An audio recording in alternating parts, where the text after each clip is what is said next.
driver who has never, this guy is just unstoppable in the rain, has a lot of laps on this racetrack.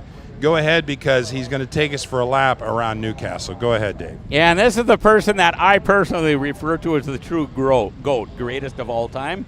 None other than the great Gary Lawson. Here's Gary to take us around the track. Thanks, Dave. And we're going to wait for the cue here. Once we see the video roll, we'll hand it on. There you go, Gary. All right, so we're heading off into turn 1. This is a full throttle corner for every class. Coming up to turn 2, a nice late turn in. Don't exit too wide. That way you can set up for turn 3. And these are all full throttle corners for every class. It's a good passing zone heading into turn 3 as well. Heading into this new section, right as you approach, you're going to lift and roll down into the corner and get right back on the gas and carry a lot of speed to the exit. Full throttle around the bend, coming up to turn 7. You're going to hit the curb there, hit it full throttle, and then get up over the ski jump and get set up nicely for this next combination of corners. A little lift heading through here, and then you're going to get over and get set up for the double right. This corner is borderline full throttle. If the kart's handling well, you're going to roll about to the middle of the track and try to be really smooth on the steering wheel, and then get set up for the cell tower corner. Nice and high, a nice late turn in, lift, and right back on the gas, and then right out to the rumble strips on the exit. Nice and smooth, heading down the straightaways, hopefully pick up a little draft off of somebody, and then hit the kink coming up to green, full throttle again in every class, and then get set up for green corner, a nice high entry, little brakes, right back to the throttle and right out to the rumble strips, and setting up hopefully for a nice pass heading into the scoreboard corner. Scoreboard corner is a very late apex, right down to the curb, right back on the gas, and right out to the rumble strips. And then heading down to the cut through, you're going to just lift and trail brake into the corner just a little bit, and then hold it very tightly through the center, and right back on the gas, and then a nice wide exit to set up your run down the straightaway. And that is a lap around Newcastle Motorsports Park. Thank you, Gary Lawson. Great job. And on cue, our first class of the day out onto the track. Our first class onto the track for heat race number 1 is our Sportsman A group. I want to thank Gary Lawson, and good luck for Gary today. We'll see him later on track. But what a way to start this event. We're Facebook Live all around the world. It is Cup Karts Grand Nationals. I'm Randy Kugler along with Super Dave. We're going to bring you the action all weekend. Dave McIntyre, the voice of Cup Karts Grand Nationals and Cup Karts North America. What a great way to end a stellar season, Dave. You know, I can't agree with you more, Randy. I'm patting us on the back up here because we aren't professionals by any stretch of the imagination. We're a couple of hacks, but my God, did Gary Lawson do a masterful job of bringing you around to the track right to the point where when he got back to the start-finish line, they left the actual karts out on the track. So, yeah, we are broadcasting live worldwide right now, audio and video. Our camera crew, ISE, Indiana Sports Channel, is the network, and they're broadcasting up to the cloud, and then it's going all over the world. So, and we do not have a start. We've got a yellow. No start. We have a number of karts on the track. I'm going to guess we have about 20. I see Alyssa Eddy in the back, and I'm going to have to get a race monitor up here real quick to see where we are. But I'm hearing a little chatter on the radio that they thought it was a little bit quick of a start, so they did not like the start. Our chief starter, of course, is always at the Grands, is Jason Burgess. Jason Burgess is quite the show unto himself. So we're very, very, very happy to have Jason here. On the pole is number 62, Keelan Harvick. Keelan Harvick, number 62 on the pole. Outside front row, Reagan Seville. So we got him coming up towards I-70. Good formation. Now we'll see if they can give our flagman Jason Burgess a little better look this time as they round the corner. Really good formation. Keelan Harvick and Regan Seville bringing them around for a start, and they pass around I-70 corner, and they'll get up to that little short left, and they'll be heading down the Long Pond Straight. Our first race of the day, our Sportsman A group, Keelan Harvick bringing them around for a start. Dave, take us away. And just to explain to our people at home, if you don't quite get this, we have so many entries here that we had to split this group in half. This is the A group. We also have the B group right after this. So the Sportsman class is the next class after. And we are green, green, green. Go, go, go. Hammer down, boys and girls. Into turn one, we've got Keelan Harvick with the early lead as we roll through turn one into turn two. It's Harvick with the early jump from the inside pole position out of turn two, and now in turn three, headed up the backstretch towards the cell phone corner, and Harvick with about a 2 kart length gap over the 114, and that would be Sarah Bradley starting from the third position, Dave, up to second. Very impressive, Sarah, and Keelan is always fast. Keelan won our Spring Nationals at Charlotte Motor Speedway. Keelan, whenever he races with us, puts on a really good show. So Keelan's out front by about a kart length and a half maybe. Another driver on the move up to third, starting in fifth position, so that inside row really moved fast on that start, the 475 of Isaac Malquit. So Malquit from fifth to third, an early mover, lap one of our Sportsman A heat race. Number one, Keelan Harvick, your leader. And it looks like Keelan's getting a little pressure from Sarah back there. She's pretty much all over his back bumper. This could turn out to be just a fantastic race. Headed up the hill towards I-70, Harvick leads the way. Nearing the completion of lap one, it's Harvick, Bradley, and Malquit, 1, 2, and 3. And we'll get a top 10 rundown here. Lap number one going in the books. And everybody finding their place. It's Harvick, your leader, Sarah Bradley, Isaac Malquit, Jace Petty, and Tristan Murphy, your top 5. Brady Shad, Nash Gierke, Cade Yeager, Max Wieland, and Leighton Mall. That's your top 10 running order, Dave. One lap in the books, and I probably should have been listening better in the drivers' meeting, but help me out here. How many laps do we run in these heat races? I should have warned you on that question because you don't know either, do you? It looks like 10 laps. We're going to have 10 lap All heat right. race on both heat 1 and heat 2. Yeah, So, we knew that, everybody. We were just testing each other, but we knew that. I have so much fun working with Randy, but we struggle a little bit. And I wanted to tell you, Dave, whenever something works out the way it's supposed to, don't tell people we're hacks and we got lucky. The team meeting at 5 o'clock this morning, we ran through this time and again 3 to 4 times to make sure it worked perfectly. That's what we did. Stick with that story. That's right. I didn't sleep at all last night worrying about this today. Yeah, I got 0 sleep. So, yeah, that's the way it works. You betcha. We got a 4-kart breakaway headed to I-70, and it's those top 4 that passed by earlier. Keelan Harvick still the leader, but he's got company. Sarah Bradley, Isaac Malquit, and Jace Petty, your top 4. It's a freight train heading into turn 1. Yeah, and I just got to explain to everybody at home, we only have one racing stripe, whatever you call it, pickup at the start-finish line here to let us know where everybody is. So we actually have to be watching the race just like you to pick out our favorite driver. So if we do stumble on somebody, please cut us a little slack. One of the things as you watch this at home, you appreciate this race circuit, and a good example is right there, turn 5. There's elevation changes on this track. There's corners that aren't just flat, but they're off camber. And for those of you that aren't that familiar with racing, an off camber corner means when you go into the corner, gravity works against you. When you hit the corner and apex it, which is where you should be turning, instead of there being a little banking that goes up, the corner actually is flat or goes down a little. So you got to really hit your marks, or you could slide right off the corner. Absolutely, and racers are very familiar with that term. It's not be used to explain that. Creation on. And we got a pass for the lead. New leader, and it is Sarah Bradley in the 114, slipping underneath Keelan Harvick in the scoreboard corner and bringing Isaac Malquit with her. And now Malquit to the inside. We're side by side down the straight, and Malquit makes the pass, and Harvick follows. Look at that. Poor Sarah Bradley back to 4th place, I believe. She's back there in 4th place. She just got freight trained by the other 2 faster karts.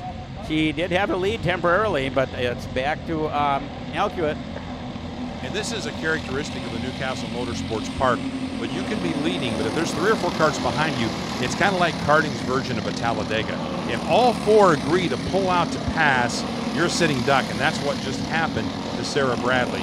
She led, Malquit pulled out, Harvick followed, and Petty followed, and all of us first to fourth in one turn. And the racecraft, the intelligence of some of these racers is amazing. You got to remember, this class is our second youngest class. These are I believe 8, 9, 10-year-olds, something like that. So they're just in the second age group, second youngest age group, and they're just doing a wonderful job of racing out here. And a nice story about the two drivers in front. Isaac Malquit is a third-generation racer from near where I'm from in Ohio.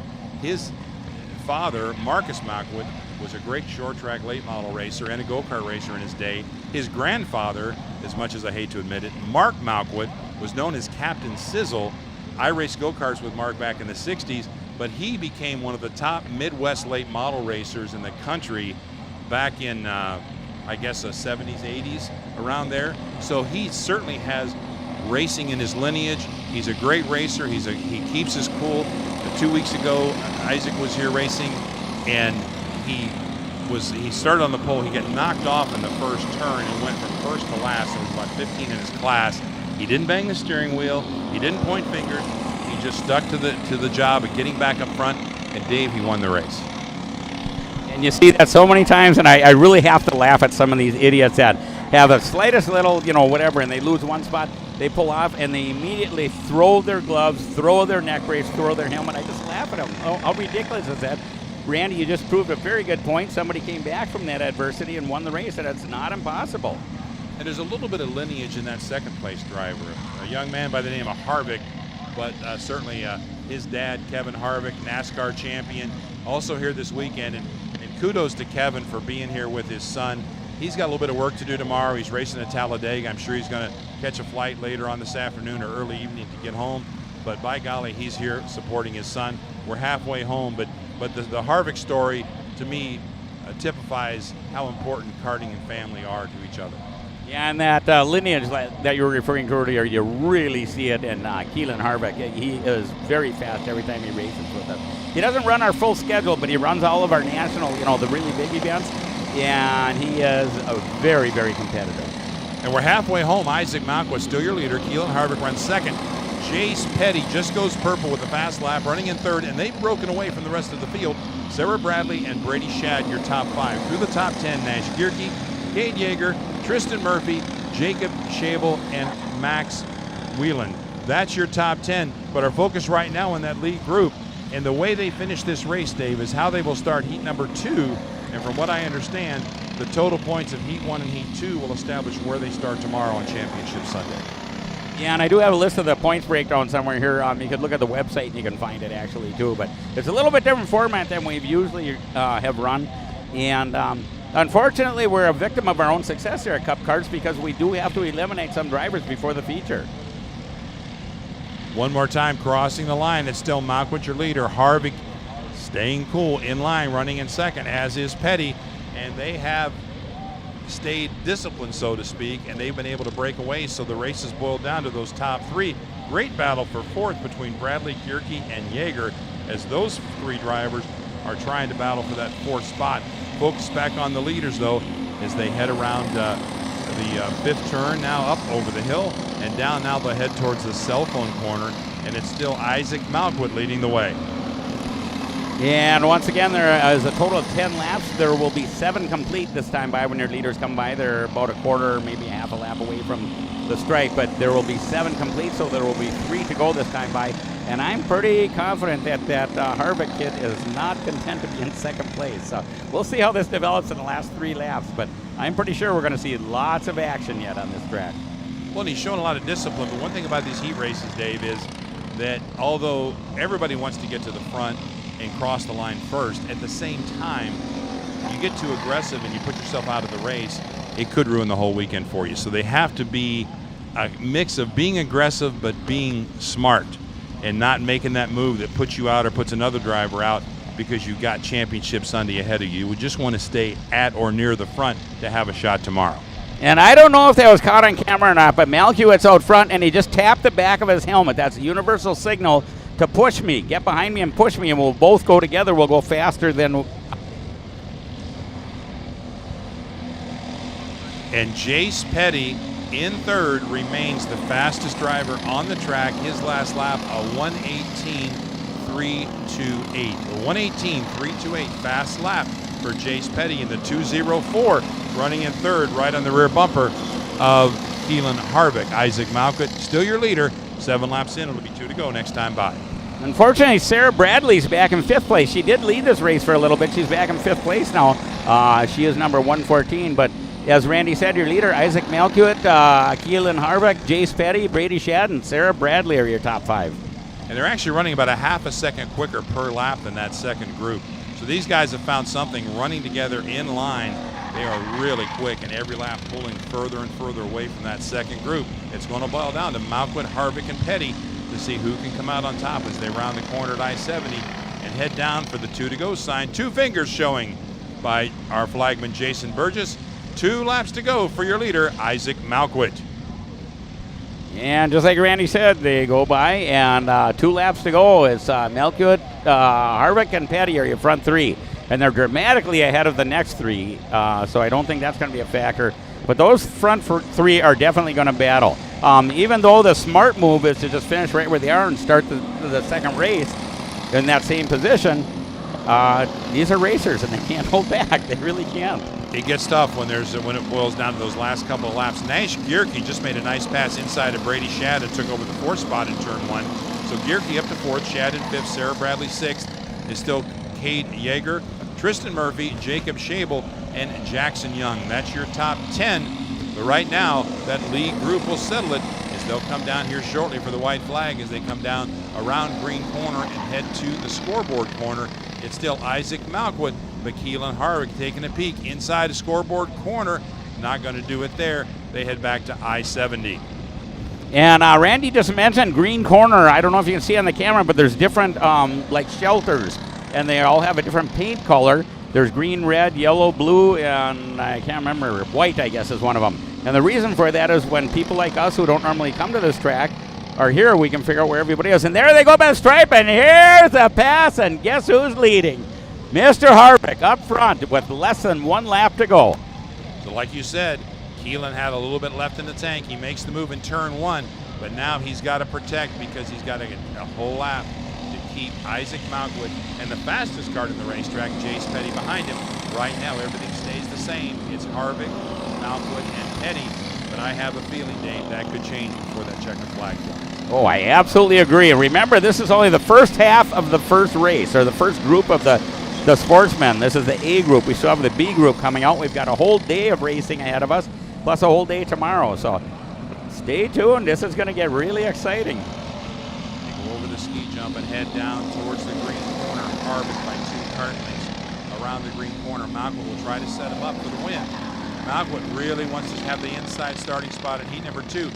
But Harvick protects low. Good move by Harvick around the scoreboard corner. They head back to I-70. It's Harvick, Malkut, and Petty, 1, 2, and 3. If they're going to make a move, it's going to have to be now as they round the I-70 corner and head back your way, Dave.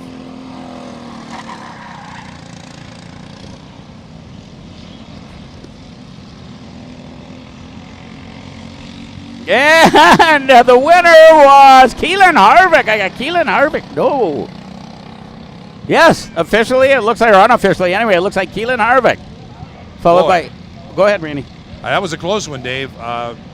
18 one-thousandths of a second separation. Keelan Harvick, Isaac Malkut, 1 and 2. Jace Petty, only a 1/10 of a second back. Nash Gierke, Brady Shad. That's your top 5 finishers, followed by Sarah Bradley, Cade Yeager, Tristan Murphy, Jackson Young, and Max Whelan.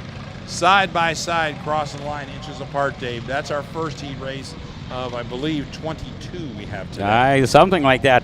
Remember, this race result is unofficial. This is unofficial until they review everything, make sure they're happy with it. But it looks like Keelan Harvick, number 62, unofficially took the win. We'll see how it all pans out eventually here.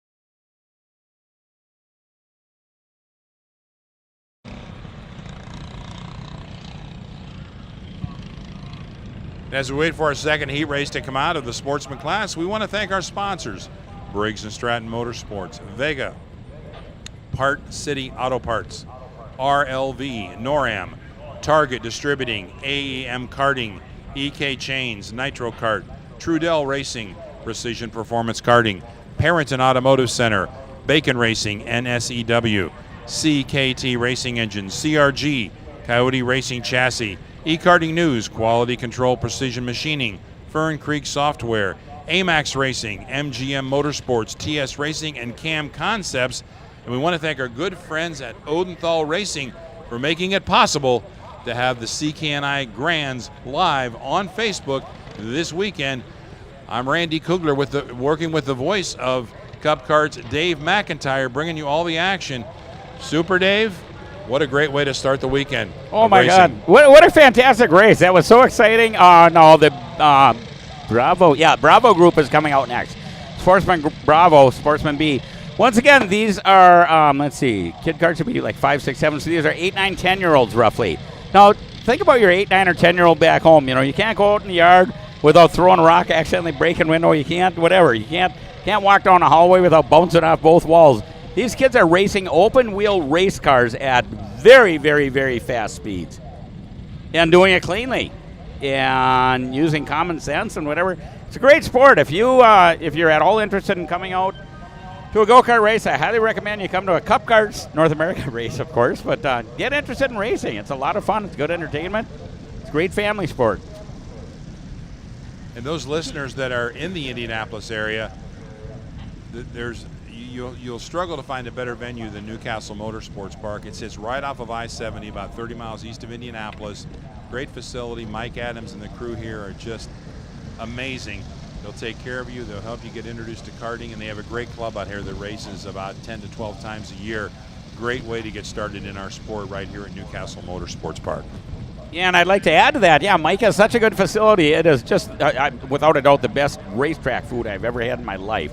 They also have rental karts here. If you don't even own a kart, you don't even own a helmet, you can go ahead and use it here. We did not get a start, by the way. Jason is waving the yellow. No start, no start, no start. And we got a driver that did not stay with the field. Looks like he lost power as the field was coming down to the line. So I'm guessing that might have had something to do with the false start as well. Driver back under power, that's kart 77, and 77 would be Adam Wooldridge. So Adam having some difficulty on the start, back under power, and will resume his position in the field. So hopefully, Dave, we'll see a start this time by. Yeah, absolutely, hopefully. And for anybody not around the area, unfortunately, it looks like it might be rain later on today and tomorrow. So we're doing everything we can to try to keep the program going, get as much racing in as we can. We had a scheduled lunch break at 12:30. Now we've had a scheduled revision. We're going to go right through the entire Heat 1 race before we stop for lunch. Nobody asked me about that. Randy, you're going to miss a meal. Oh, no. I think we're both panicking. Who's in charge here? Who is in charge? Who's in charge of this? So it looks like we're going to have our lunch break about 2:25. Every day I have lunch at between 12 and 12:30. It's going to screw up my whole system, all because we don't want to take a lunch break. So they're going down the far end of the track. We call that the I-70 corner. It's because Interstate 70 runs east-west, right across from us. From our left to our right is going east towards Ohio.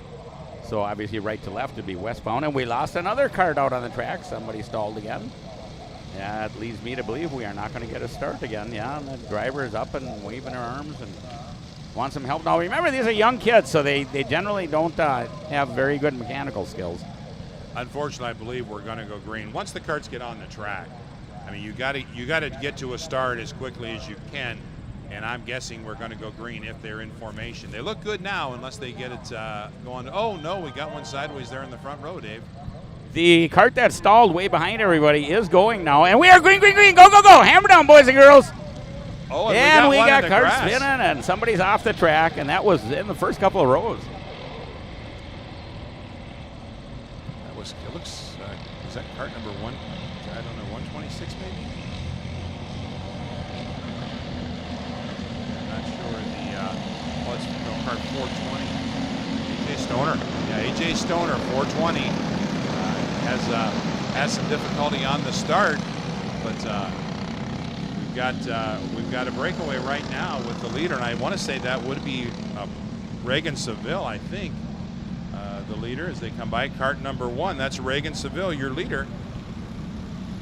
And unfortunately, I'm not sure what happened to Stoner here, number 420, AJ Stoner. Stoner is generally a pretty competitive driver, so that's very unfortunate for Stoner. It looks like Stoner will be starting last in heat race number 2 now. Well, here's the replay, Dave, and it looks like Stoner got it sideways, maybe had a little help, I'm not sure, but when he got into the grass, he lost power. So sometimes if there's contact behind you, you have no control over your destiny, and I think that may be what happened. So tough break for A.J. Stoner, good little racer, but he's going to be sitting this one out down the straight for another lap, and your leader still Reagan Seville. Oh, we got, looks like Wes Gundler now. No, Reagan Seville is still our leader. Gundler second, and the 05 of Caleb Tarter races third, followed by Carter McMurray and Fathian Saradpin.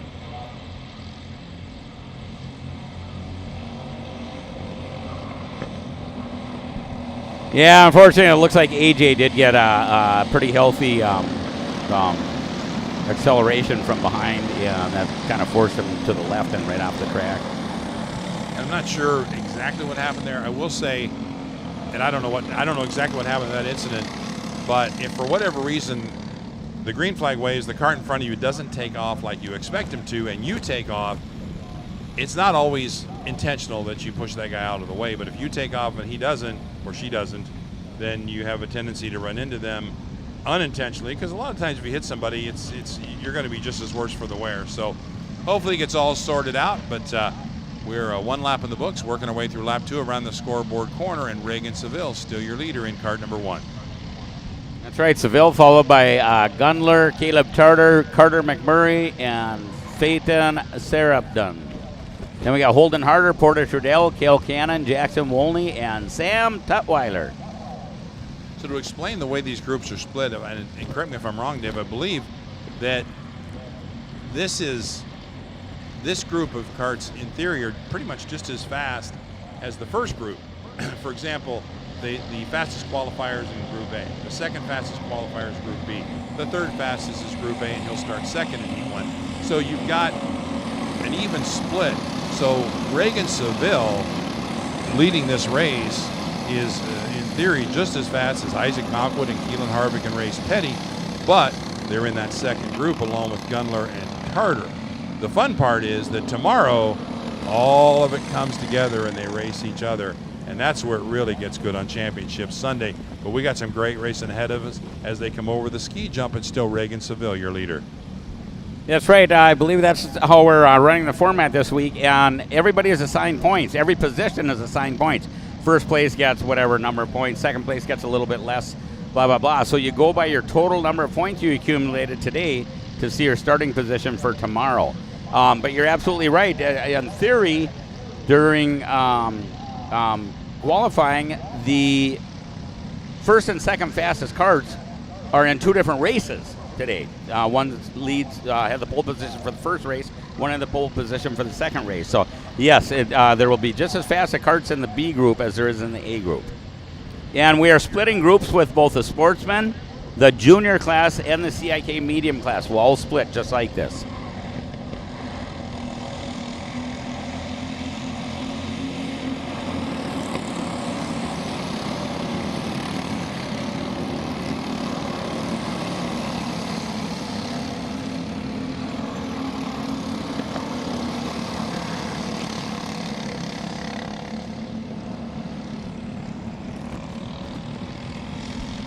And I just really want to thank Oldenthal for stepping on board. Thank you for watching Cup Cards Live, brought to you by Oldenthal Racing.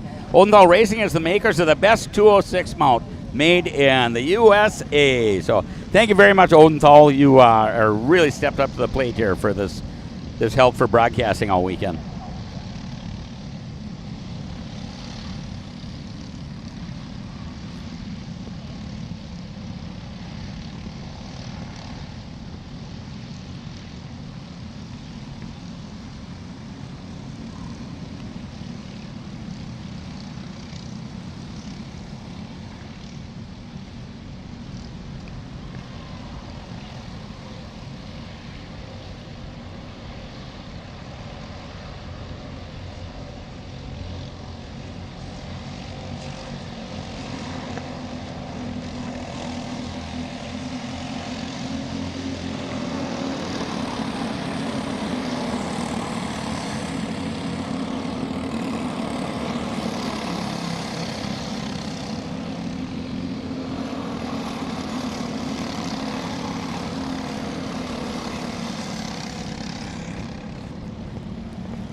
Okay, looks like Jason is representing the halfway mark there. That's the cross flags, means the race is half over. We've got 5 complete laps. We're going to have 5 to go. These are 10-lap races. Your leader last time by the stripe was Caleb Tarter, followed by Reagan Seville, Wes Gunler, Peyton Sarah DePunt, then Holden Harder.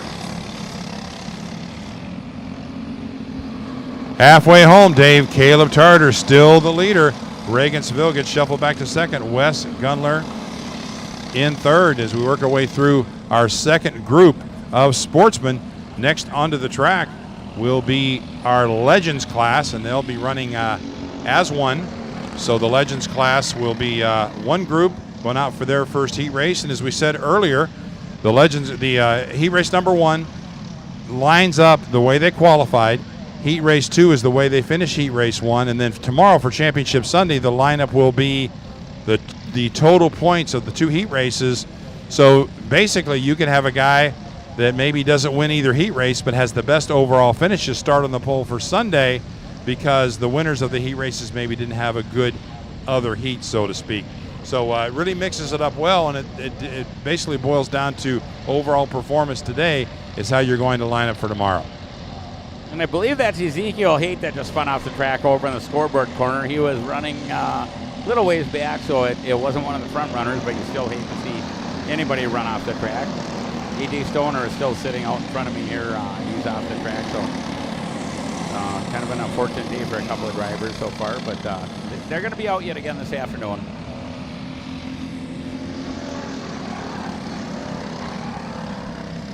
Your leader is still Caleb Tarter, number 05, followed by Reagan Seville, Peyton Sarah, and there's AJ on your camera right now, number 420. He's patiently waiting there.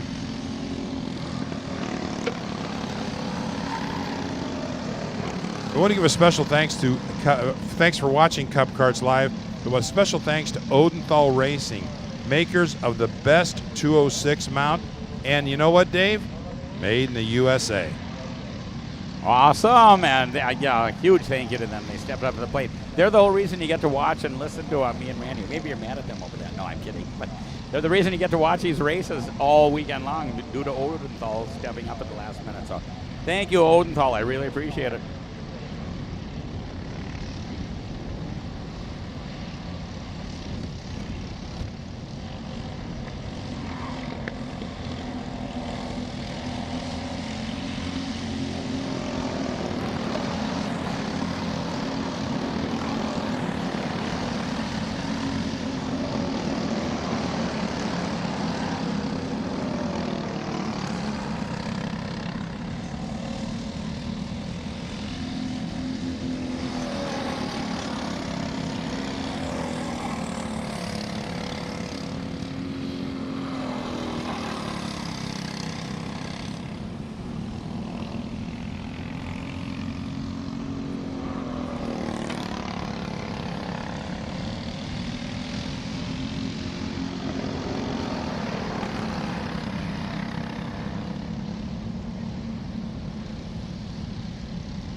All right, let's give a top 10 rundown. It'll be 2 laps to go next time by for the 05. Caleb Tarter, Reagan Seville runs second. Faith and Sarapin third. Wes Gunler fourth. Porter Trudell fifth. Carter McMurray sixth. And McMurray goes up to fifth on the last lap. Trudell sixth. Cale Cannon seventh. Eighth is Jackson Wolney. Ninth, Holden Harder. And 10th, Davin Roberts. 3 carts off the track in turn 2. 2 of them get back on, one still off the track. Not sure what happened over there, but there is one cart. Just so you know, when you see corner workers running to help people, the 2 youngest classes, which would be the kid carts and the sportsmen. These are sportsmen right now. Kid carts are a little bit younger. Corner workers can help them. Any other class, the corner worker, as soon as they touch that cart, that person is done. They're retired. So, the adult classes will try very aggressively to get their cart back on the track, and the corner workers cannot help them. But in this class and the kid carts, the 2 youngest classes, corner workers can help the party that went off the track.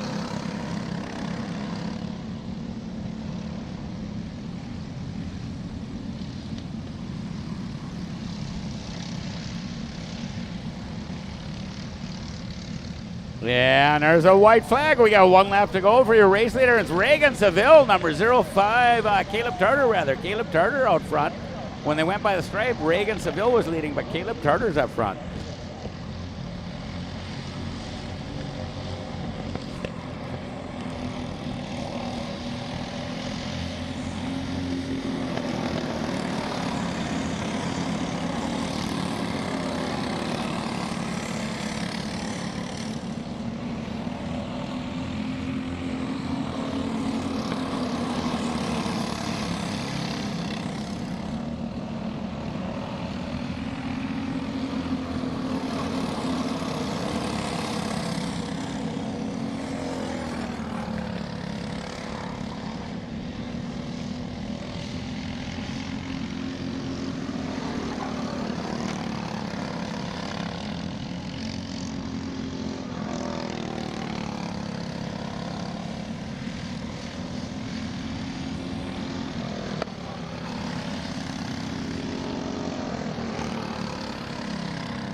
And here comes the checkered flag. We're coming to the stripe. Jason's waving it, and who won it? Looks like Caleb Tartar. 05, Caleb Tartar took the spot. Followed by Reagan Seville, Wes Gundler, Phaeton Sarapan. 5th place went to Carter McMurray in the number 40. Then we have Porter Trudell in the 29. Hill Cannon in the 03. Jackson Wolney in the 188. Indy Anderson, Holden Harder, Adam Woolridge, Tyrone Kemper, Isaiah Maxey, Sawyer Chambers, Quinn Aarons, Josie Chambers, Davin Roberts, Carson Benjamin, Caleb Johnson, Ezekiel Haight, Will Wilkie, Sam Tutwiler, etc. Fritz Wilkie is selling books this weekend. Now, these books are how to get sponsorship and stuff.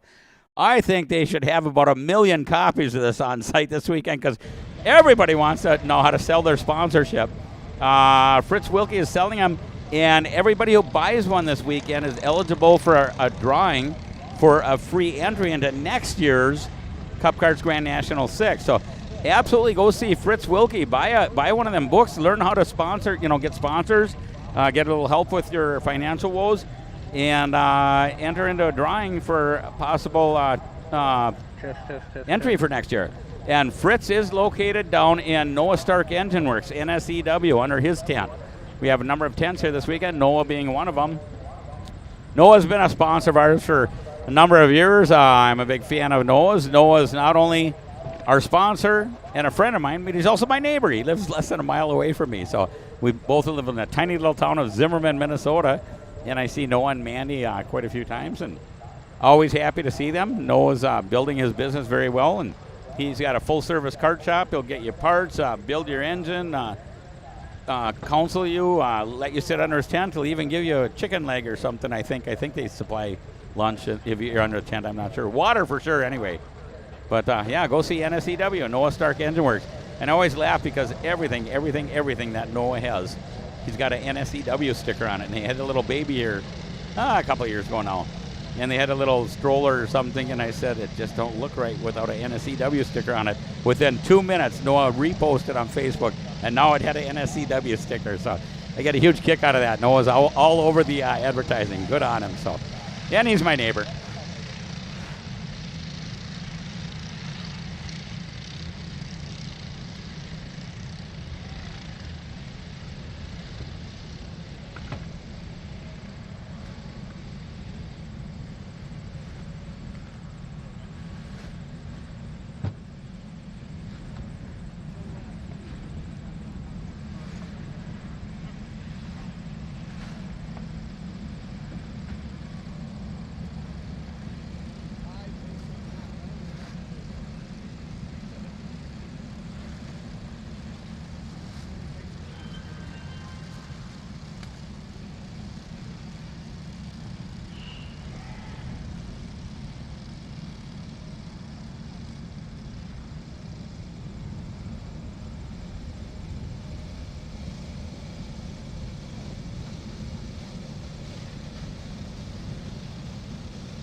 Okay, and they are just crawling up to the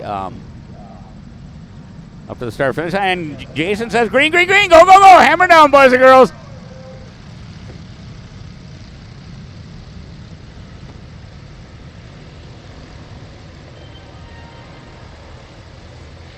This is your Legends class, by the way. Legends, and I think we start at like 50, 55 years old, something like that. These are the ancients, the definite, our most senior group, the Legends class.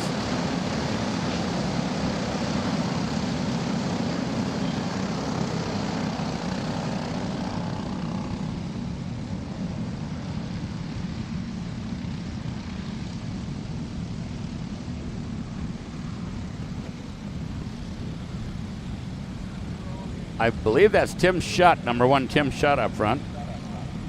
And I believe that's Todd Barron right behind him. Camera crew is just doing a fantastic job here of videoing everybody. Aerial platforms are not nearly as high as I've seen them in the past. I know a couple of years ago they had them way the heck up in the air, and it actually scared me to see them up there. And I'm sure they got to be flopping around in the wind a little bit, but they know what they're doing, that's for sure, and they're doing a fantastic job of video here. And here they come by the stripe, and that's going to be Tim Schutt up front. Tim Schutt leading, followed by Todd Barron in the number 11. Legendary Miller, number 78 in third.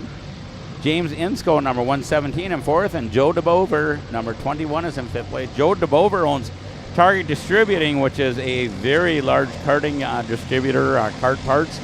Stacy Gunn, Marshall Martin and Stacy Gunn work for him. Stacy Gunn is Marshall Martin's daughter. And Stacy married a guy named J.D. Gunn, and they have a tent business over there. I think Stacy told me yesterday they've got a dozen under their tent too. They've got a tent they call Camp Chaos. I absolutely love that, Camp Chaos over there. So Stacy doing a fine job, and I always like talking to Stacy. She's completely full of energy and just so doggone enjoyable to talk to. So Stacy cracks me up.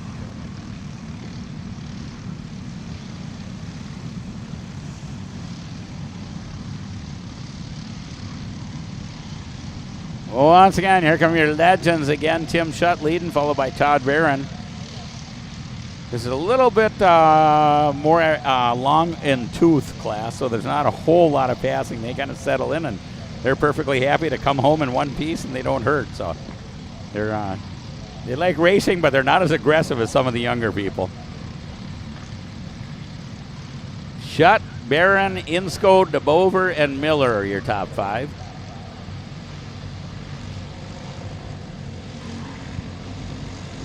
Well, Dave, I was just outside, and it is cooling down. Hopefully that's all it will do, and we'll miss the weather. But as the temperature gets cooler, the track changes. Setups are going to change, and those drivers and crews that can adjust to the cooler temperatures are the ones that are going to be in the best spot as the day moves on. So the track conditions this morning in warm-ups, yeah, not the same now. Yeah, and it's just amazing, Randy. You're absolutely correct. And you know, people struggle. I mean, these are professionals. These are, you know, it's just kart racing, weekend warriors, but they really put a lot of time and effort into this. They really know what they're doing. And, boy, if they miss that setup by just a little bit, that could mean, you know, 5 or 10 finishing positions back. It's just unbelievable. So the really smart guys kind of figure it out, know what they're doing. And a lot of drivers will set up for the end of the race rather than the start of the race, which is really amazing. They might go a little bit slower at the start and then catch up and end up having a real good finish. So it's a chess game without a doubt. Absolutely a complete chess game for these drivers. When it comes to catching up, Dave, I'm pretty sure no one is going to catch up in this heat race to Tim Schutt and Todd Barron. Over a 3-second advantage, only 3 laps in, and they're about 0.8 of a second quicker each lap. So Tim Schutt in the number 1, Todd Barron in the number 11, clearly the class of the field, and they're not racing each other. They're racing the track and racing the competition, and they're staying in line, and every lap get a little bit further away from 3rd and 4th, which is James Insco and Joe DeBever. Yes, absolutely. Your front runners are out there and doing a good job, and they're just staying together. Now, Barron is in second place. Shutt is the leader. And there's, I don't know, maybe a quarter cart length or, just a couple of feet between them. Anyway, I don't know. These guys generally, now Shutt's looking behind him like he's wondering if we're going to get a push. So they might have something in mind here. The leader, Shutt, might have something in mind here. And I'm a little bit curious. I'm looking for the telltale tap me on the back of the helmet kind of a thing. That means please give me a push. Tim Shutt probably will be just as happy running second right now, because if he's leading and Todd Barron in draft can make a move on him, it puts him in a bad position as this race winds down. It'll be halfway home next time by for the number 1, Tim Shutt. Through the top 10, number 11, Todd Barron runs second. James Insko runs third in the 117. Joe DeBever fourth in the 21, followed by Joe Senna in the 935. Jerry Miller runs sixth in cart number 78, followed by the 05 of Phil Pignataro. 158, Jody Covington runs 8th. Jesse Samples runs 9th. And Jim Fry rounds out your top 10. Heat race number 1 of Legends. Tim Shutt leads the way. It'll be halfway next time by. Yes, indeed. We see Jason Burgess grabbing 2 flags. He's going to cross them and let the drivers know that it's halfway. Yeah, that's exactly what he's got in mind. Bunch of names. If you've been around karting for a long time, you know a lot of these names. They were probably in karting before you were. These guys, a bunch of these guys I know. Legend Jerry Miller, I call him legendary. It's actually Jerry Miller, but Phil Pignataro is racing with us. Jody Covington. I mean, just a whole bunch of really, really advanced drivers there.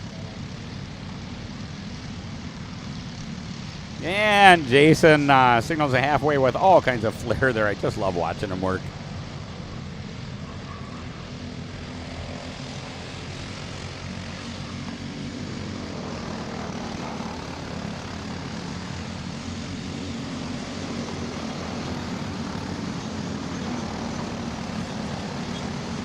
And there's a beautiful shot on the screen of the length of that long pond straight. And you can see I-70 in the background. Beautiful facility here at Newcastle. And Tim Shutt breaking away ever so slightly over Todd Barron. Barron closes back in as they head towards the green corner.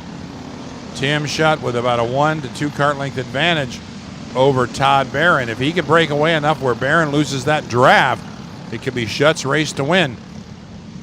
It'll be 6 laps complete and 4 to go next time by as they head up the I-70 straight, and then we'll make the turn and then head down the straight one more time, the Long Pond straight, and pass our flagman Jason Burgess for lap 6 of this 10-lap heat race.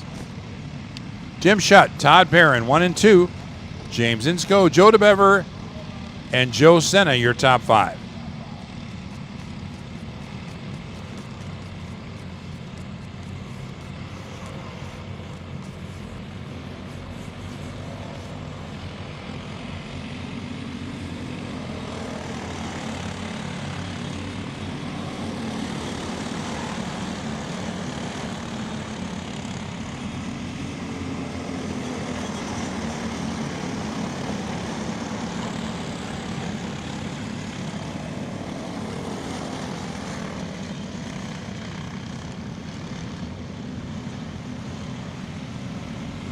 Tim Shutt and the number 1 driving a flawless race out there as he has gapped Todd Barron by about 5 cart lengths now, and Barron's going to have to close back in or he's lost this one as Tim Shutt really smooth out there heading around scoreboard corner one more time.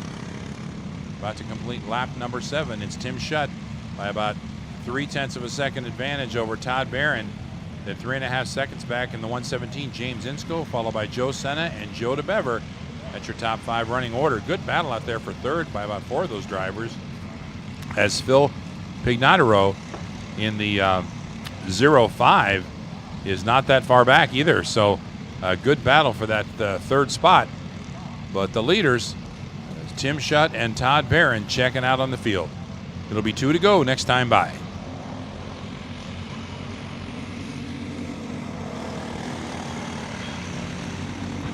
And we want to thank all of our race fans joining us today on Facebook Live, Cup Karts Live, brought to you by Odenthal Racing, makers of the best 206 mount, and it's made in the USA.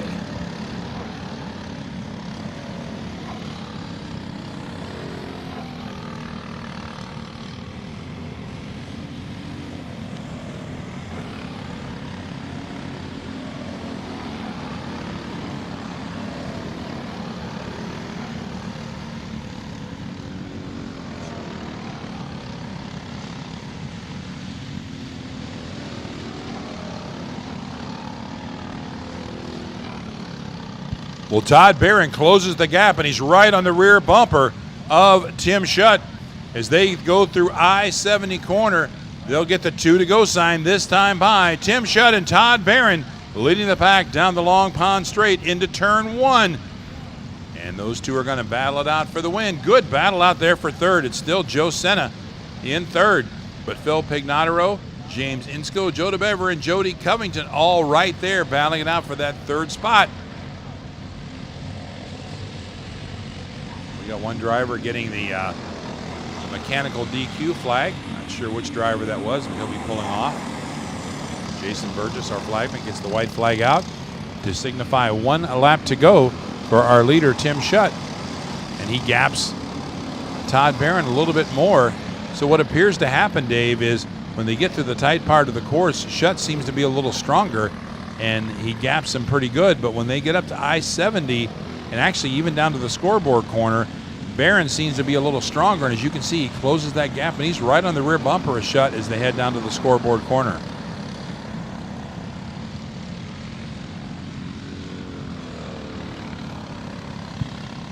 Heading up Long Pond Straight, and Schutt peeks behind him to see where Barron is. Barron is pretty content right now in second, but he's got 1 lap to make his move. Will he make it into turn 1? Barron takes a peek, not going to do it there. Schutt leads him through turn 1. We'll follow him around the course on this final lap. Into turn 2, it's Schutt by about 2 kart lengths. Barron trying to reel him in up on the wheel, hoping he can close that gap and make a move before this one's over. That battle for third rages on with Phil Pignataro moving up to third spot. And there's that group as they head up towards I-70 in the cell phone tower corner. It's Phil Pignataro with a good run out there, up to third. Back and forth as Joe Senna and James Insko runs fifth. Here's our leaders once again. The leaders now heading back our way. We'll see them coming up over the ski jump here just a moment there. They head over the ski jump, and now they'll head down to the green corner. And right now, Tim Schutt enjoys about a 2 kart length advantage over Barron. And let's see if Barron can close in. Not going to be able to do it here. Schutt with a good run in this last lap. Time running out for Tim Schutt. Barron right there. Barron peeks to the outside, looking for a move on Schutt. Can't do it. Now they make the left on I-70. It's going to be a drag race down the front stretch for the win. Schutt goes to the inside, tucks his head underneath. Here comes Barron to the inside, side by side across the line, and ever so slightly, 8 1/1000ths of a second advantage. Your winner, Tim Schutt. Todd Barron will finish second. Phil Pignataro third. James Insko fourth. Joe DeBever fifth. Through the top 10, Jody Covington, Joe Senna, Jerry Miller, Jesse Samples, and Jim Fry, your top 10 finishers. Well, Dave, another close one. 8 1/1000ths of a second gap, first to second. Yeah, congratulations to our winner, Tim Schutt. I did not think those two were going to battle right at the end. I thought they'd settle in and take their position, but no, Todd Barron definitely gave him a run. Tim Schutt did take the win. Phil Pignataro, he comes up from the Southern Series. I believe he lives in Florida. In fact, yes, I see he lives in Port Richey, Florida. We've got a number of states represented. Your winner is from North Carolina, second place North Carolina, third place Florida. Then we have Florida, Indiana, Edina, Minnesota. Who's that? That's close to me. Joe Senna. South Carolina, Georgia, Indiana, Wisconsin, Indiana. So people from all over the country. You know, I'm going to put out a personal challenge here, worldwide challenge. In all the years that I've been doing this for Cup Karts and the previous name before that, I don't recall ever having a driver entered from the state of Utah, and I don't know why that is. So I'm challenging all you kart racers from Utah, come to a Cup Karts national event next year, because I really want to announce somebody from Utah. I, honest to goodness, have never had anybody from Utah. There may be a few other states too, but Utah's the one I'm picking on right now. I want to see somebody racing from Utah. And I know you have a very nice track out there just west of Salt Lake City. I've been to Utah. I've been to that racetrack. It is a beautiful track. Yep, I was there this summer.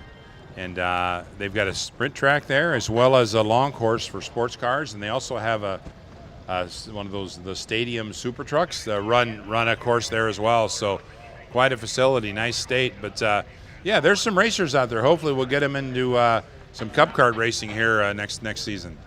Well, I absolutely put up a challenge for anybody from Utah to come race with us. Do you remember the name of the track, Randy, by any chance? I think it's just west of Salt Lake City, It isn't used to be called the Miller Motorsports Park. It is now called the Utah Motorsports Campus. Okay, and that's got to be shortly before the Salt Flats, right? Just west of Salt Lake. Exactly. It's in a little town called Tooele, Utah.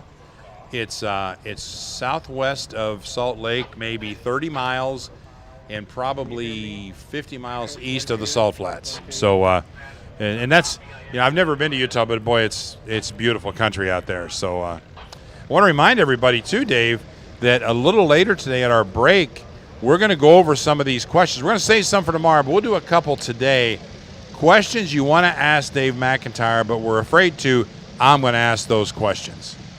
Yeah, actually, I'll explain a little bit what Randy's talking about here. They actually set up a box, and it is truly labeled something about questions you're afraid to ask Dave Mack. And Randy's going to, and they're completely blind to me. People are writing on notes and putting them in the box. I cannot see these.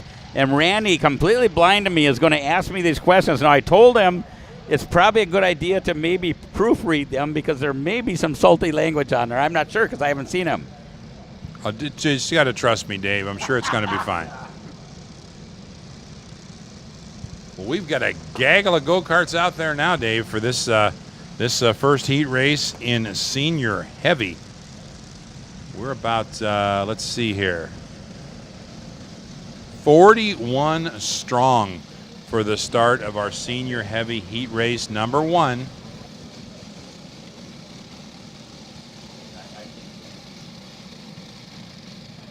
Senior heavy, Jeff Shaw in the 70 and Gary Lawson in the 100, bringing him down for a start.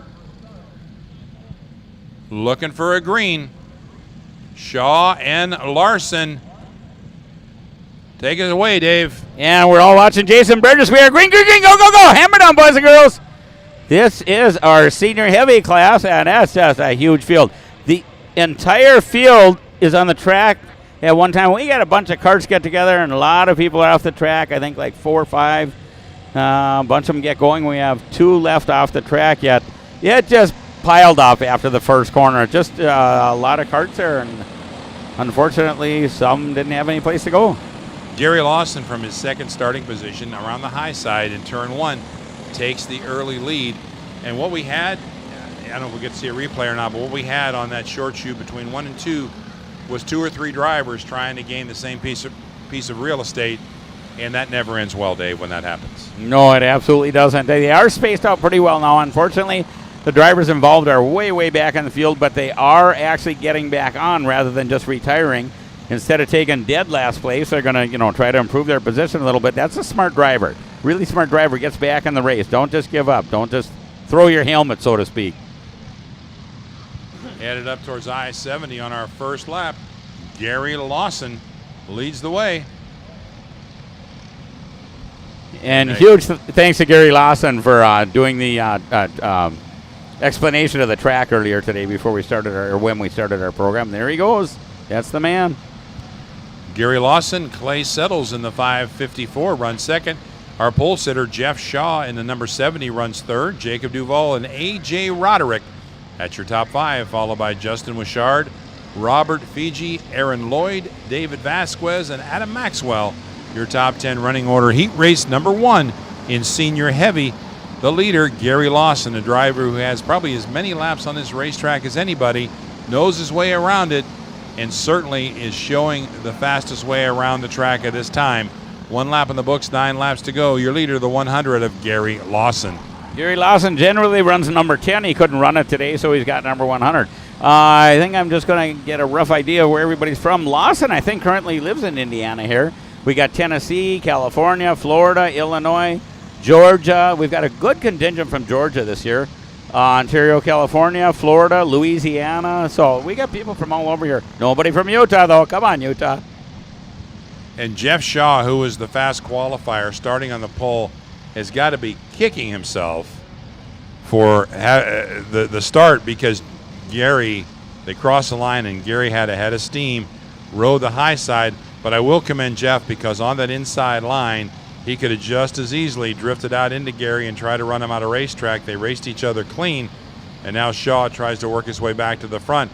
But Gary Lawson right now enjoying about a 0.7 of a second advantage to the naked eye on the racetrack, about 10 kart lengths over second place. Clay Settles in the 5:54.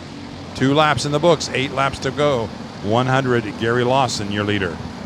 Yeah, and absolutely, Randy, and you see that time and time again. The good drivers, the really good drivers who are going to be consistent over a long period of time, they aren't vindictive. They aren't trying to take somebody out. They're just going to drive a good, clean race. And the really, really smart ones, if they have a second-place kart today, they're going to take second place. They're not going to take a chance and end up wrecking and finishing 30th or 50th or something.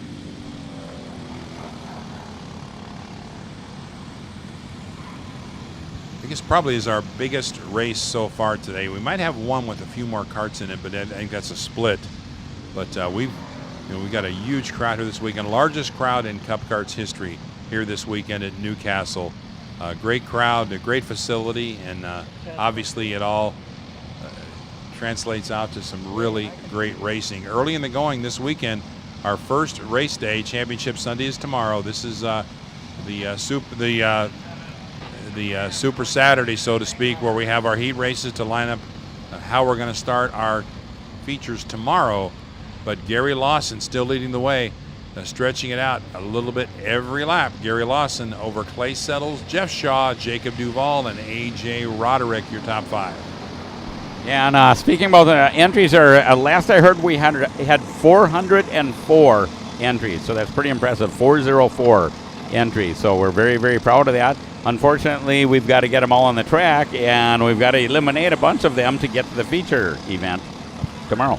I walked the pits yesterday, Dave. I always like to do that because especially in big races like this, there's a lot of people that I haven't seen for many years, and I get to go out there and visit some old friends. And the paddock runs all the way back eastward to the cornfield, and then it runs south all the way to the fence. Amazing layout. But I was so far out there by the cornfield, I actually had to call Uber to get back up here to the VIP building for the announcing. So anybody that gets stuck out in the corner, it's just a simple app. You put in your phone, hit Uber, and they'll come pick you up and bring you right back up here. It was $3, but it was worth it. Yeah, absolutely, Randy. You know, we've been coming here. This is our 5th Grand Nationals here, 5th year in a row, and there is parts of the pits that I didn't even know existed. I literally walked out there. There's a big berm. I thought that was the end of the property. No, on the other side of the berm is more pits because there's never been anybody parked out there. I saw campers and motorhomes and, stacker trailers and stuff, and I said, oh, my God, there's more out there. So, yeah, it's pretty close to full. Actually, that part of the pits I was talking about is another time zone. It's an hour difference over there. Really? No, I'm kidding. I'm kidding. Yeah. Yes, Dave. I'm kidding. Oh, Randy, you threw me off because I know at Michiana there are 2 time zones on the property, and that always throws me off. And if your phone automatically changes, it might go back and forth between time zones on you as you're walking around the pits. So that one's a little bit hard to take at Michiana, but love going there anyway. Another beautiful property. Gary Lawson. That gap closing in a little bit, Dave, as we've got about 7 or 8. Well, actually, we have about 15 karts in line, drafting up, trying to catch Gary, and they're doing a pretty good job of it. Now we got a couple drivers off here in the scoring tower corner, halfway home, and Gary Lawson is going to have some company. You know, Dave, you talked earlier about these guys setting up the karts to come in later, and you got to wonder if the likes of Clay Settles, Jacob Duvall, Vasquez, Shaw, if they're not set up for the long runs, because they're getting a little bit quicker let's see, the last lap, they were actually, Clay Settles was 0.3 of a second quicker than Gary. And you can see it on the racetrack. They've caught Gary Lawson. It is about a 12-cart lead group out there for the top spot in the senior class, senior heavy. Yes, absolutely, and it looks like they may have set up for the longer race. It also looks like it's getting a little bit like almost foggy out there. I don't see any rain on the track yet. We got a pit reporter who came up and just told us he did feel a raindrop out there. I don't see anything on the track, but it sure looks like it's getting kind of misty or just difficult to see anyway. So somebody might be set up for completely dry, and it might be getting a little slick too.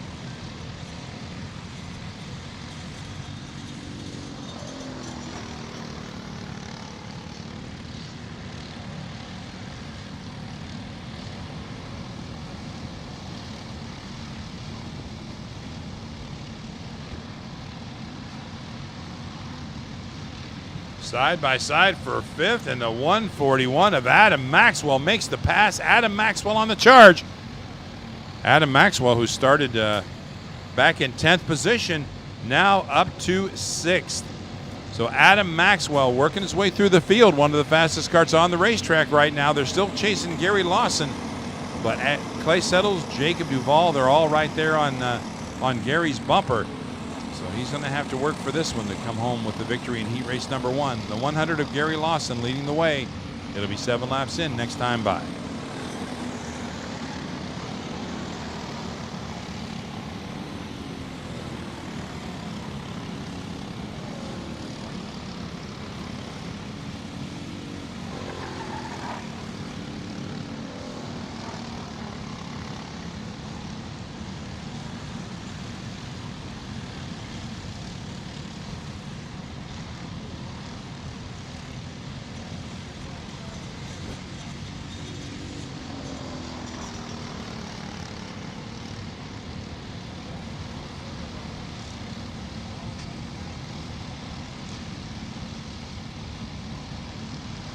Lead group coming by one more time. It's Gary Lawson with about a half a car length advantage over Jacob Duvall in the 199.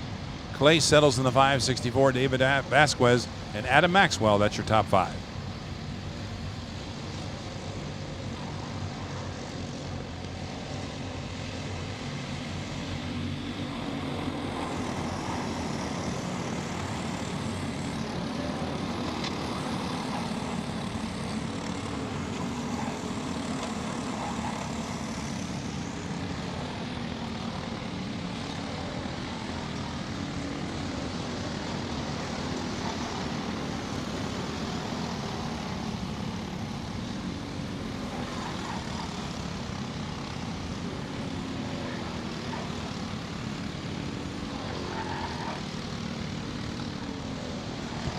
Two laps to go next time by for Gary Lawson.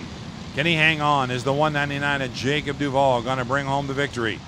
Will it be Clay Settles or David Vasquez or Adam Maxwell, who's on the charge? In fact, Adam is one of the fastest karts on the racetrack right now, and he's caught that lead group. He might be the driver to pull home the victory. Jeff Shaw, our fast qualifier, all the way back to 6th. Justin Wishard, A.J. Roderick, who was running 5th, he's get shuffled back to 8th. And we're side by side, and Maxwell up to 3rd. Adam Maxwell in the 141 is on the move. They work their way through turn 3 now. It's still Gary Lawson, your leader, Jacob Duvall, and Adam Maxwell, and they've broken away a little bit on the rest of the field. And you notice the leader, Gary Lawson, in these tighter corners will take a wide swing, and the reason he does that is he keeps the RPM up in the engine, and that's allowed him to really come off of those corners quickly. A smart racer out there, the 100 of Gary Lawson, as we watch him go over the ski jump. A lot of karts out there in this senior heavy class. Gary Lawson with about a 2-car length advantage. Let's watch that battle for second. The blue card, orange helmet, Adam Maxwell trying to work his way around the 199 and Jacob Duvall. He can do that. He'll have a race to Lawson for the win. Now they head down to green corner, make that right-hander, and they're tight. 1, 2, and 3. Maxwell, Duvall, and Lawson, Duvall, and Maxwell to the inside, makes the pass on Duvall, takes over the second spot. Here comes Adam Maxwell in the 141, closing in on Gary Lawson. They'll see the white flag next time by. Can Maxwell close in enough and make the move?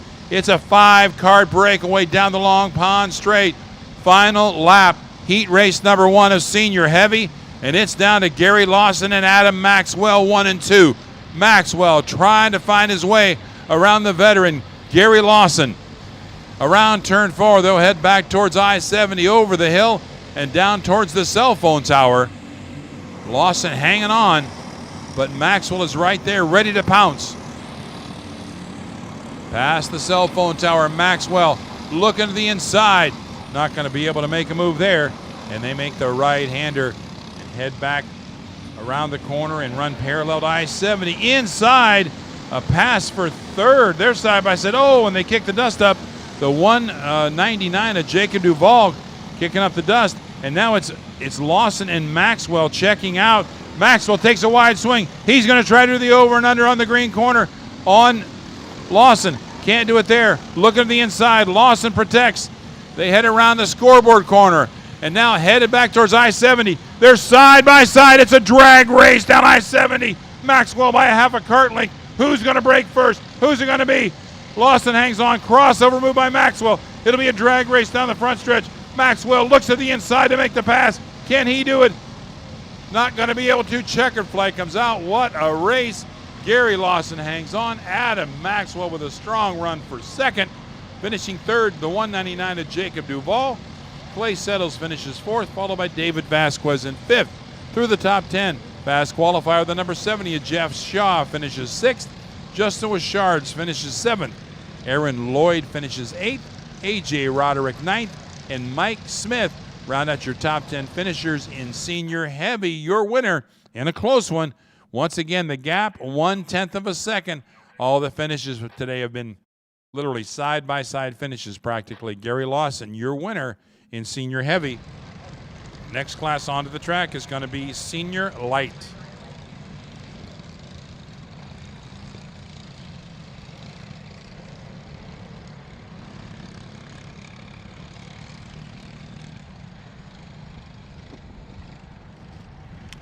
Well, thank you for watching Cup Karts Live today, brought to you by Odenthal Racing, makers of the best 206 mount made in the USA.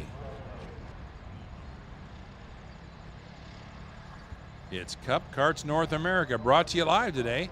I'm Randy Kugler, along with the voice of Cup Karts North America, Super Dave McIntyre. And we're bringing you all the action this weekend here at the Newcastle Motorsports Park. As we work our way through the heat races, it'll be Championship Sunday tomorrow. Also live on Facebook tomorrow, Championship Sunday here at Newcastle for the Cup Kart Grand Nationals.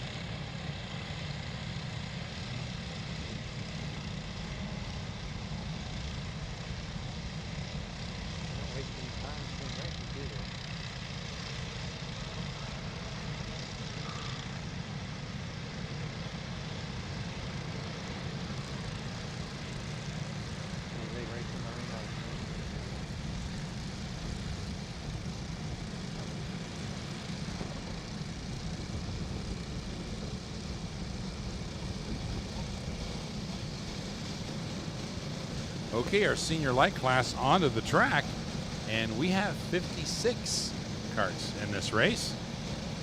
56, that's right, I said it correctly. Brandon Jarsacek and Mick Gabriel on track for heat race number 1. 56 strong, and hopefully we can get them all through turn 1, waiting for a green flag by our flagman Jason Burgess. Jarsacek on the inside, Gabriel on the outside. Not going to happen this time. A little bit too quick through there. Second row is Tristan Farber and Nick Zobiek. Matt Winfrey and Dylan Amundsen in row 3. Row 4 is Logan Adams and Jacob Donald. And Bowden Barnwell and Jerry Fandry. That is your starting lineup, top 10 in senior light.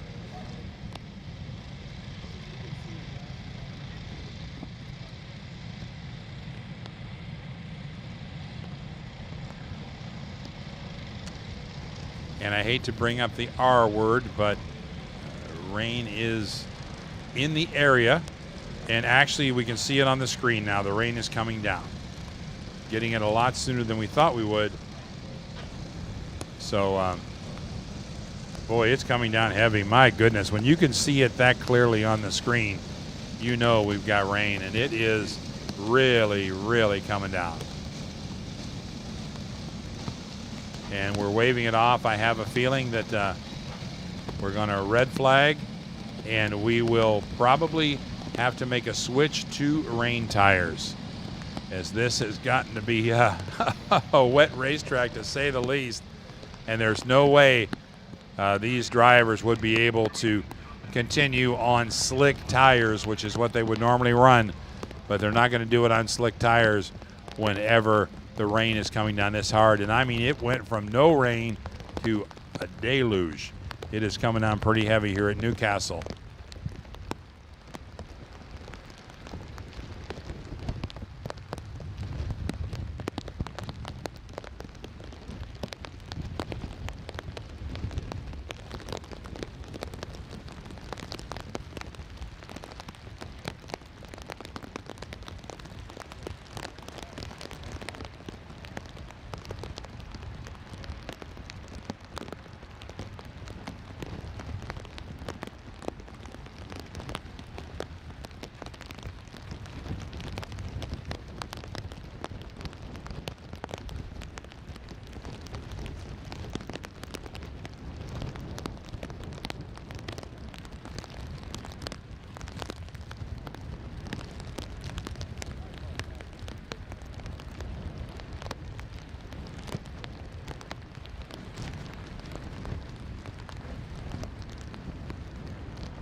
And we are under red flag conditions right now. We did not start this race. Fortunately, the rain came out before the race started, so we'll have to wait and see what the official call is.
Okay, we have not called, Cup Karts North America has not called rains. We did not call rains. We are not calling for rains yet.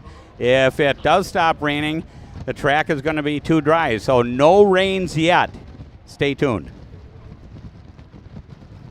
So Dave, maybe this is as good of a time as any to ask you a question that someone would like to ask you, but we're afraid to. Okay, this will be our first question, and the question is from Chelsea J. You know who that is? I'm pretty sure that's my little turnip, yes. I kind of think this is a question from Turnip. So Turnip, I hope you're listening. You know what? Maybe I don't want to, I would hate for her to miss this. I'm going to pick another one. Okay? I think it's a good idea. She's not up here with us Let's wait till Turnip comes and back. while you're picking another, I'm going to tell the Tire Girl, yes, you absolutely do have to move that car. Tire Girl, you got to move that car. Once again, Kyla Anderson, Tire Girl, you have to move that car. Okay, so this question, well, this is also from Kyla and Chelsea. Wait a minute, all of these are from Chelsea. Hold on a second. Yeah. Turnip was in charge of the box. I figured she was stuffing the ballot box, so to speak. Let's see. This might not be nearly as funny as we thought if you're going through all of them. Okay, this is not identified. It's not signed. But I have a feeling there's a possibility I'm just going to guess, This question may have came from David Cole. Oh, DC, this could be trouble. Okay, So- what's DC going to lay on me So here? I'm going to go with that. I'm just going to say this question, but maybe it didn't. I don't know for sure, but I'm going to go with it. The question came from David Cole. And the question, Dave Mack, is who is a better driver, Rob Howden God. Yes. or David Cole? Yes, great question. You know what? David Cole, you are the best EKN racer at the track this weekend. There's no doubt about it. Okay, I probably should have explained the rules of the questions. And the rules of the questions are that you can't evade the question. So let me ask you the question again, and I guess I'm going to have to clarify it a little bit. Regardless of where you are today, whether it's here, Canada, the Great North, or whatever, who is the better driver wherever? Rob Houghton or David Cole? Unfortunately, DC, I think the record speaks for itself. I absolutely love the fact that you got this ongoing battle with him. It's great for the sport. Beat Rob Howden, hashtag, blah, blah, blah. It's awesome. But I think you're 0 whatever, aren't you, against Rob Howden? Sorry, Dave. We probably should have gone with the first answer. Sorry, Dave. I tried. But if it's any consolation, if I were voting David, I would certainly say you are the best driver of the two of you, but between you and I have the best college football team, the Ohio State Buckeyes. I'm just saying. Oh, there we go. I know. Okay, I'm going to tell the whole world this. I actually sat with David Cole one time, and he is so fiercely against the Ohio football team that he can't even bring himself to say the name Ohio. He refers to it as that 4-letter state. I swear to God, the first time he said that to me, I thought it was hilarious. That 4-letter state is how he refers to Ohio. And you see, David is a fan of that school up north because we don't say their name either. Oh, I didn't know that goes both ways across the border. Okay, yeah, David's from Michigan, obviously. And he just refuses to acknowledge that 4-letter state.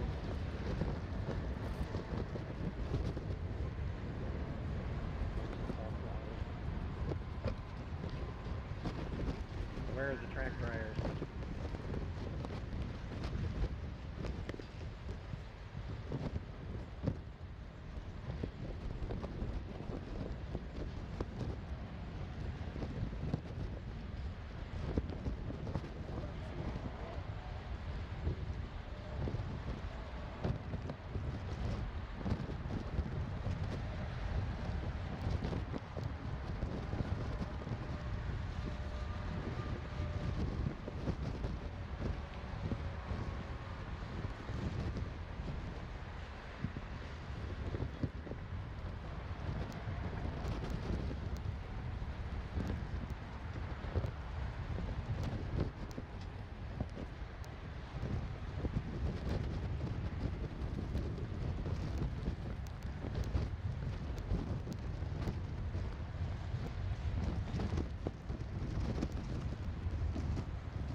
So I see a driver out here directly in front of us on the track. Oh, is that Massimino, rather? I think it is. Anyway, he looks like he's kind of dragging his feet, trying to determine how wet the track is. A number of drivers are out there trying to determine how wet the track is.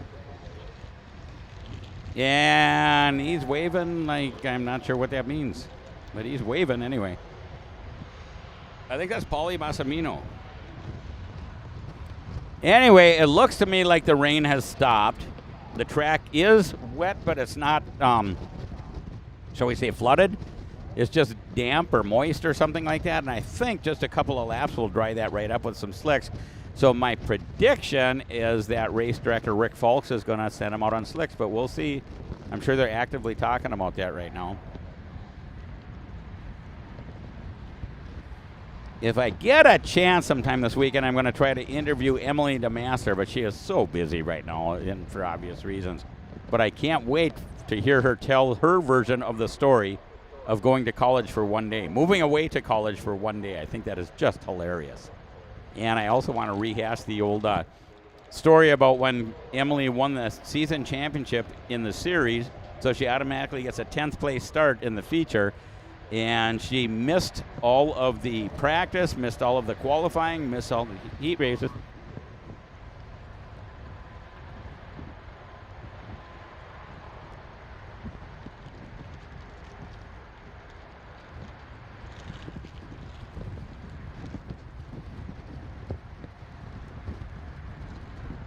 All senior light drivers to the head of the grid right now. There's a big crowd of your competitors. Senior light to the grid. Senior light right now to the grid.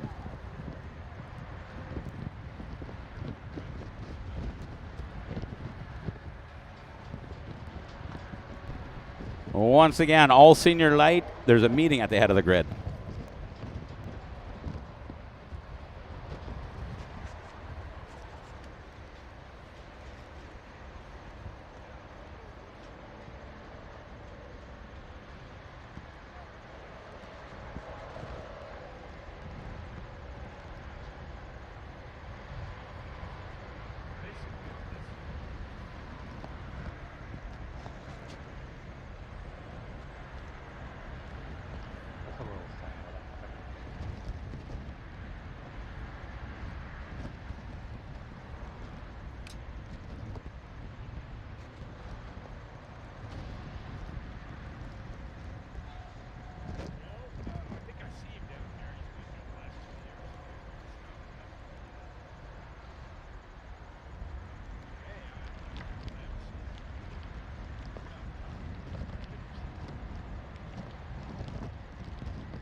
Arby's.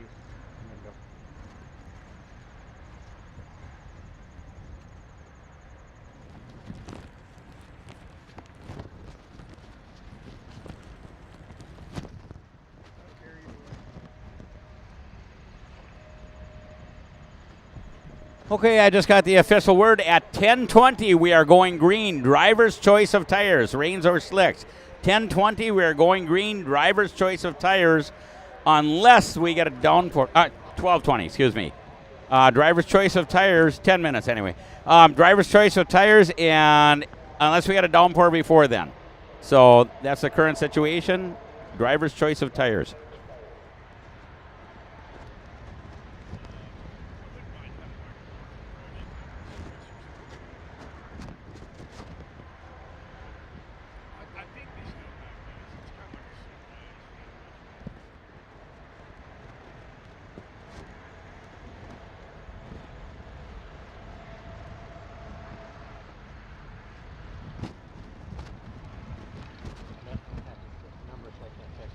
Just a regular roast beef.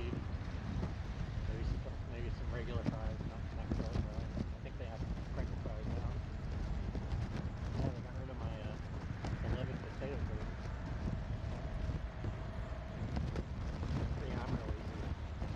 Like roast beef.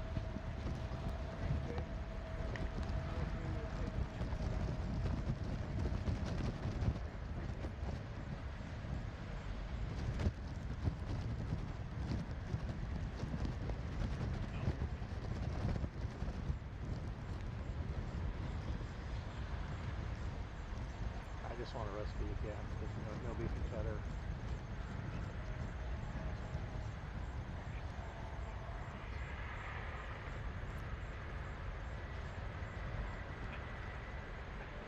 That was good. I like it. You'll get nothing like it.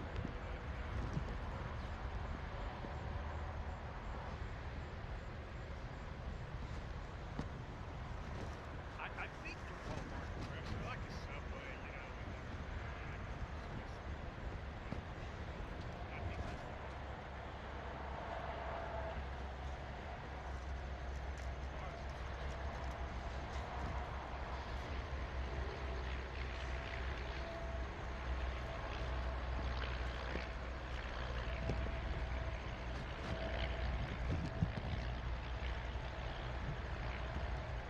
Richard's good with code.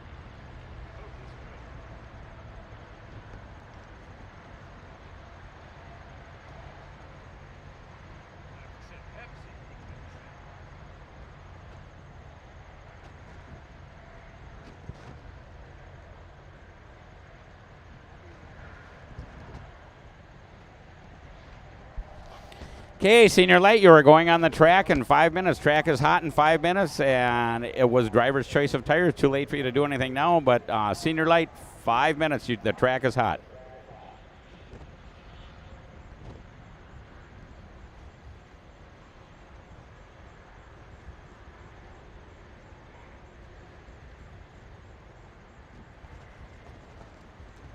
How come Dennis gets 2 beats? I don't like it.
I mean, how far away?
Okay, it sounds like senior lights are just about ready to go out.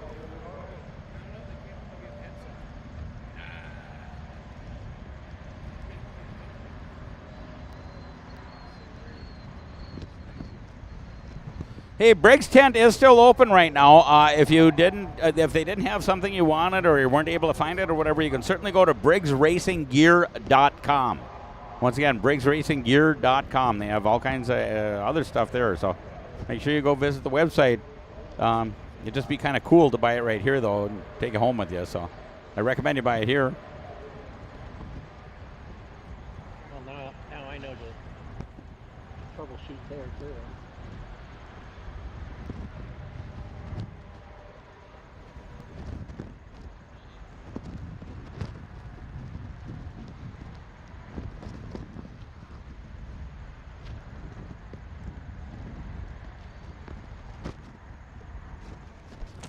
Okay, this class is going out in 1 minute. Senior light is going out in 1 minute.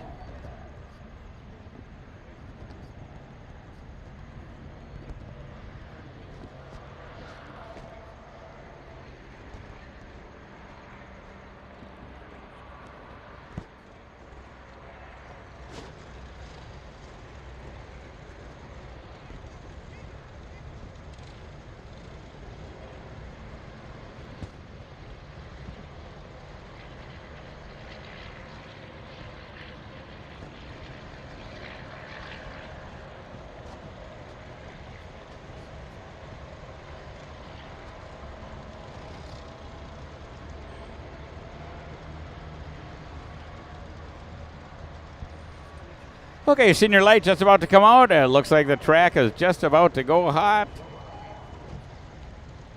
I believe I heard that everybody is running on slicks. I don't think anybody elected to put rain tires on.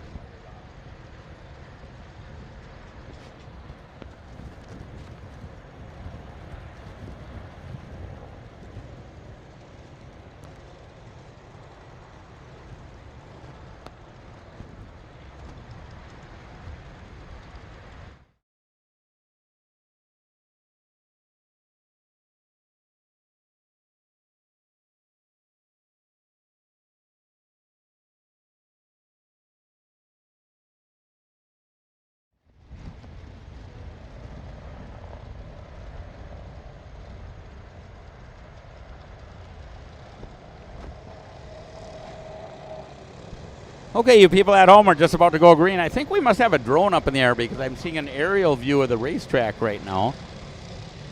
No, you know what? I don't think that is live. There's not nearly enough cars in the parking lot. And this is live now. Facebook Live or CK&A Live or something like that. Anyway, the carts are coming out on the track. Everybody's got slicks on. The track is slightly wet. It'll dry up real rapidly. All the corner workers are displaying yellow flags so far.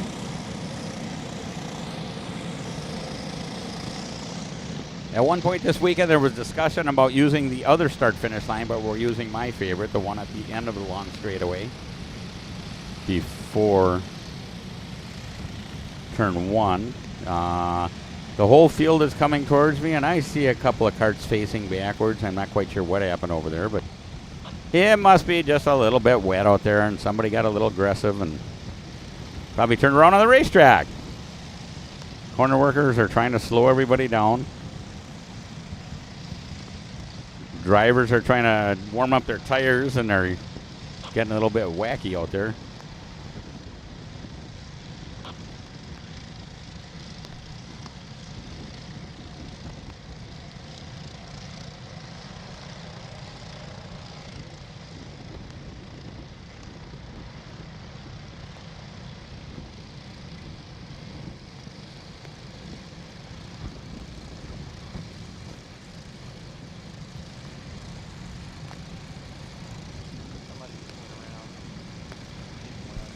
Okay, and it looks like everybody's trying to get all bunched up 2 by 2. We're looking at Jason Burgess.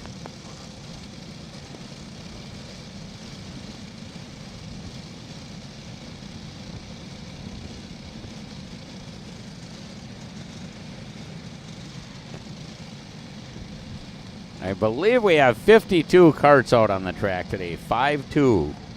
That's a lot of carts on a semi-wet track.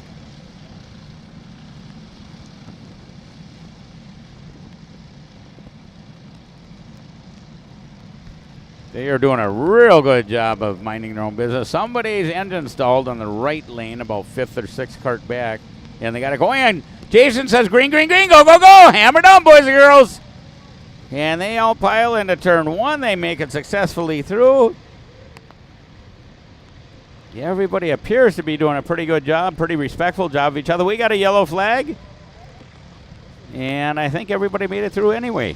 The yellow flag is out. It must be on part of the track I can't see behind the tech building. And there's a couple of carts.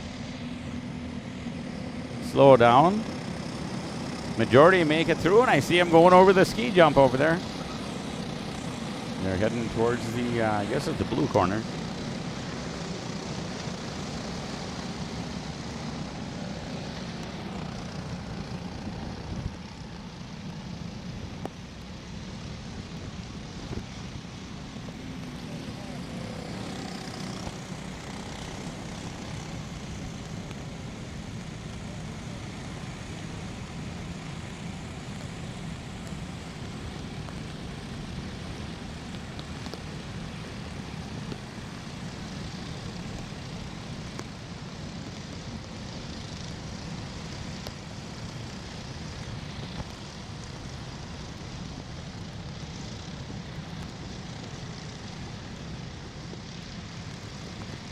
Oh, we got about 3 carts come off in the scoreboard corner.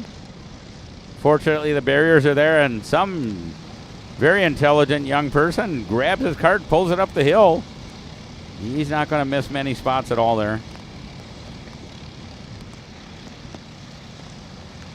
And by the stripe, it was Matt Winfrey. He was leading, but he dropped back to about third place now. 0-3, Matt Winfrey went by the stripe. Turn 1, he got a little push. It's a little bit wet. He pushed right off the track. Emily DeMaster goes off the track right in front of me. She's going to try to get back on, and the 187 is Presley Whitney. Emily DeMaster and Presley Whitney. Emily, I think, is still spinning here. Emily's got that bright pink suit on. She won that for being the champion of all the MGM drivers. That was an award to her a couple years ago.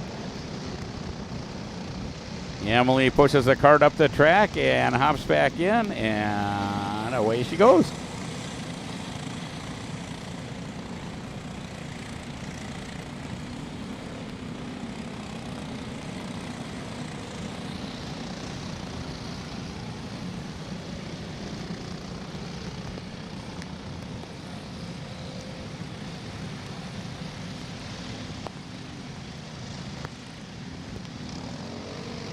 Two leaders come sliding off the track in the scoreboard corner. They both go into the barriers. Track is very wet. Everybody's trying a little bit too hard.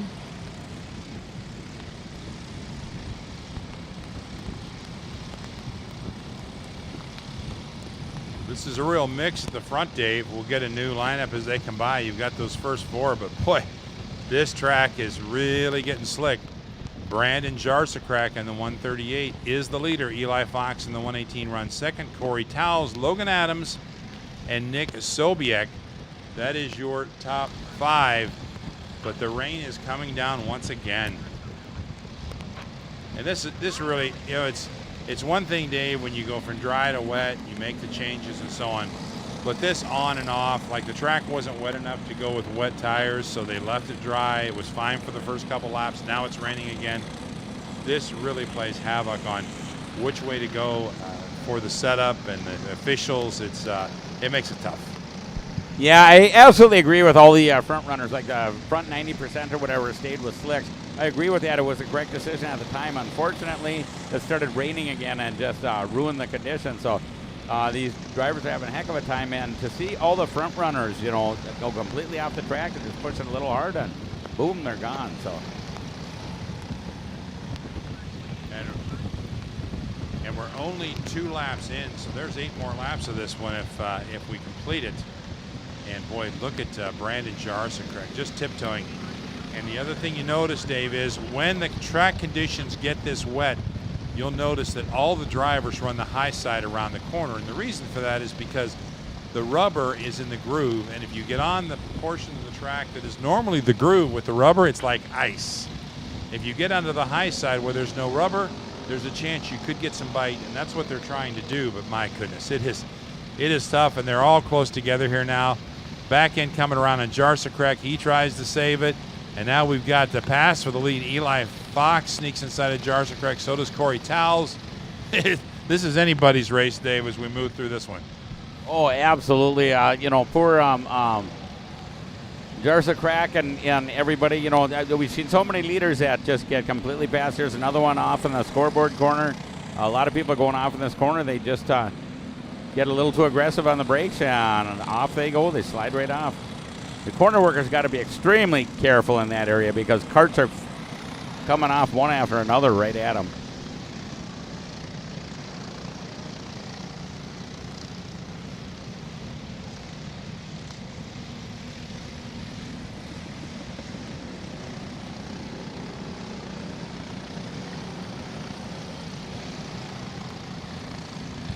Eli Fox leading that group around the green corner, around the high groove there.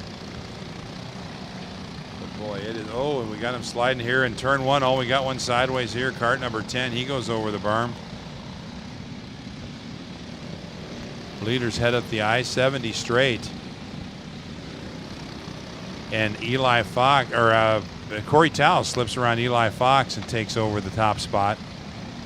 Down the Long Pond Straight one more time. Well, we got him slipping and sliding everywhere.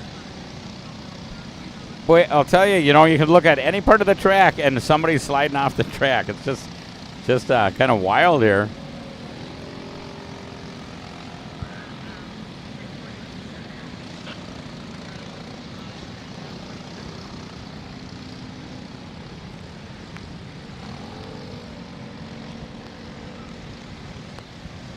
So 904 Corey Tolles is your leader as they head over the ski jump.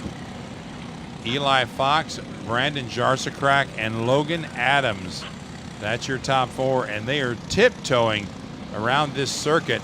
Normal lap times in the 117s to 118s.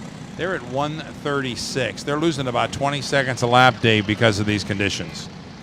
Yeah, and they are actually pushing it absolutely as far as they can, and only losing 20 seconds. I'm surprised because it's just a mess. They're just coming off 1, 2, 3 right in front of me here.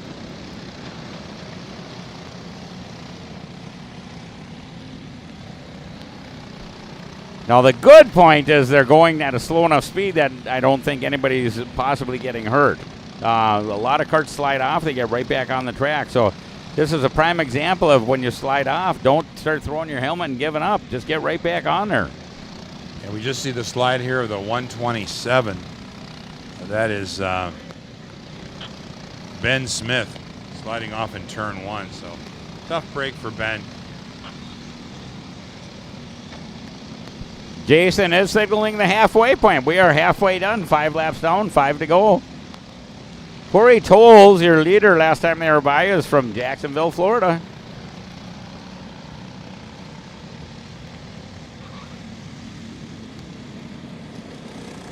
Halfway home for Corey Tolles in the 904.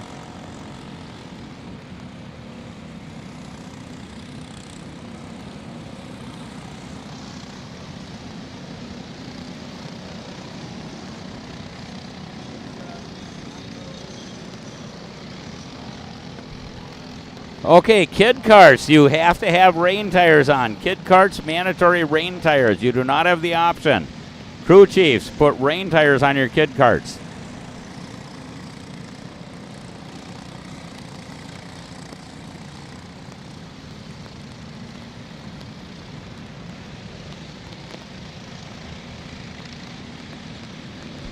Once again, kid karts, mandatory rains. This is not optional. Kid karts, mandatory rains.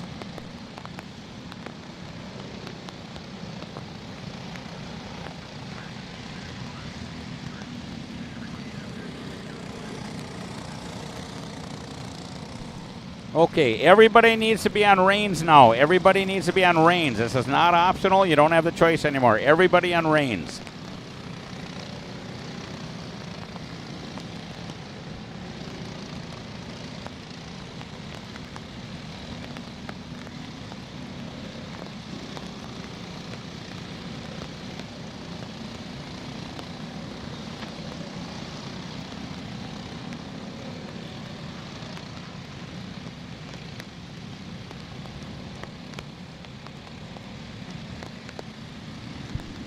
Okay, Jason does have the white flag out. It's going to be a 1 lap to go. Mandatory reins for everybody at the racetrack now. Mandatory reins, no more option.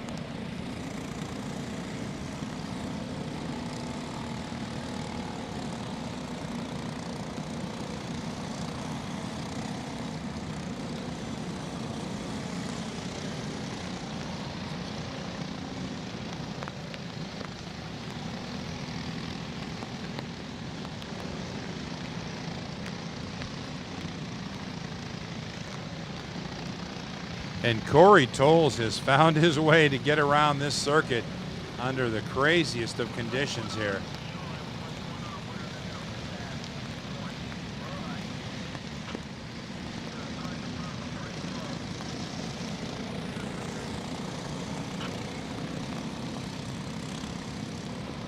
And trying to find our leader here, the 904, getting through the scoreboard corner. Come by for what will be the checkered flag. So Corey Tolles needs to negotiate a couple more corners. And Jason does get up on the barriers. He's either about ready to jump, and I think he is. Let's see, here comes our leader, Corey Tolles, number 904. And there's the leap for our winner, Corey Tolles, 904. Eli Fox will finish second. Brandon Jarsacrack third. Logan Adams and Brian Reddick. That's how they'll finish top 5 with senior light. Nick Sobiek falls back to 10th. So Zach Linzel finishes 5th. Brian Reddick 6th. Bryce Merschberger 7th. Ian Quinn 8th. Colin Warren and Nick Sobiek. That's your top 10 finishers in the rain here at Newcastle in senior light. Next class out onto the track, Kid Karts. Okay, once again, in case you didn't hear me, it's absolutely mandatory for everybody to have reins on from here on. Reins are mandatory. No option anymore.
Kid Karts are on the grid right now. Kid Karts on the grid with rain tires only.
Okay, once again, we're mandatory reins. All races are reduced to 8 laps only until we get further notice. So we no longer have 10-lap races. All races are now 8 laps long until I hear differently. Reins only and 8 laps only.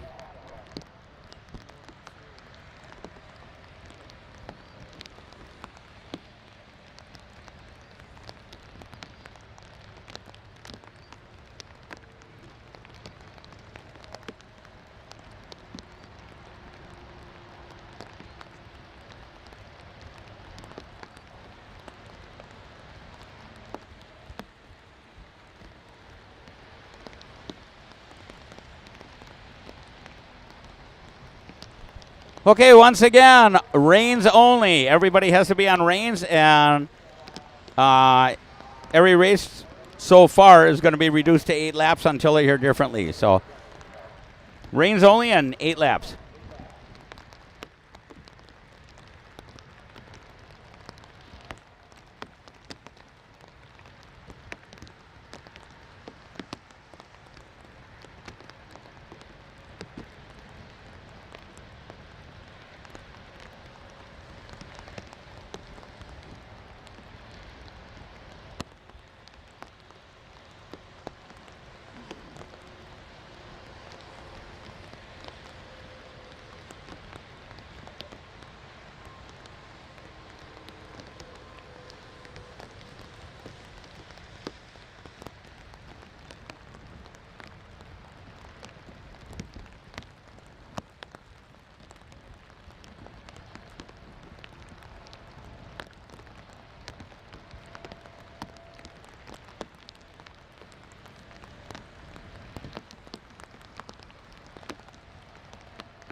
And our kid karts coming onto the track.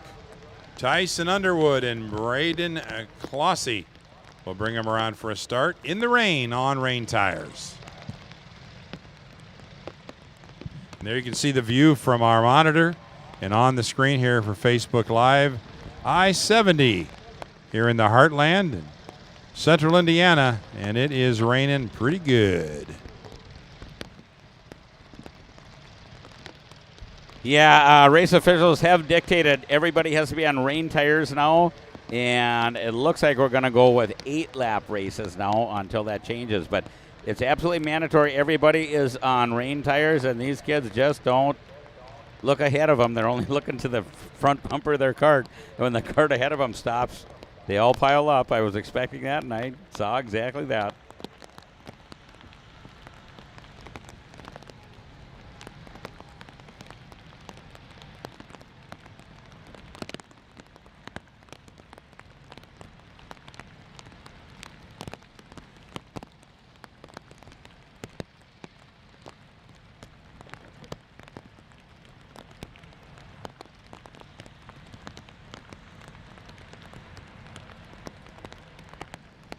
Trying to get our drivers lined up here.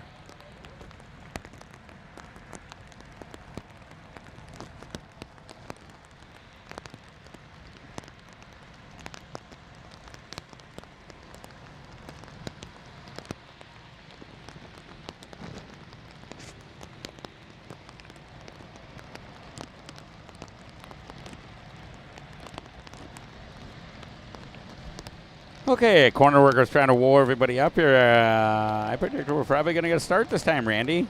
First time by, I think they're going to let him go just to get him down the track. I don't know. Randy says no. We'll see. I'm not sure about Are you a this. betting man, Randy? Not on this. Oh, this doesn't look good. Yeah, I agree with you now. We got most of the field on the inside. These conditions are bad on a good day, and these kids, maybe we'll see a start. Oh, it's a birds, and we are green. Go. Hammer down, boys and girls. And they go piling into turn one, and they're not all going to make it at those speeds. Well, maybe they are. Well, the rain tires so far are doing pretty good. The cart number 9, that's Tyson Underwood with the lead. And we got a couple off in the grass here, and a spin. Don't go yet. There we go. We are safe. Okay. And they are using the short part of the course around the scoreboard corner, and we've got some spins here. Everybody back headed in the right direction. And Tyson Underwood is the beneficiary of a lot of stuff going on behind him.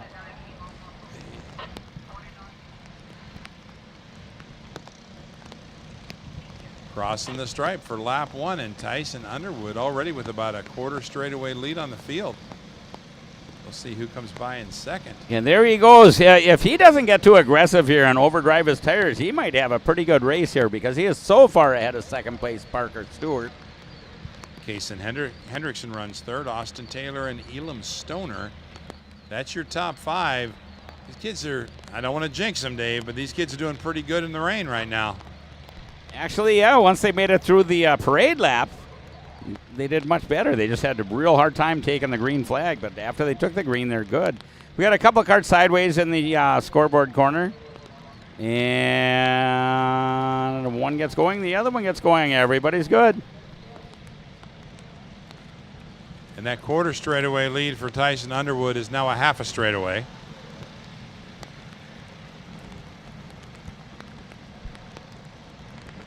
Greg just told me. Oh, that's right. Greg just told me this is the first time we've ever run kid karts in the rain. I guess I did realize that. Kid karts don't normally run in the rain, so this is the first time ever for them as well as for us.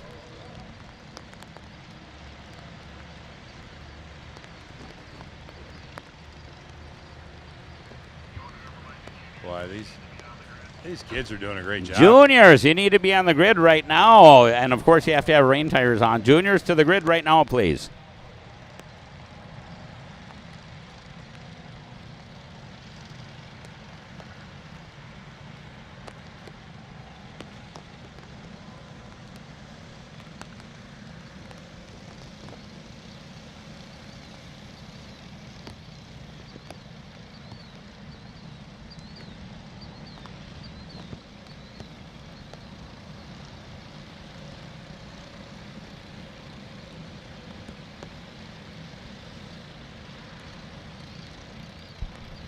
Once again, my Junior A group, Junior Alpha group, you need to be in the hot grid right now.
Here comes Tyson Underwood one more time, driving a smooth race out there in wet conditions.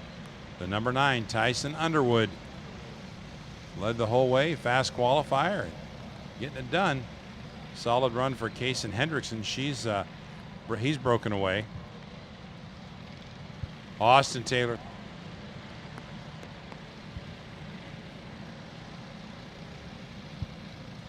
Now Elam Stoner up to 3rd.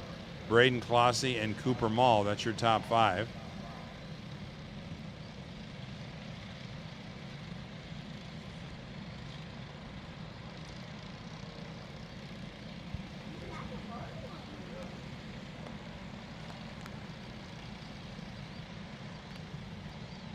And Race Bosnick gets around Riley Jackson, turn 1. Don't know how Race pulled it off, but he did, and did it well.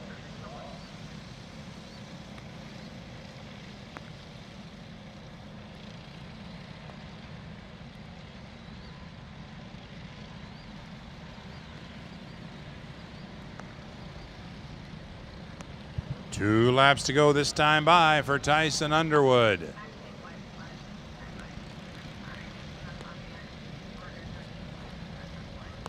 Actually, white flag about to come out, my bad. So 1 lap to go for our leader.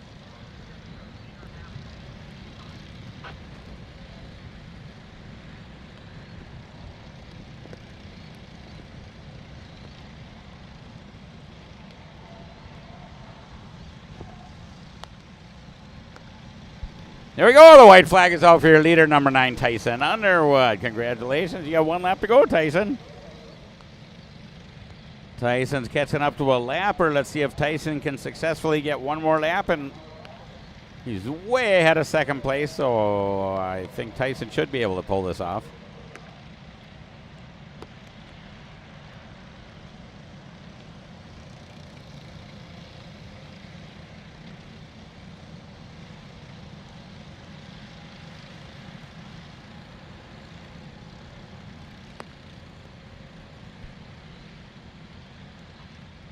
Okay.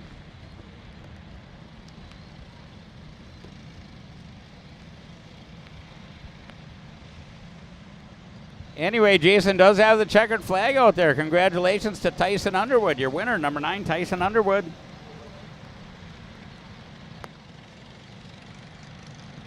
So our top 10 finishers in Kid Karts. The 9 of Tyson Underwood, your winner. Kaysen Henderson finishes 2nd. Elam Stoner 3rd. Braden Clossy 4th. Cooper Mall 5th. Austin Taylor, Hendrick McKay, Lucas Trinker, Zian Dyer, and Riley Jacks. That's your top 10 finishers in Kid Karts.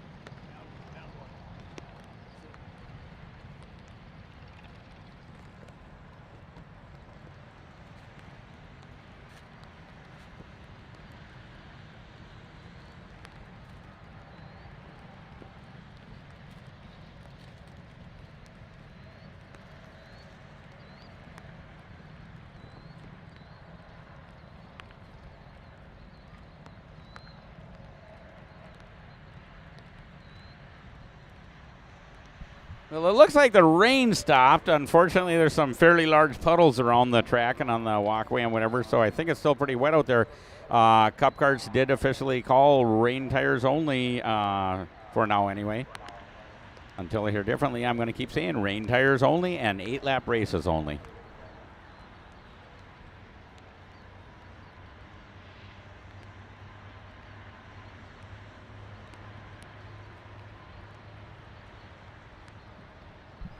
Yeah, the kid who spun off the track right after turn 2 is back on the track, and it looks like we're going to get the motor started, and somebody's going to drive it on home, and there we go. Our Kid Kart Gladiator is driving it home. Junior Group A, you should be on the hot grid right now.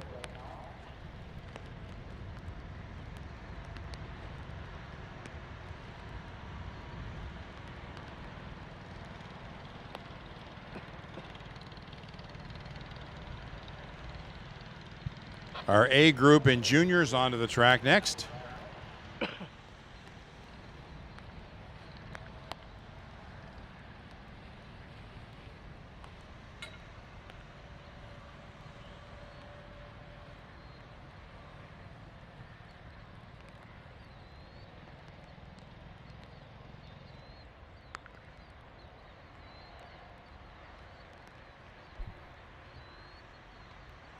Okay, I'm going to take a second to thank our sponsors here. Of course, we got Odenthal. Was very nice to come in at the last minute and do the worldwide broadcast here. We've got audio, video. They're paying for the or helping or whatever, somehow involved with the Skyjacks here. So thank you for watching Cup Karts Live, brought to you by Odenthal Racing, makers of the best 206 mount made in the USA. So we're very, very proud to be associated with Odenthal Racing. We also have Briggs and Stratton, of course. Dan, I think, is up here. Yeah, he's up here right now with us in the broadcast booth and the whole gang, Kyle and everybody. So Vega Tires, of course, Part City Auto Parts. Thank you, Part City, for being a new sponsor. RLV, NORAM, Target Distributing, of course, Joe DeBover and Stacy and Marshall and the gang. AEM Karting, that is Mick Gabriel and his family. Remember, character matters, so that's AEM Karting, and they do have a tent program over there, so good luck with that, Mick and company. EK Kart Chains, Nitro Karts, Tridell Racing, Precision Performance Karting. We've also got Parenton Automotive, Bacon Racing, and remember, Bacon Racing is auctioning or raffling off a wing from an F4 car that Al Unser Jr. assigned, and Al Unser will be here later on, Al Unser Jr. NSCW, that's Noah Stark Engine Works. He's got his tent on there, him and Mandy. CKT is Chicago Karting Technologies. CRG and LSR, I think that's Camp Chaos down there. Coyote Racing Chassis, Jim LePerry. You gotta absolutely love Jim and his people. They're so brand loyal. They're always telling me how great Coyotes are. E-Karting knows. David Cole is here. Rob Howden could not be here, so we have Flat Rob Howden here instead. Everybody's getting their picture taken with Flat Rob Howden. One Data Dog, our sponsor, Kart City. I don't think Rob Smith is on site. Full Send is here. Zamp Helmets, Quality Contour, Fern Creek Software, AMAX Racing. That's Adam Maxwell and the whole family. Mind Game Motorsports. How about them, the Rice family? As April always tells me. Kannapolis, North Carolina, home of Dale Earnhardt, so I absolutely love that. TS Racing and Cam Concept. Thank you very much, every one of you.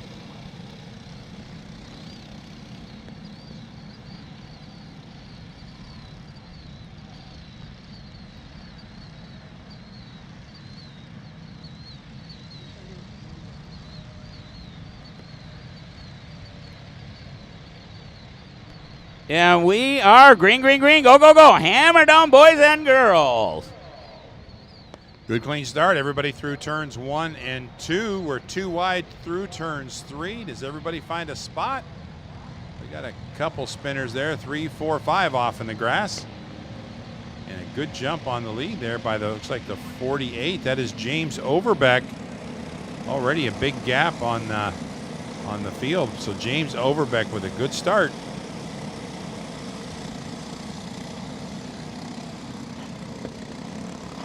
Overbeck, your leader.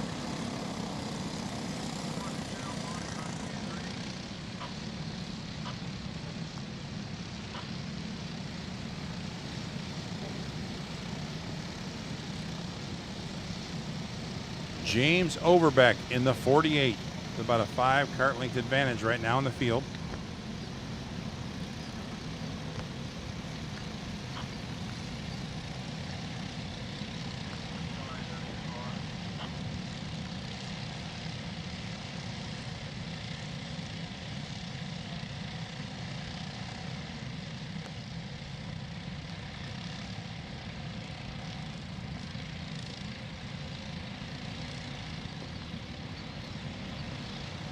And look at the lead on the first lap by James Overbeck.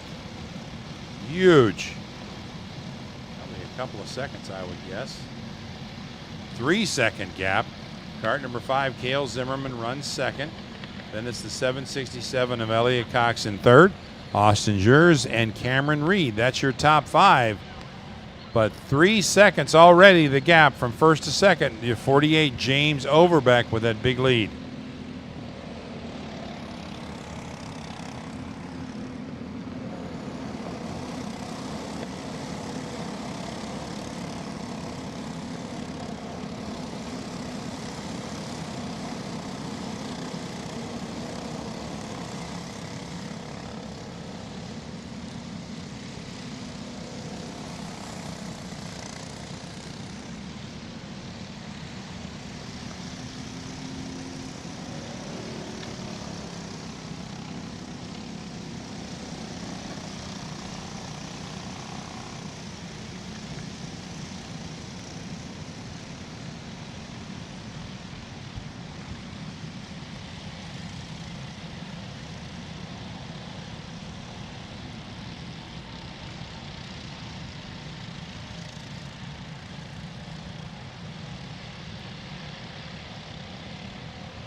Half a straightaway for the 48 of James Overbeck.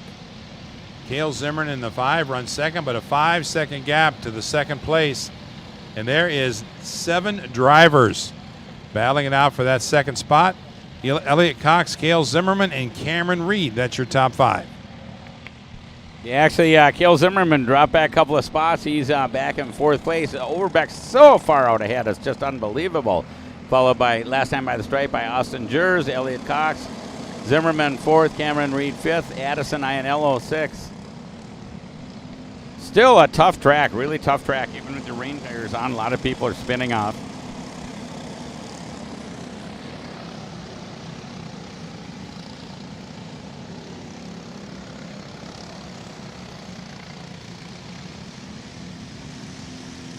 A little bit of a gap now from second to third with Austin Jers and Elliot Cox.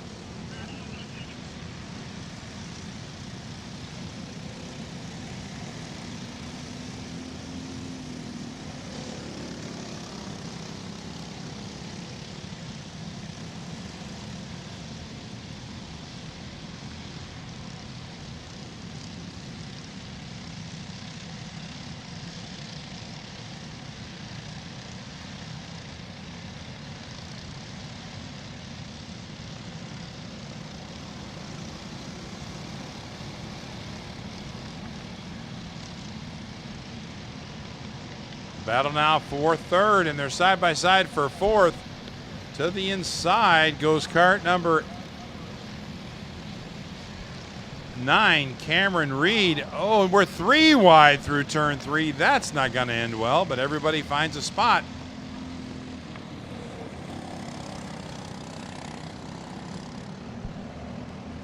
Okay, looks like a couple of cars get together here right after together. turn 1. And everybody's up, and hopefully they can get going again. Yeah, and the rain did start again. It is raining again. Here comes the rain again. Both our drivers that were involved in this wreck get off. The best part is everybody's okay, but the bad part is it is raining pretty hard right now. They need Junior Bravo group, Junior B group to the hot grid. If anybody has a welder, Giovanni Fiorita's pit needs a welder.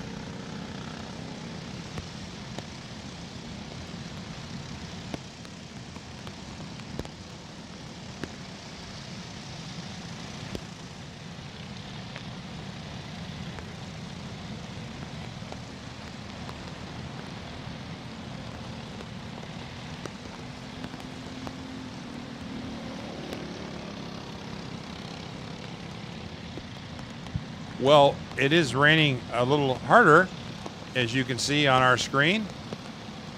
Boy, and we're halfway. Not sure how far we'll go with this, but boy, it is coming down in buckets. You know, my hat's off to that Jason Burgess. He not only wears that hot suit, an actual suit coat, blazer or whatever you call it, tie, everything. He looks so good. He, in the hot summer, in the heat of the summer, he's wearing that. But now he's standing out in this pouring rain and signaling halfway point. So, Jason, I really don't know how you do it. It is pouring rain. I'm just waiting to hear something on the walkie here. I don't know how these drivers are doing it, getting around there, even with rain tires. I mean, you're almost to the hydroplane stage right now, but you know, all in all, they're negotiating around this circuit, Dave. Not a situation where you can make too bold of a move, that's for sure. But by golly, they're doing a pretty good job getting around there. But as you can see, just the idea here, if you look on the screen now, the 24 is the driver that crashed, but that is how hard it is raining here at Newcastle. It just isn't going to rain a whole lot harder than this. I mean, it is coming down. Yeah, it is rock absolutely solid. pouring. And you know what? Our camera crew is still up in them sky climbers, sky jacks, whatever, aerial platforms, working in these conditions. I can't believe they're out there yet, but we really appreciate your effort here. Wow.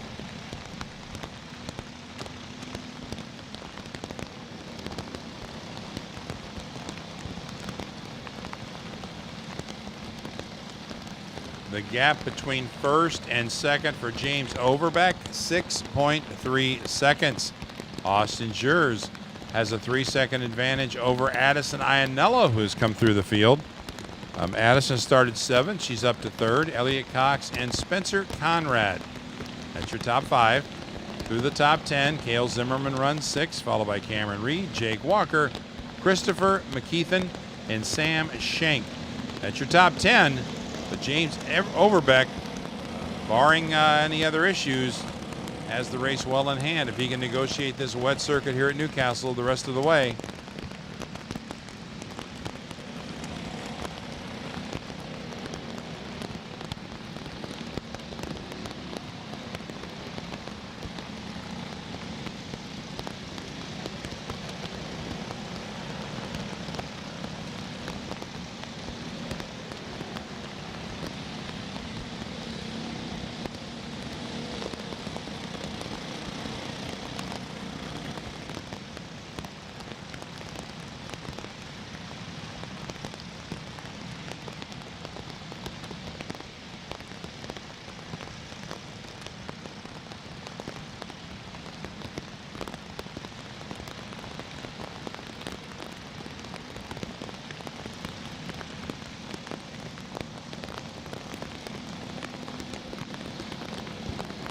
Two laps to go for James Overbeck.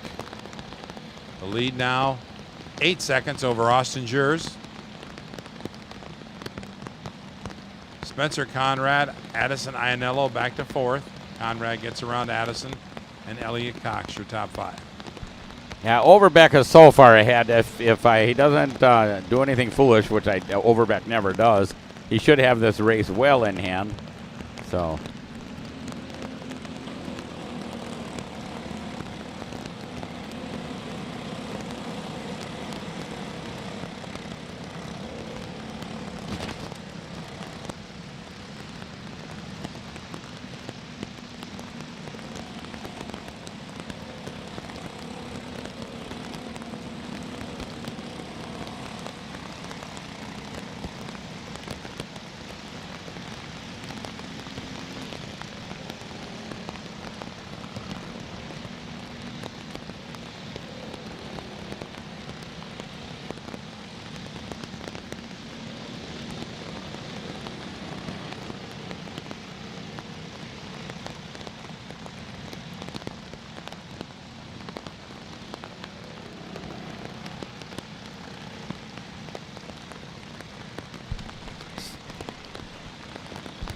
So it is absolutely pouring rain out there. You can see that on camera, and I just can't help but think this shows just how really good those Vega rain tires are. Look at them.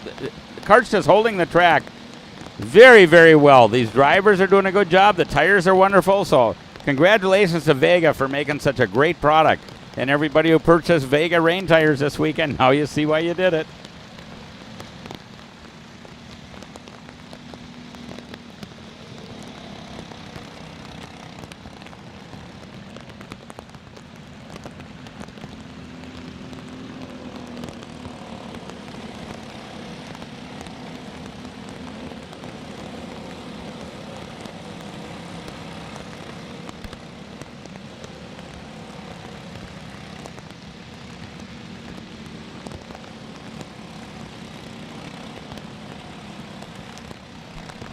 Jason does have the white flag out there.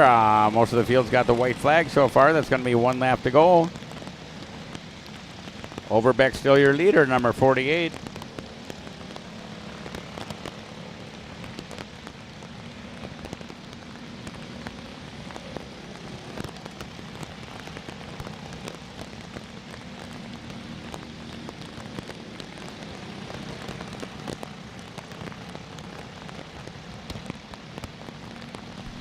And Jason's all prepared with the checkered flag. He is up on the barrier. And here comes your race leader, James Overbeck, and he's now a race winner, James Overbeck, number 48, James Overbeck.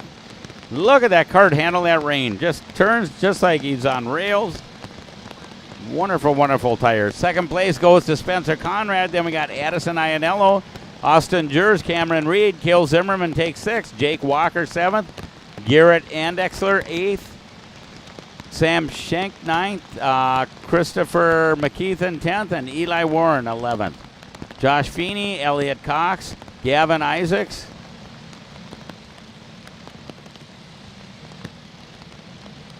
Emma Kate Scarborough, and Ashton Hankel.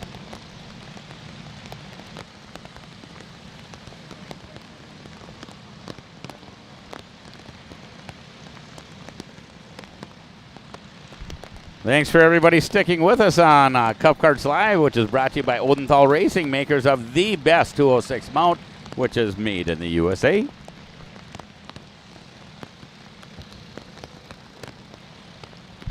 We've got a few carts off the track. We're going to need a pickup out there, so we're going to get a pickup here.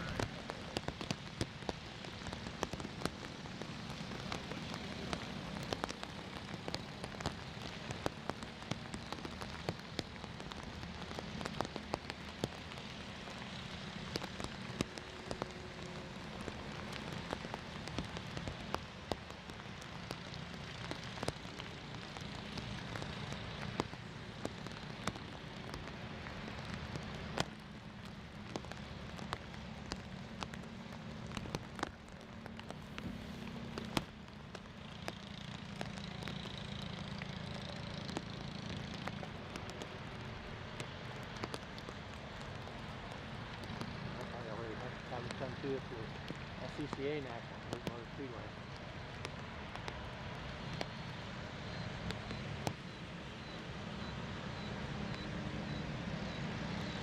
And the track is hot. This is the Junior Division Bravo Group, B Group on the track right now. After this, we're looking for our Masters. Masters should be on the hot grid now.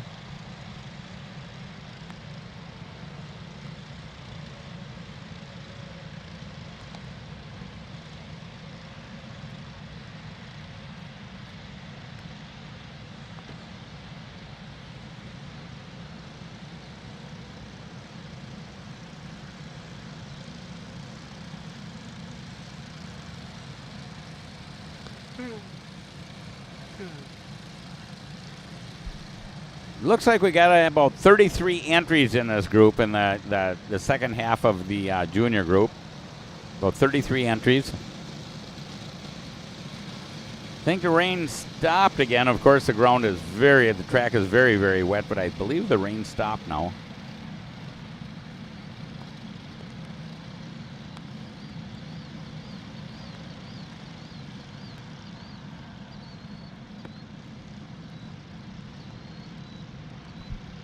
Okay, we try to get this field split in half. We're all watching Jason Burgess. He dictates the start, and we are green, green, green, go, go, go! Hammer down!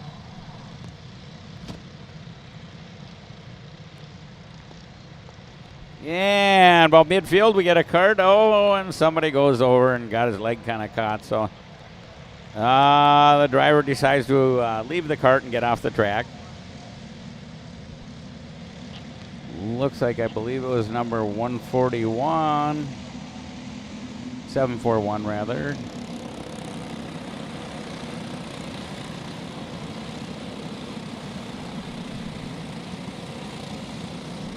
I believe it was Thomas Harville. Thomas Harville was the 741.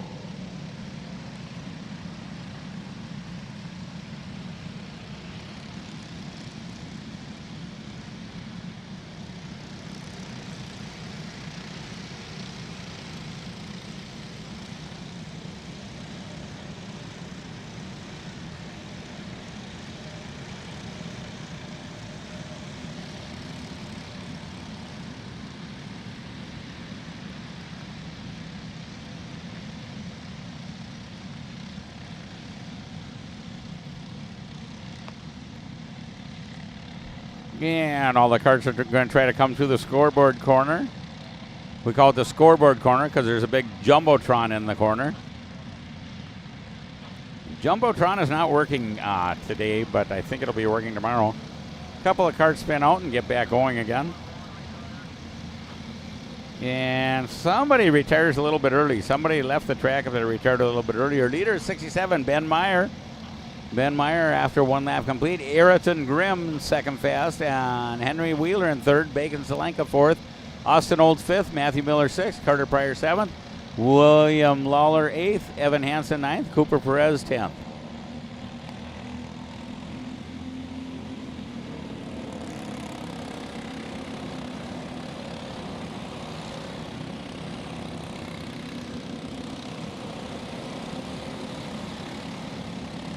Cart number one, Parker DeLong, has retired early. Parker DeLong is retired.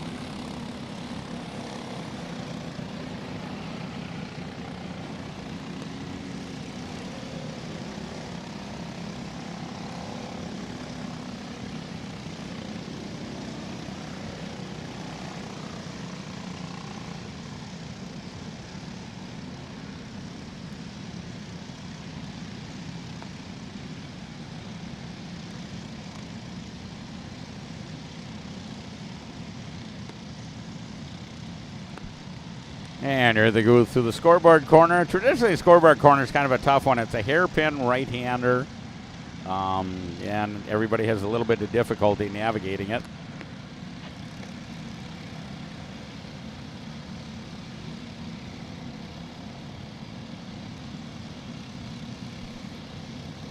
And next time by the stripe, Ben Meyer, Ayrton Grimm, Henry Wheeler. Henry Wheeler turned purple that time, but it's just tough to be purple in the rainy conditions. Bacon Zelenka is fourth. Matthew Miller fifth. Austin Olds sixth place. Austin's mom, Megan Olds, is our official timekeeper scorer today. She's doing a wonderful job up there. Unfortunately, I don't get to work with Megan today. She has to work in the other building. It kind of disappoints me because it's very enjoyable to work with Megan.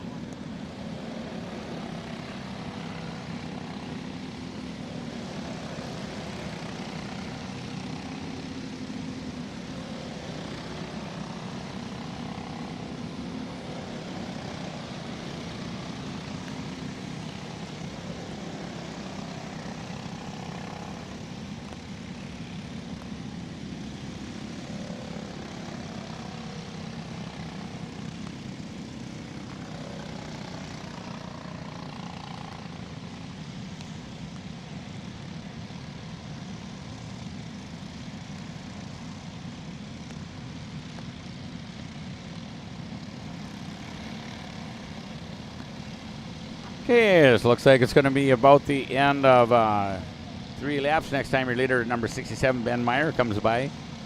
And there it is, 3 laps complete for your leader. Very close behind him is Ayrton Grimm in the 21 and Henry Wheeler in the 02. There could be some passing going on yet.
Halfway home this time by for Ben Mayer in the 67.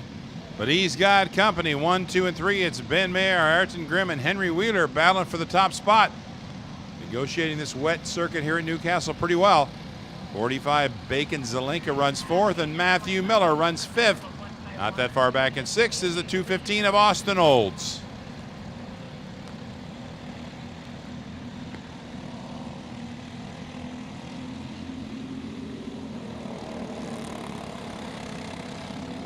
Thanks for watching the racing today at the Cup Karts Live as we bring you all the action here from Newcastle Motorsports Park for the Cup Karts Grand Nationals, brought to you by Odenthal Racing, makers of the best motor mount for 206 Briggs & Stratton engines, and made in the USA.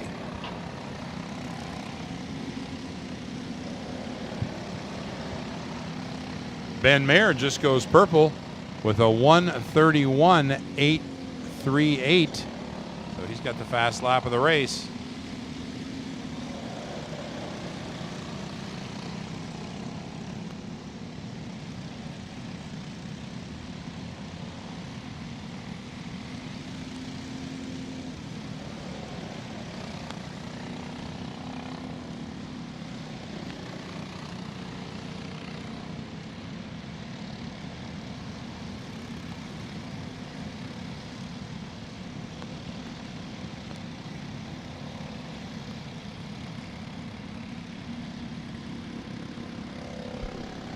There they go, 5 complete. Oh no, and Ayrton Grimm spins out. Ayrton Grimm is laying right in the middle of the track.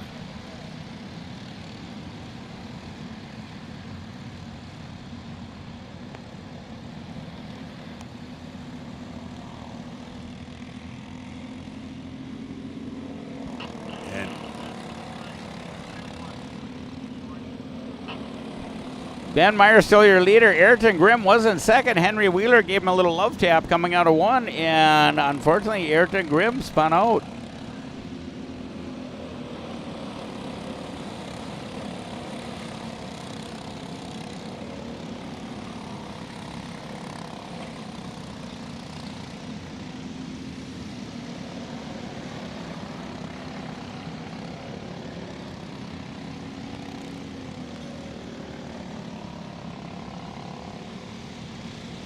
And it's Ben Mayer and Ayrton Grimm battling out for the win.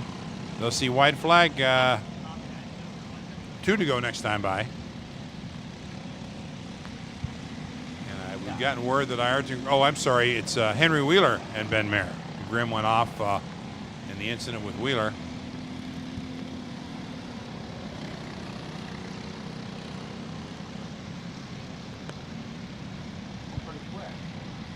And looking to the inside, Henry Wheeler, but can't make the move on Mayer.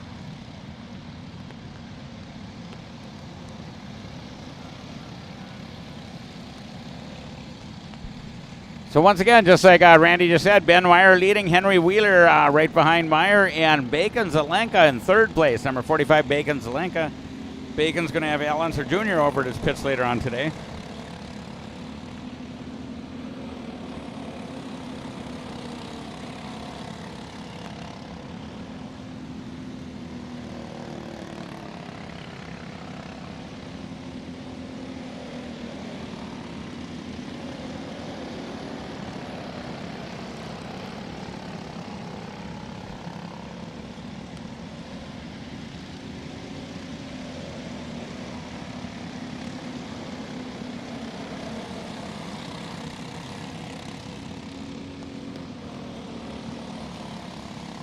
The next flag the leaders see will be the white flag. They come by one more time. Ben Mayer and Henry Wheeler leading the way as they head up towards I-70 to complete lap number 7. Masters, you'll be next onto the track.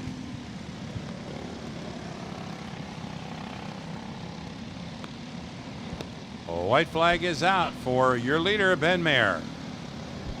And there it is, Ben Mayer, one lap to go, followed by very closely by Henry Wheeler, and then we go back a little ways. And we got Bacon Zelenka on 3rd. And Henry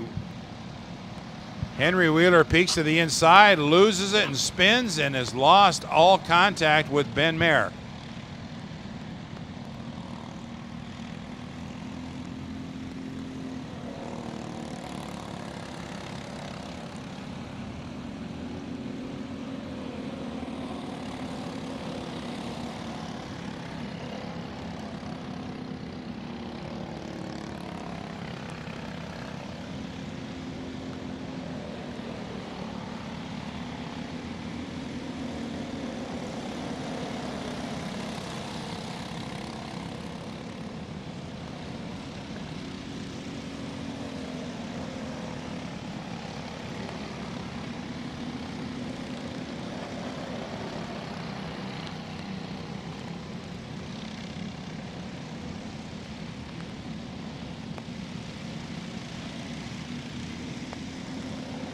And the 67 of Ben Mayer heading up towards I-71, final time for heat race number 1 of the B group in juniors.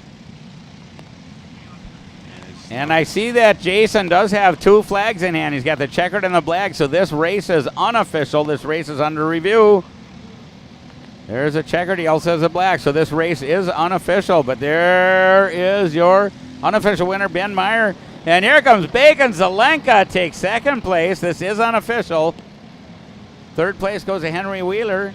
Then Matthew Miller and Austin Olds takes 5th. This race is unofficial.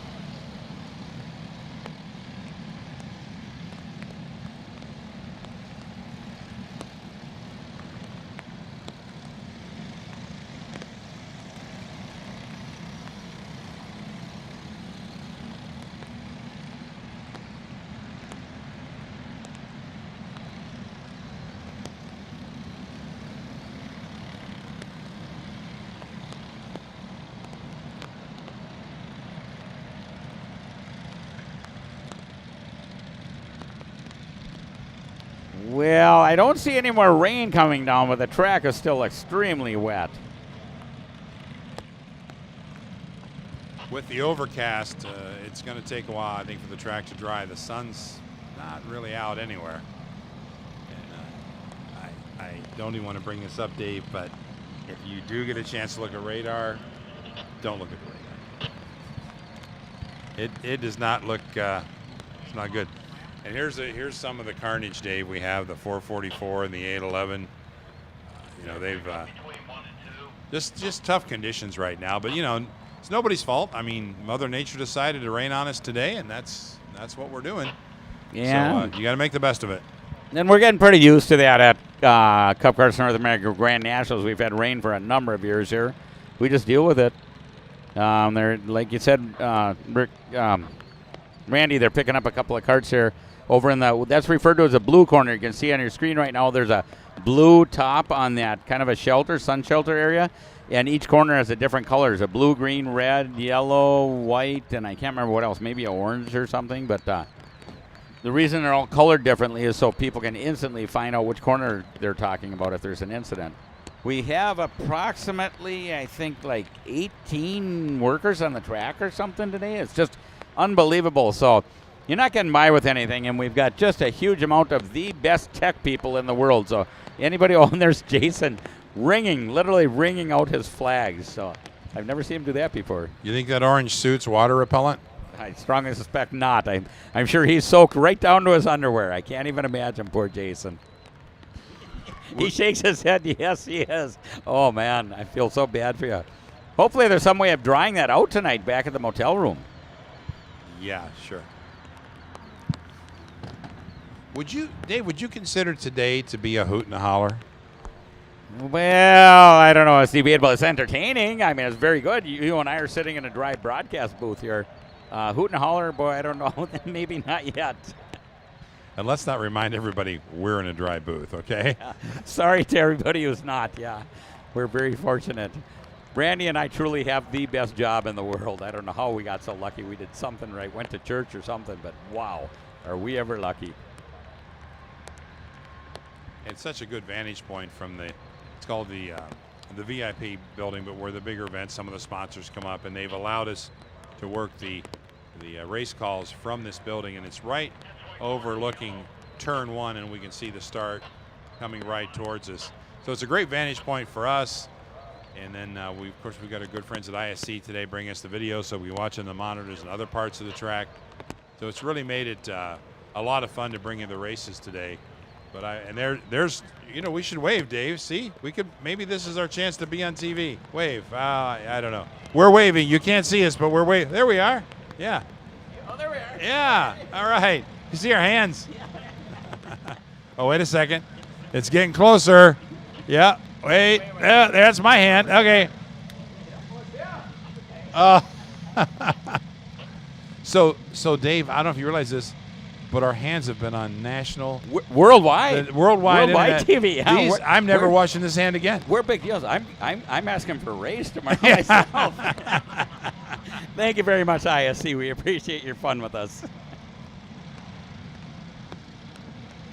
if you want to go out and call the race from the rain, they'll probably put you. I'll stay here and man the inside. Yeah, oh, absolutely. I would do that for you, Dave. I got your back, buddy. Don't you worry. Masters on the track for their final. It's Michael Dittmer and Ryan Sporowski in row 1. Jacob Neary and Mike Smith in row 2. Tim Shutt and Steve Knight, row 3. Matthew Grenholtz and Michael Welsh in row 4. And James Insko and Jamie Bradford, row 5, as they come down for a start. And these are a little bit older, a little bit long of tooth. This is a Masters class, so they're going to be a little bit less aggressive on the starter. They're starting very slowly, which they should have. We're all watching Jason Burgess. I think he's got his flags all wrung out because I saw him squeezing all the water out of them. And Jason in the bright orange suit says, green, green, green, go, go, go. Hammer down, boys and girls. Big jump on the inside line. Michael Dittmer in the 77 and Jacob Neary in the 145.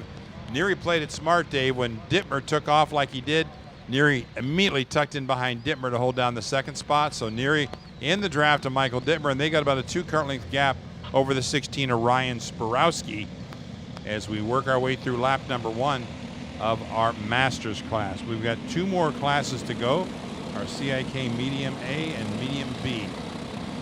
Everything you see this weekend, for those of you watching at home, the engine power plants are all the same. It's a Briggs & Stratton 206, which, and don't hold me to the exact number, but I would say about a 12 to 15 horsepower engine, 4-cycle engine with a crankcase. They got to keep oil in it and run the fuel through it without oil, so it's a 4-cycle, not a 2-cycle.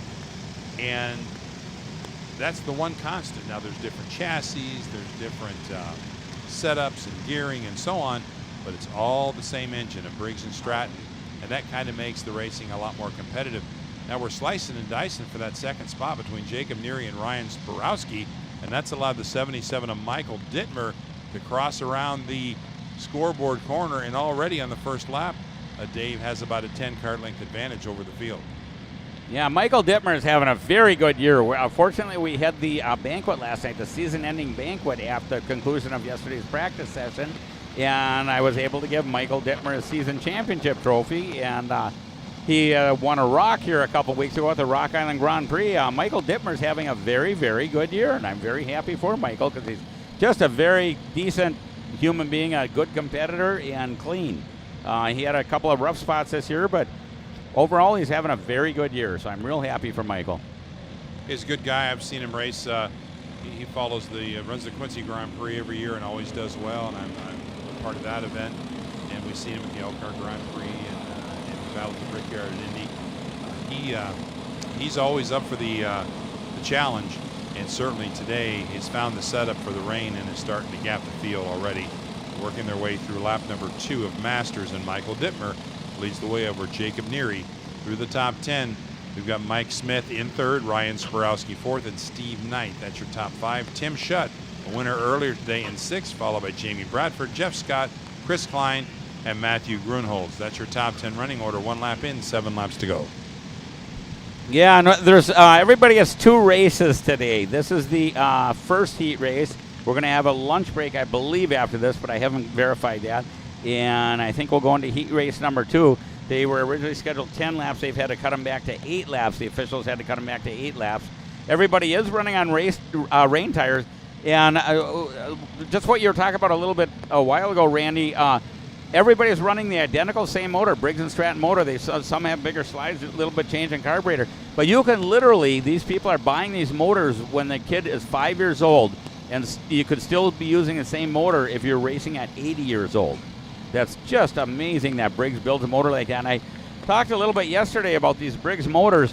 You know, there's been, I think I've been at 3 races where a motor blew up, and I said, geez, that's really unusual. You know, I'm a little bit surprised. Them Briggs motors are tough. I'm surprised he blew it up. And they say, yeah, well, I ran it out of oil last week or something, you know, or maybe earlier in the week or something. I ran it completely out of oil, and I didn't realize that on you know, whatever. Well, that might have something to do with why the motor blew up. But if you maintain them properly, they just last and last and last. You know, the old saying, kids, don't try this at home. Well, don't try running your lawnmower out of oil thinking it's going to do a better job cutting the grass. That's not what the engines are designed for, but they will push the envelope, so to speak, The lesser oil, the less friction, the more RPM, but you're really, really flirting with danger out there when you do that, because that engine will heat up just like that. And as you said, everything seizes up and you're done. So there's a fine line between running it low on oil to get higher RPM and running it out of oil. And when you cross it, well, that's what happens. Yeah, actually, these ones that blew up, they ran them completely out of oil. Like, they forgot to put oil in. They drained it and never put any oil in. Went out and raced, or half a race or whatever. So yeah, it was 100% on them. Every single one that I ran into, you start talking about it a little bit, and they say, well, yeah, it didn't have any oil in the last race, but it sounded fine. And they always run fastest right before they're done. You really start flying, and then all of a sudden, boom. It's like in NASCAR when they tape off the radiators. They used to tape them off for qualifying, but if they did that in the race, the car would burn up in about 10 laps. So you can't push the envelope on these engines for very long. But good racing out there right now, and it is. Everybody seems to have found a groove right now in this wet condition. And the rain has subsided somewhat. It's still a light drizzle, but according to the radar, it's going to be here for a while. So we could see wet conditions the rest of the day. Michael Dittmer was the leader on the start, and he is approaching halfway and is still the leader by the tune of about almost a full second over second place Jacob Neary in the 145. And Jacob Neary is no slouch either. Jacob Neary's a very good racer, but yeah, Michael's having a good day here. And I see Jason shaking all the water out of his flags again. Poor Jason. His suit has to be soaked. His flags are soaked. What a miserable weekend for Jason, but he still plugs away. He's our chief starter, our flag person every year at the Grands, and we always look forward to it. I see Jason at a number of other races, too, and I always make a point of going to say hi to him, even if I'm just a spectator. I just really enjoyed talking to Jason. He's just very entertaining. And let's give a call out to our officials right now. Half of the officials we have on staff this weekend is working out in these elements through all of it. And we really appreciate their hard work. As you said, we're inside. A lot of the other officials are inside. But I will tell you that the officials that are working out on the track right now, they are really dedicated, because these conditions are not all that great. Yeah, absolutely. Cup Karts North America is very fortunate to have what I really believe is the best in the business. Very dedicated and very willing, and the never say die attitude. We're always going to make it work, and nobody's ever going to say that's not my job. And I'm very happy to work with this group of people that have that attitude. And they're in just miserable conditions out there right now and happily doing it. Jason does have the halfway flags out there. He's representing the races half over. Michael Dittmer has led every lap, and he's 0.8 of a second in front of second place Jacob Neary. But he's not really shaking. In fact, Neary's trying to close in a little bit. The last lap, Neary was 0.2 quicker. So Jacob Neary closing the gap a little bit. Dave, we might have a race for the lead before this is over. Yeah, and those two could put on a heck of a race, and they're both clean, too. I need my senior medium A, CIK medium A alpha group to the hot grid, please. Medium A to the hot grid. Yeah, Dittmer and Neary could definitely put on a good show here yet. There's going to be 3 laps to go this time by. Dittmer still leading by, maybe 4 kart lengths, 3 kart lengths, 4 or 5, something like that. Here comes Dittmer, and here comes Neary, number 145. Dittmer in the 77, Neary in the 145. I really like the fact that Dittmer went with a bright orange paint. It's really easy to pick out on the track. He made it much easier on me this year. Jacob Neary continues to be 0.1 of a second quicker on the track than Michael Dittmer. There is 3 laps left, and Neary has a chance. He's about 5 kart lengths back of Michael Dittmer, but the last lap, he was 1/10 quicker. So that will close him in. If he can keep that up, he's going to be right in the draft and possibly will have the ability to make a move for the win before this is over. Mike Smith, about 2 seconds back. Then it's Ryan Sporowski and Jamie Bradford, your top 5. They're all chasing the 77 of Michael Dittmer. It'll be 2 to go next time by.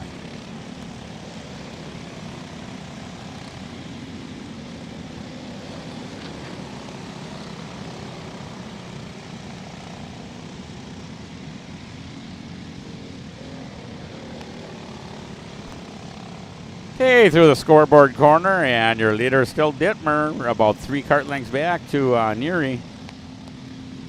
Dittmer in the 77, Neary in the 145.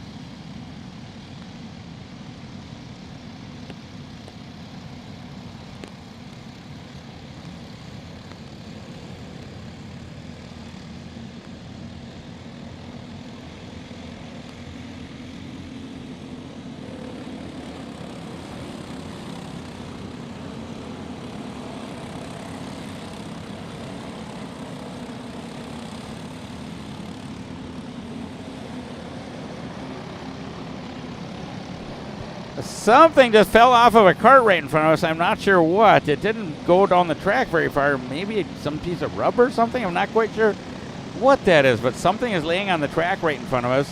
Cart just hit it or just lost it. Maybe it's one of those Minnesota petrified woodpeckers. Pileated woodpecker. And there we go. We got a camera view of somebody's sunglasses. Somebody's Oakley sunglasses. They no longer have lenses. So somebody must have had their sunglasses sitting in the belly pan of their cart. Those sunglasses are not having a good day here in Newcastle.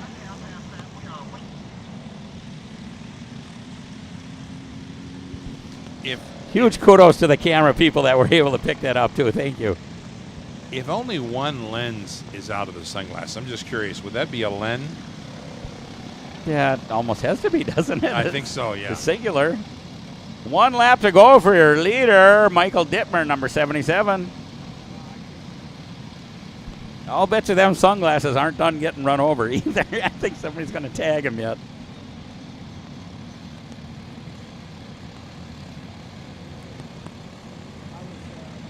I think they're going to make it. Nobody's hit him yet.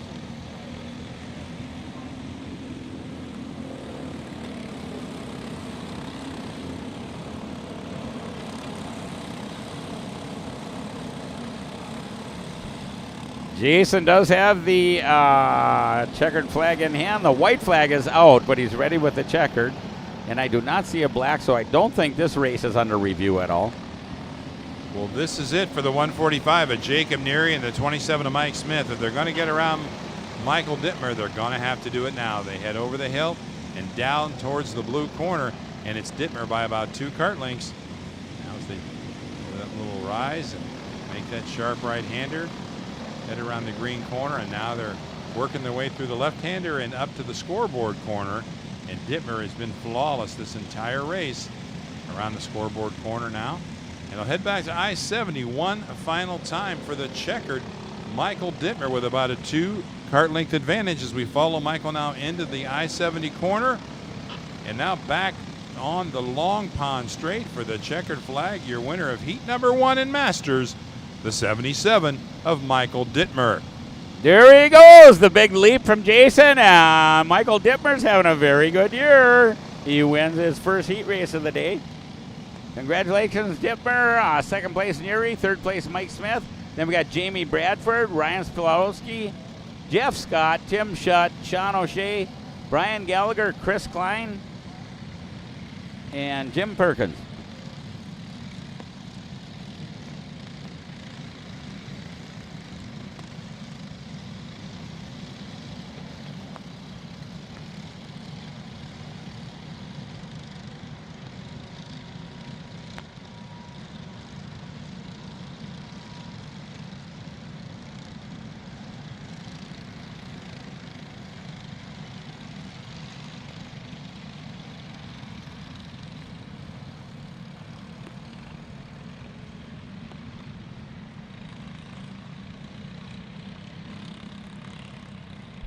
And there he goes, Jason flags. Oh, I guess we got one more cart.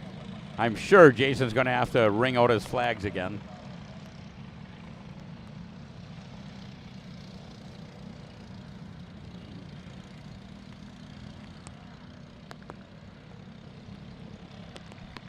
And there we go. That appears to be the last cart on the track. Our next class out, I believe, is CIK Medium Group A.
So big kudos to the camera crew here. They're doing a wonderful job. We got a really nice guy right out down in front of us here. He focused in on those sunglasses out there so we could see what it was. I knew something got wrecked, but I couldn't tell what it was. So thank you very much to the ISC camera crew broadcasting this worldwide. We really appreciate it. And this is a CIK Medium A Alpha group, and everybody's kind of warming up their tires. The front guys better whoa up a little bit to let the back guys catch up. Brandon Jarsacrack on the 138 and Mick Gabriel in the 01 is our front row, followed by Mika Hendricks in the 73 and Gary Lawson in the 100 in row 2. Row 3 is the 136 of Dylan Amundsen and Matt Winfrey in the 03. Jordan Bernlohr in the 27 and Cole Nelson in the 333 in row 4, and it's Bowden Barnwell and Corey Tolles running at your top 10 starters. 32. This is maybe our biggest class. We got 60 plus in this class. Two groups, 30, about 32 to 33 in each group. Good formation right now.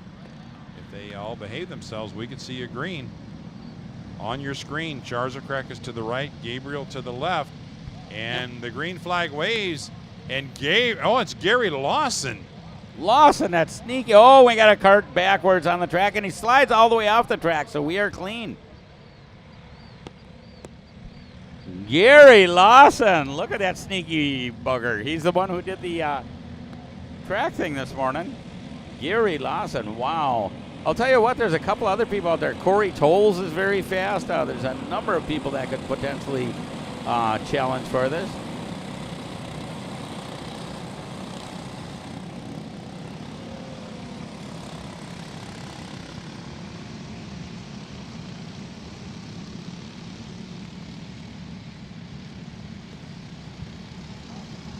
Well, you know, Dave, last year in the rain, Gary Lawson almost lapped the field in a 20-lap final. And right now, in lap 1, he's already gapping probably 2 seconds over second place. I think that's Brandon Jarsacrack in second. So clearly, when it comes to rain, Gary Lawson is the benchmark as to how fast you need to get around this track, and he knows how to get there. Oh, and we got a spin.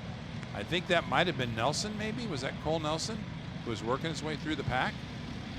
Can't quite see. It was maybe a terrible Bryce spot. Dickman, I think, in the 38. I'm not sure. We'll have to get a read on that. They're coming by now, and Lawson has the lead over Jarsacrack of almost 2 seconds. Then it's Mika Hendricks in third, Matt Winfrey. Jordan Bernlohr up to fifth. Jordan started in seventh, so he's moved up a couple. Corey Tolles in sixth. Corey started 10th. So Corey has moved up 4 spots. And then in seventh is Bowden Barnwell, Jacob Donald, Jeff Lyda, and Desi Pedragon. That's your top 10, 1 lap in the books in our first senior medium race, Group A. And Gary Lawson, a 1.7 second lead over Brandon Jarsacrack. Yeah, I absolutely expect to see Corey Tolles move up a little bit. Jordy Bernlohr is having a little bit of a tough year, but he has the capability of moving up a little bit. But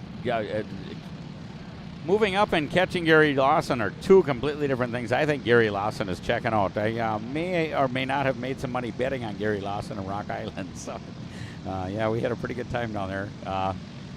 Corey Tolles, of course, Bowden Barnwell from California. We have, I think, last I heard, we have like 25 entries from the state of California, so we're very happy with that.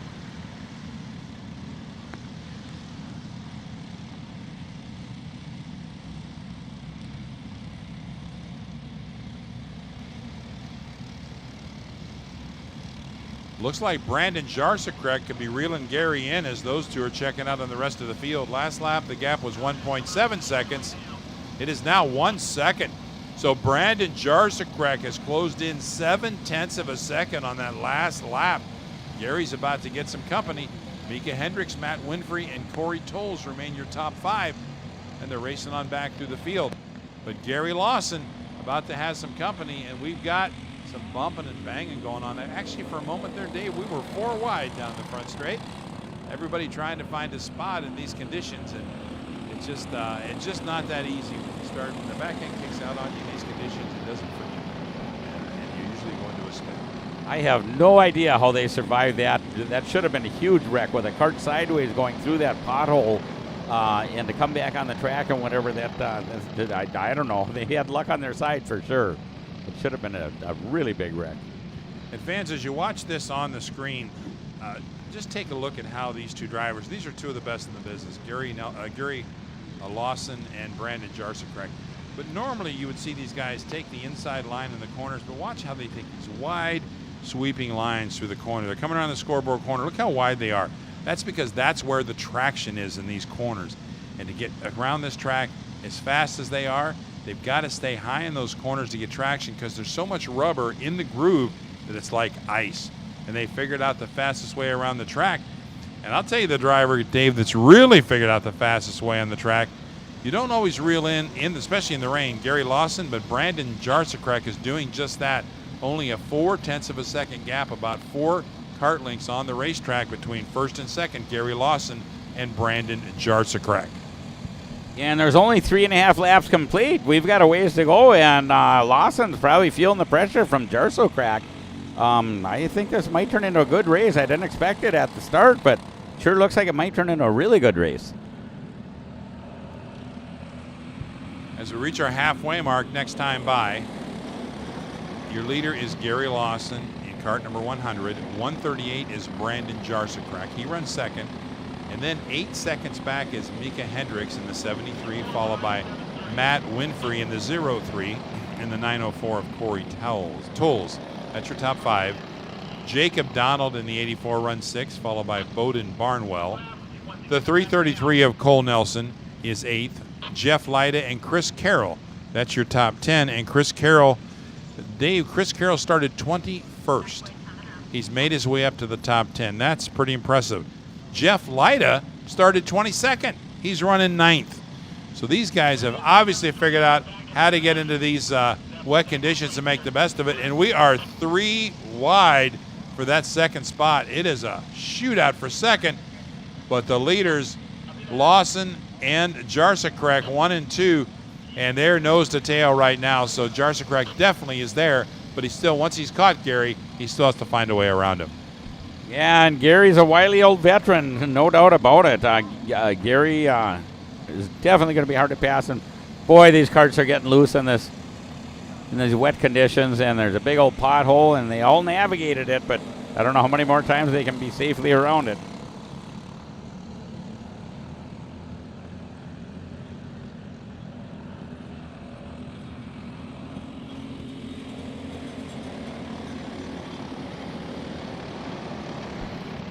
Yeah, the track, as Randy and I were just talking, the track is still getting wet. There's kind of a light drizzle or something that's constantly falling on the track.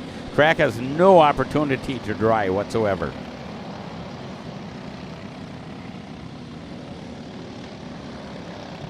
Here comes Jarsikrek to the inside in the green corner. Can't quite make the pass. And so that's when we were talking about how wide a swing these drivers take. So basically, Gary Lawson's saying, you want the inside of the corner? Go ahead, try it. And Jarsikrek just did in the green corner. He got inside, he started losing grip, and he backed off because he knew he was going to get in the grass and lose time to Gary. So he backed out of it.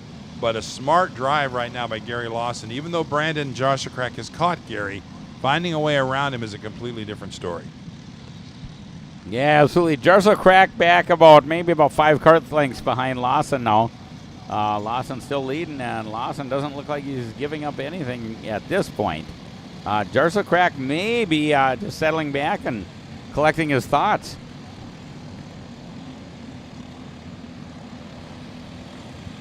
It'll be 2 laps to go next time by for Gary Lawson.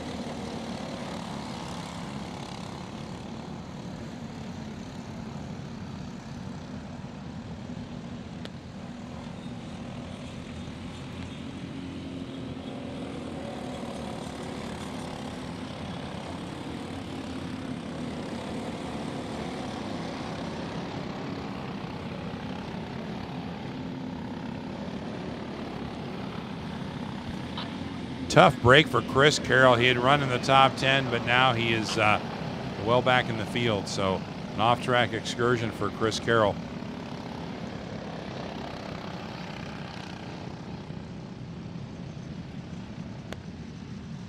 Looks like Chris Carroll has pulled off.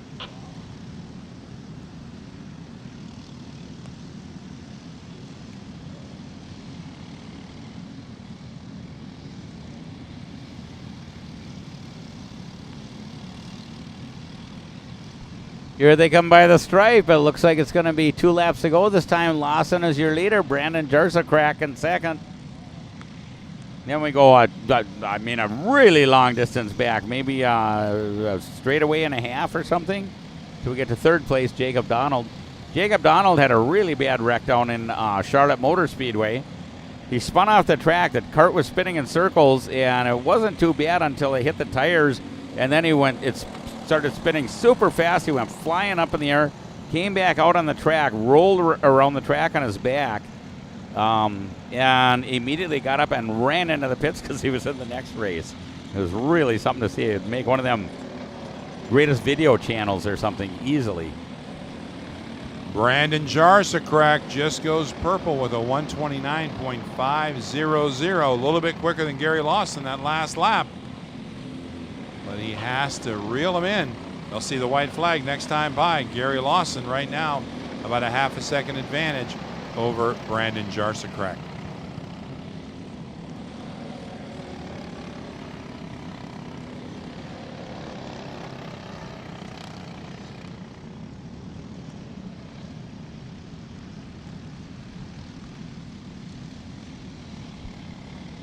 Jason Burgess does have the white flag in hand for your race leader, number 100, Gary Lawson. Second place, number 138, Brandon Jarsacrack.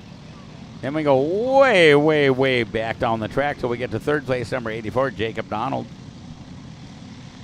And I think at this point, Brandon Jarsacrack has got to just settle in and realize he's not going to catch Gary. He's got a solid second place finish. Well, it'll give him a good starting spot for heat race number 2. But Gary Lawson from the 4th starting spot dominates, leads every lap, and barring any unexpected, will bring it home with the victor in heat number 1 of Group A in our CIK medium class, senior medium.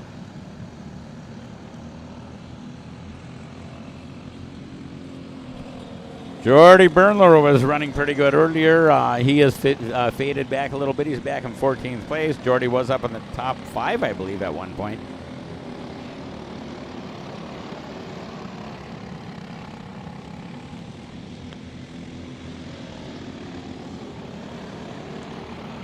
A good run out there by Cole Nelson, starting in 8th. He's worked his way up to 4th.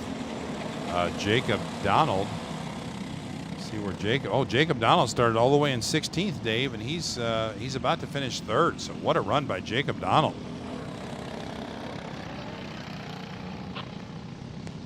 Dean Pinton started 15th. He'll finish 6th. So a lot of advancement there by some of these drivers. Checkered flag comes out. Your winner, Gary Lawson. This is unofficial, though. The black flag is out as well as the checkered. This is unofficial. Winner is Gary Lawson, followed by Brandon Jarsacrack.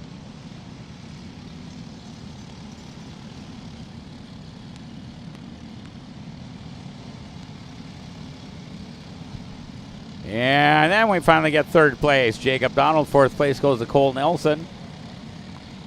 And we're going to have Matt Winfrey, Dean Pinton, Corey Tolles way back in 7th place. I kind of thought Corey was going to finish a little bit better than that. Bowden Barnwell, Brennan Hanville, Jeff Lyda, Jordan Morgan, Micah Hendricks, Desi Pedregon, Dylan Amundsen, Jordy Bernlohr, and Bryce Dickman.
Paulie Massimino and Tristan Ferber will bring him around for a start in our B group of our senior medium class. Adrian Cruz and Colin Warren, 2nd row. Justin Wishard and James Michael Sullivan, 3rd row. Clay Settles and Garrett Adams, row 4.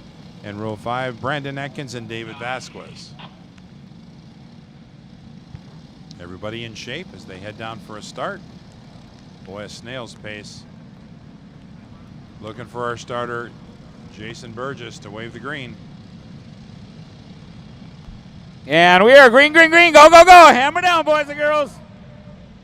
And turn 1, we make it through clean. Hopefully we can get through turn 2 clean. And yes, indeed we do. Paulie Massimino in the 08 and Tristan Farber in the 0-1-1. That's your front row starters. They singled out nicely as they went through turn 1. And will race each other as they head down the back part of the circuit. But good start, good clean start by all the drivers in this group. So Paulie Massimino in the 08 leads the way.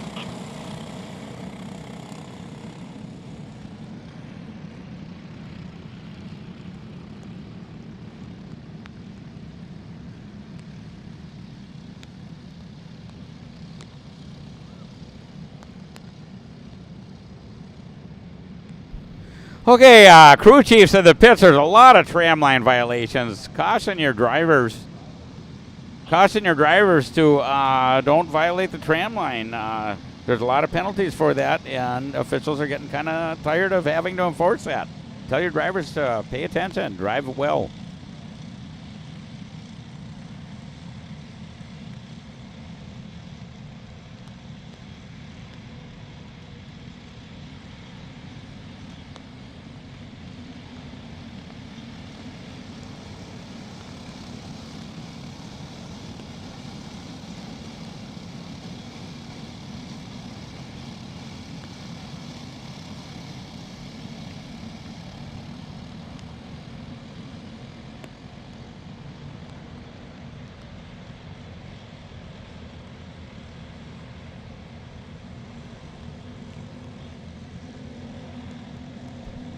Okay, so we are going to have a lunch break after this this class on the track. There's going to be a short lunch break, about 20-minute lunch break.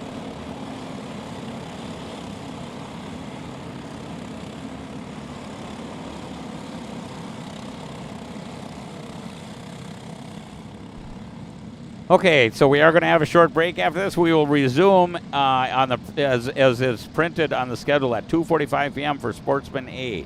So 2:45 p.m. everybody is going to be back on the track.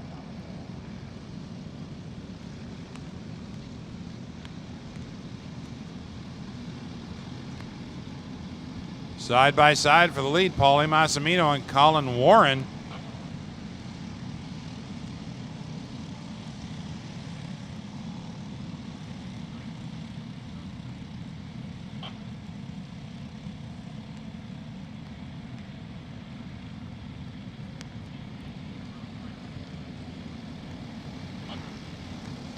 And the 211 of Colin Warren second.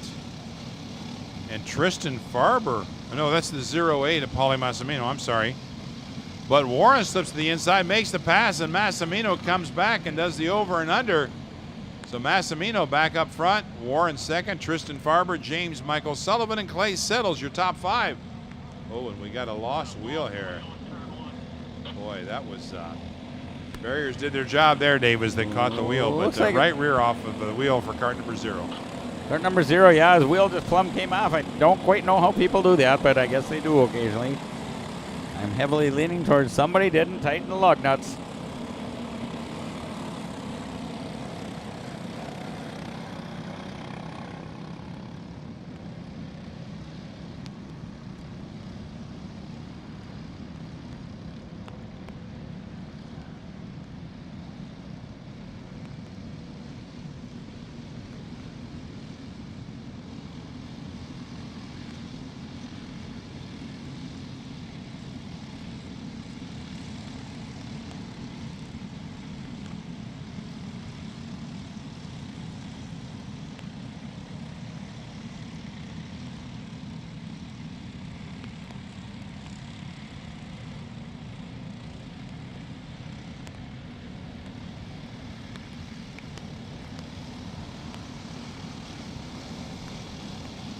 Okay, here they come by the stripe, and it looks like our leader is still Paulie Massimino. Number 08, followed by the 211 of Colin Warren. And for the last 2 laps, Colin Warren has slipped inside of Massimino. Coming into turn 1, Massimino has laid back and then crossed over to the inside and passed him back. So these two have changed the lead twice each lap in the last 2 laps. So Paulie Massimino and Colin Warren having a good time out there. Tristan Farber about 2.5 seconds back in third. Clay Settles and James Michael Sullivan all right there battling it out for that 3rd spot. I got to see Massimino and Warren race together a lot down. We had a bunch of races down in Florida earlier this year, and I got to see the 2 of them. They put on a pretty good show. Paulie Massimino and Colin Warren definitely put on a pretty exciting show. They're both certainly capable of winning this race.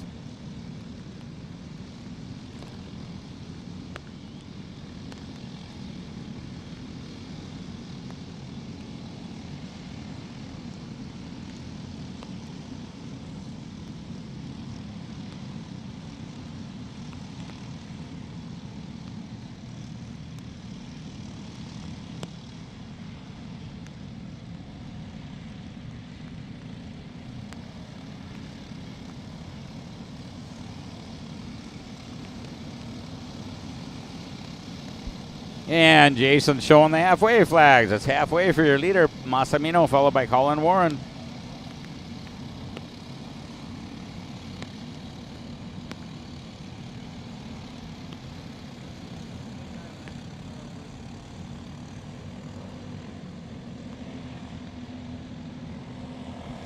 Garrett Adams in the 04 just goes purple with a 130.966 fast lap of the race.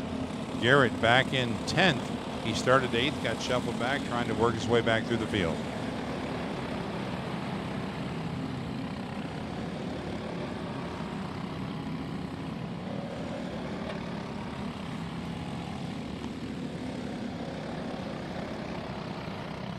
And Brandon Atkins, who started in 9th position, working his way up to the top 5. Brandon in the car 117, now running in 5th.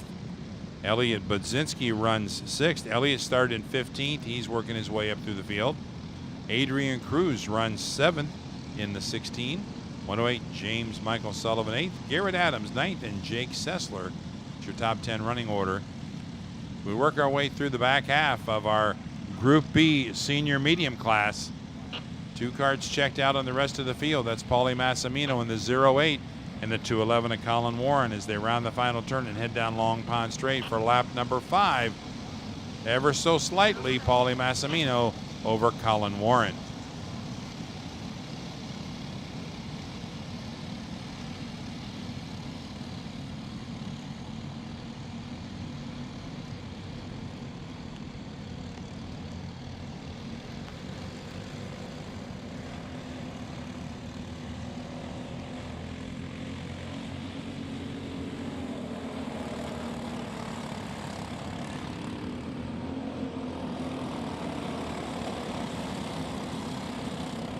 It'll be 2 laps to go next time by for the 211 of Colin Warren.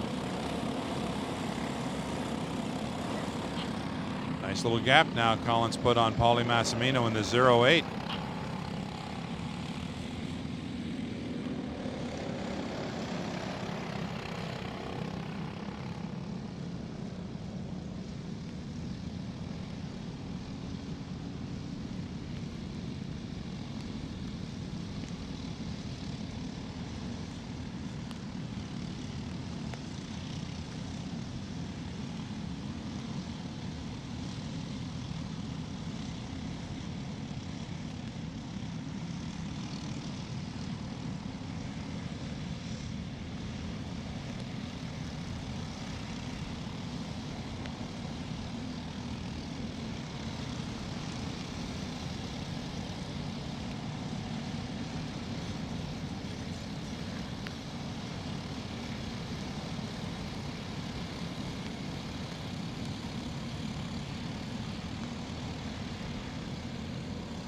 Garrett Adams, once again, fast lap of the race, a 129.537.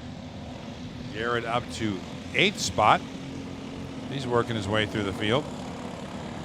Garrett started 8th, but got shuffled pretty far back in the field on the start. Now climbing his way back through. They'll see the white flag next time by Colin Warren. He's got a nice gap on the field right now. Over Paulie Massimino, Clay Settles, they're all pretty comfortable in their top 3 spots. Even 4th, Tristan Farber has got a nice little gap. But then you've got Brandon Atkins, Elliot Budzinski, Adrian Cruz, and Garrett Adams all racing together. And they have really battled it out for that 5th position.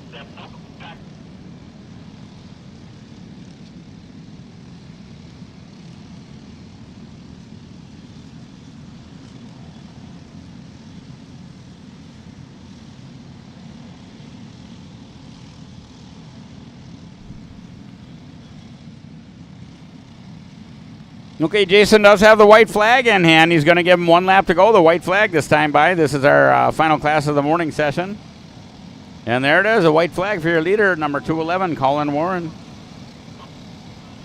Current 2nd place, Paulie Massimino, number 08. 3rd place currently is the 54 of Clay Settles.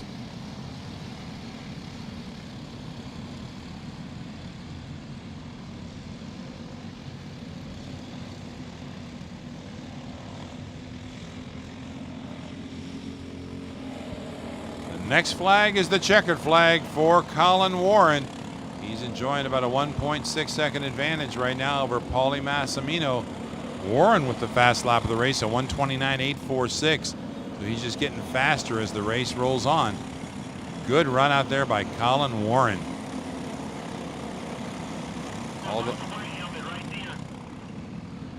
All the way from Naples, Florida. Paulie Massimino, another Florida driver from Parrish, Florida. Clay Settles running 3rd. He's from Nashville, Tennessee. Tristan Farber from Waukesha, Wisconsin. And then Garrett Adams working his way now up to 5th. Garrett, one of the quicker drivers on the track. And he is from right here in Newcastle. Actually, Greenfield, Indiana. But this is his home track. Checkered flag about to come out for Colin Warren in card number 211.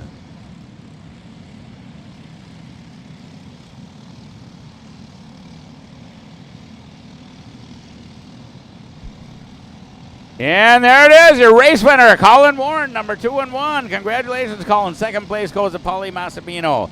3rd place is going to be Clay Settles. Yeah, everybody's waving at the cameraman. Garrett Adams takes 4th place. Tristan Farber 5th. Elliot Budzinski 6th. Brandon Atkins 7th. Adrian Cruz 8th. Jake Sessler 9th. James Michael Sullivan 10th. Sophia Story comes in 11th. Sophia was really, I expected to see a little bit more out of Sophia today. She had a really rough day.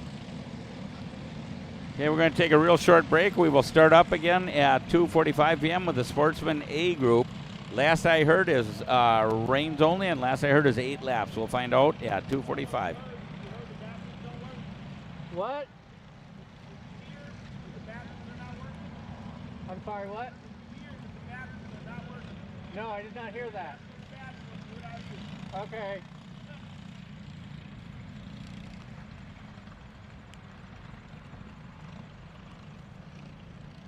I just came out here and said the bathrooms aren't working. Oh, great. Well,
Hello. Yeah, yeah, they got us Arby's. Although my fries are cold, so by the time they got them out here to me, it's miserable. It's wet. For the first part, my intercom didn't work. Finally, they got that working, and then one of the other cameras died. They finally got it working again. We're at lunch break, so the only good thing is all the races have been changed to 8 laps instead of 16. So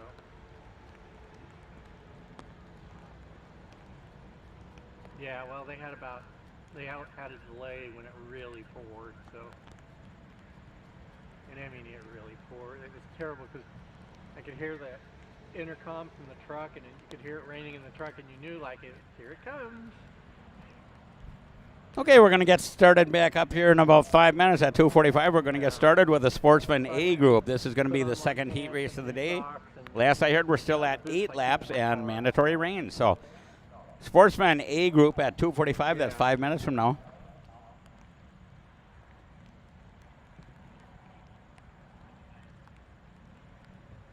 Oh. So you're going to try and go see the movie tonight? No, I'm going to be too tired. I don't know what time we're going to get out of here. Hopefully earlier than I thought, but 7:30.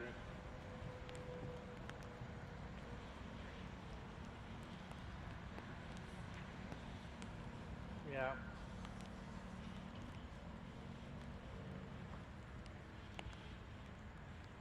No.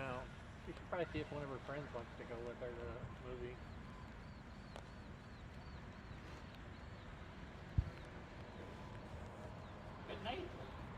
So we got another question here for Dave Mack. You know, the questions you've always wanted to have answered and were afraid to ask? Well, we got a couple minutes here.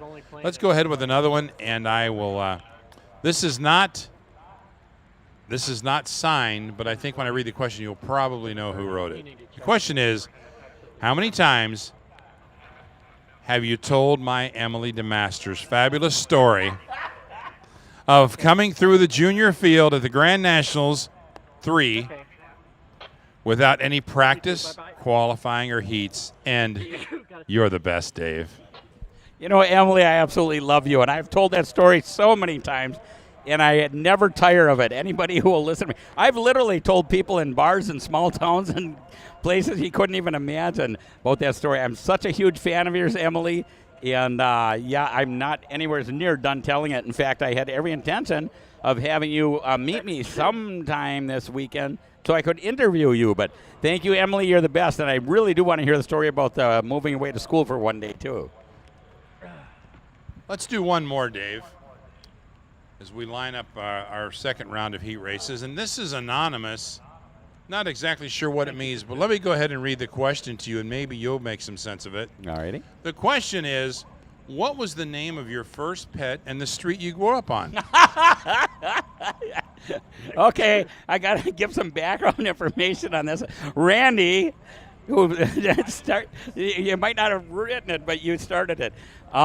This is, I don't know how I can gingerly say this is some kind of a stage name. Yeah, some form of a stage name. That's a good description.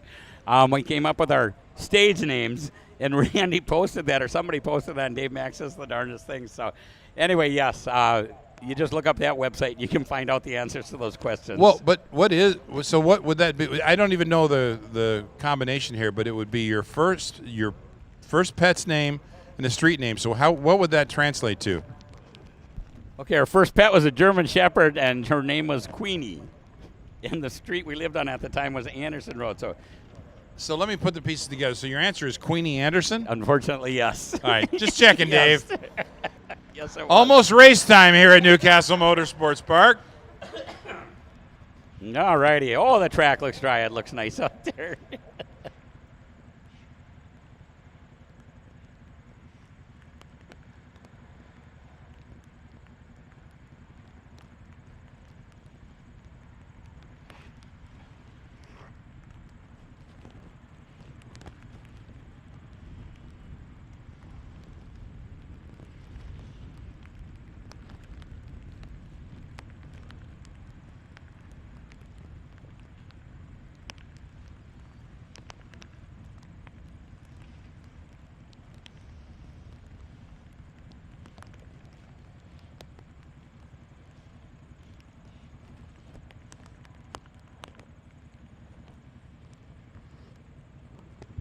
And there's a beautiful shot, Dave, of the Newcastle Motorsports Park when it's not raining. And this is such a gorgeous place out here in the heart of Indiana. Newcastle Motorsports Park, really a karting facility like no other. As you can see, the beautiful garages for the memberships there. They come out Monday through Friday and race the karts. A lot of the drivers use those for their pit spots. And off to the right in this view, you can see the paddock. That paddock this weekend is filled to the gills.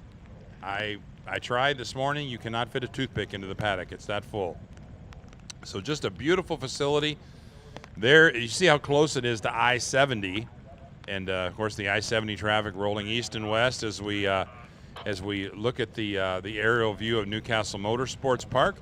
And sure enough, almost on cue, we've got go-karts on the racetrack. It's our first group of junior sportsmen out for their second heat race. That is correct, the Sportsman A Alpha Group, and we are live right now. That's a live view of the racetrack. CK&A Cup Karts North America Grand Nationals 5 at, where are we again? Newcastle, thank you. Newcastle Motorsports Park, yeah. Sometimes I forget where we are, yeah. And this class are younger, a little bit more aggressive, so they sometimes have a little bit of trouble starting. I hate to be a weirdo, but I had to touch Jason's sleeve when we were at lunch there to see just how wet he was. And for some reason, that suit is a little bit drier. Now, I'm sure it's wet all the way through. I'm sure he's wet, clear, down to his underwear or whatever. But it did not feel as wet as I thought. But I've seen him actually wringing out his flags. I think that borderlines the category of too much information, Dave. Yeah, sorry. I guess I'm the king of that. Yeah, everybody knows that. So anyway. Well, we're about ready to go green here for our first round of heat races in our second session. And once again, we've got Keelan Harvick, and I believe that's Isaac Mockwith that'll bring us around for a start in our second heat race.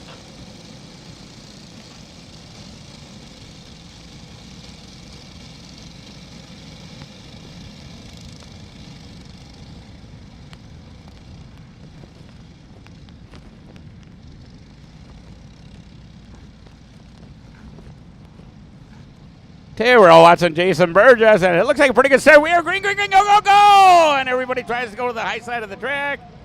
And we do a pretty good job. We got, turn one, we got a couple of carts sideways, but for the most part, we were pretty good.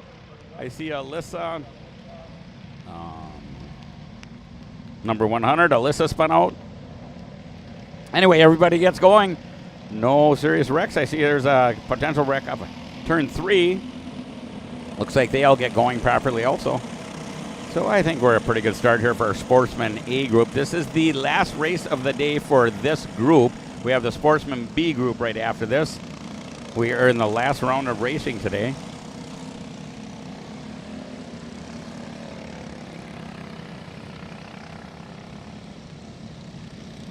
I was told that Al Unser Jr. will be here at 6 p.m. tonight over in the Zelenka pits over by Smokey the Pig.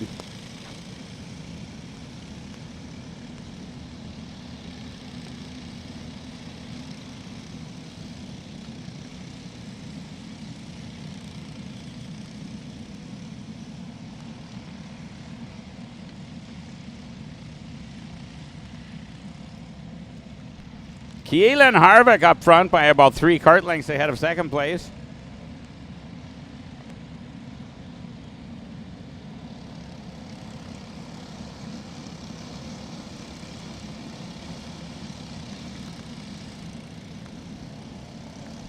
Here they go by the stripe. Your leader is indeed Keelan Harvick, followed by Isaac Malkiewicz, Nash Gierke, Brady Shad, Jace Petty, Cade Yeager, Jackson Young, Cameron Marsha, Sarah Bradley, Andrew Dean, Max Weiland, Tristan Murphy, Derek Wargo, Davis Henry, and Asher Donnelly are your top 15.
Here they come by the stripes. 2 laps complete. We're going by Jason Burgess. Your leader is still Keelan Harvick, followed by the 475 of Isaac Malkuit.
Here they come by the scoreboard corner. Your leader is still Keelan Harvick.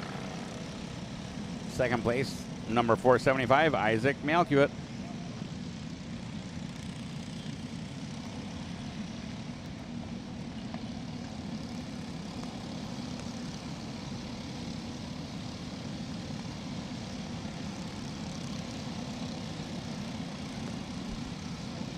Isaac just kind of taking a little bit of a peek inside of Harvick. He's not going to make the pass, but he's just kind of peeking a little bit.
And it looks like we have a new leader, Malkuit.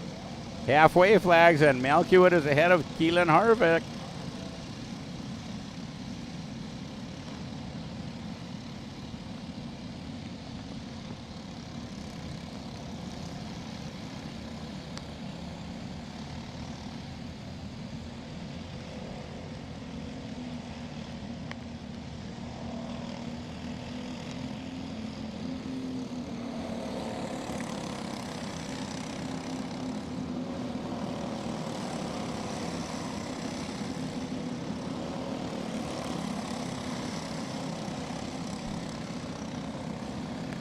So Keelan Harvick led about the first 3 3/3 laps, and Isaac Malkuit was able to pass him right before the completion of 4 laps. So Isaac Malkuit is your new leader.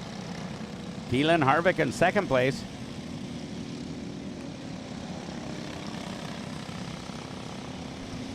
Malkuit's actually stretching that out a little bit. He's about 3 kart lengths ahead.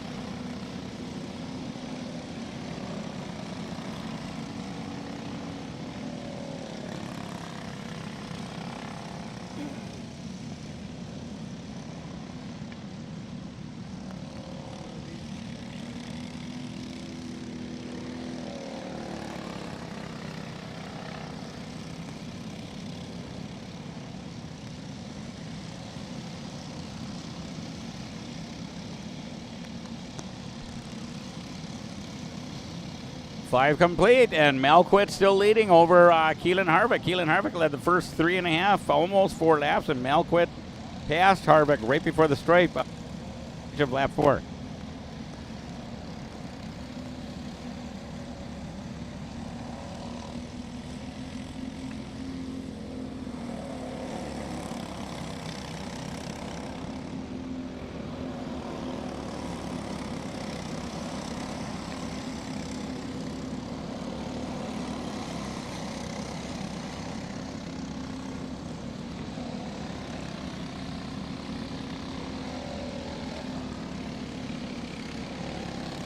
Isaac Malkwood just goes purple with a lap of 1:31.204.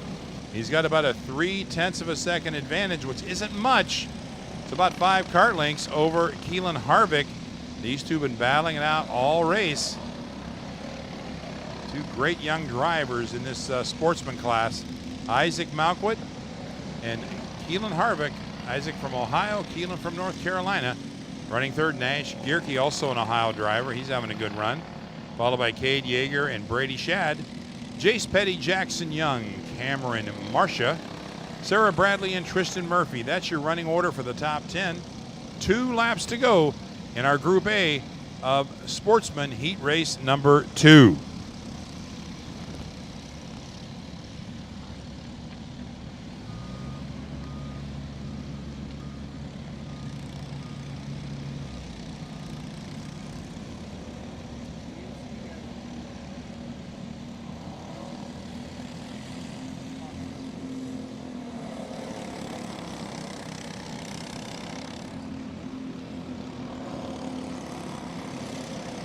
White flag about to come out for Isaac Malkwood. He's trying to hang on.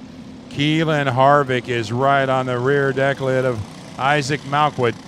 They make the way around the scoreboard corner and head back towards I-70. The next time they pass Jason Burgess, he'll be showing them the white flag. It'll be the final time for Keelan Harvick to make a move around Isaac for that top spot. Boy, Isaac has driven a good race. They might have lap traffic up ahead. I'm not quite sure. Actually, I'm pretty sure now because we got a driver that went off track, and now he's back on track again. But, no, maybe not. I guess they've got a little ways to go yet, so they should be okay. Malkwood taking the high line around the scoreboard corner. Harvick right on his rear bumper. Good battle for third between Nash Gierke and Cade Yeager. And Brady Shad and Jace Petty are nose to tail for that 5th spot.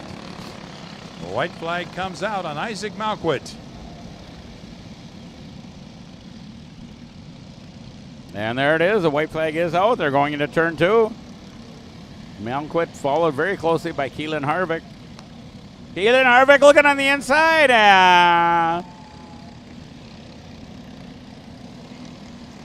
Keelan Harvick, your new leader when they went out of sight for me.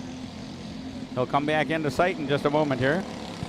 Well, these two kids are pretty even out there. Nice move by Keelan Harvick. Let's see if Isaac's got anything for him.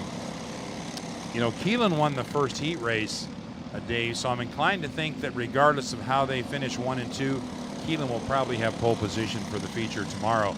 But Isaac's going to be right there. Those two, boy, they're going to put on a pretty good run tomorrow. Of course, we got the other group, too, of drivers that'll be involved in that mix as well.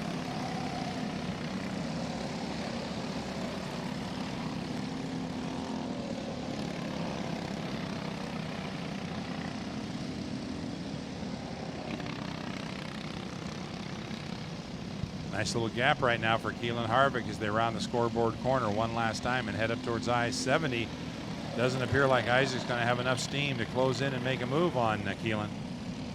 Yeah, it looks like Keelan has this pretty well in hand. He's about 3 kart lengths ahead of Malkwood. And Jason has a checkered. He's up on the barriers, and Jason makes the leap. And there's your winner, Keelan Harvick. Won both heat races today. Isaac Malkwood, 2nd. Cade Yeager, 3rd. Nash Gierke, 4th. Brady Shad, 5th.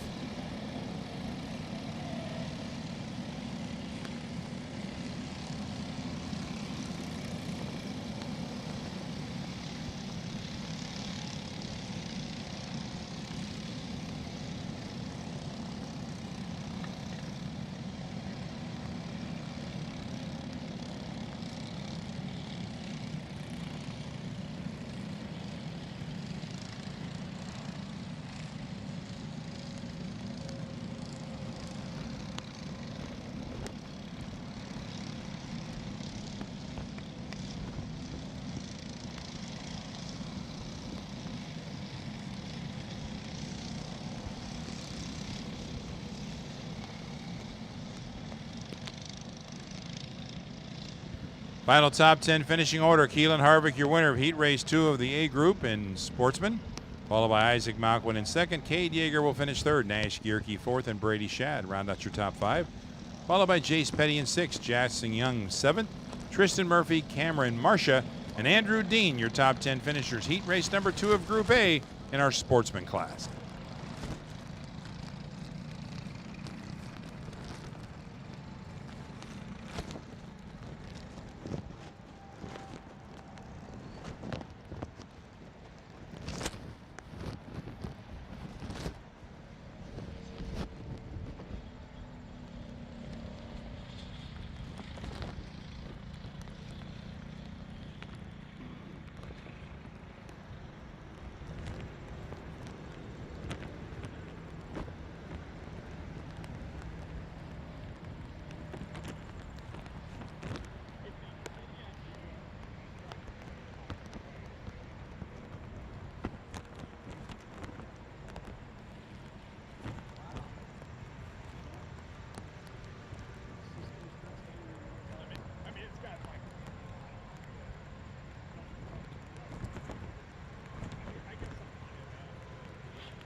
Okay, we're just about ready to set out our Sportsman B group. Sportsman B group for their second heat race of the day. After Sportsman B group will be the Legends class.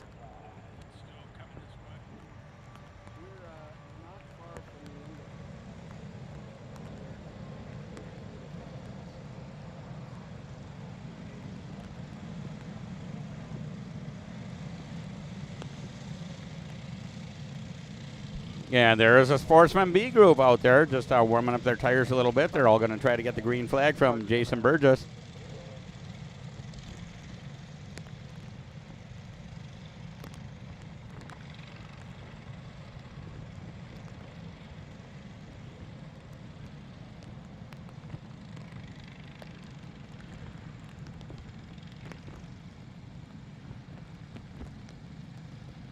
Every time I hear that buzz, I think I'm having a grounding problem.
Green, green, green, go, go, go. Hammer down, boys and girls. Jason Burgess gives them the green, and the class makes it through turn 1 just fine. Coming into turn 2, and we got a spinner. Somebody goes sideways. 2 carts, 3 carts, and everybody gets going again. Another 3 carts off in turn 3.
Okay, first time by the stripe, your leader, Caleb Tartar in the number 05, followed by Wes Gundler, Porter Trudell, Carter McMurray, Indy Anderson, Jackson Wolney, Peyton Saradapan.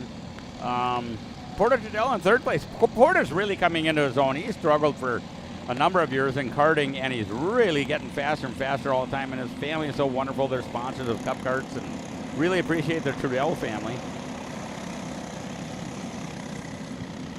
We want to thank everybody for watching Cup Karts Live today, brought to you by Odenthal Racing, makers of the best Briggs & Stratton 206 engine mount in the business, and it's made in the USA.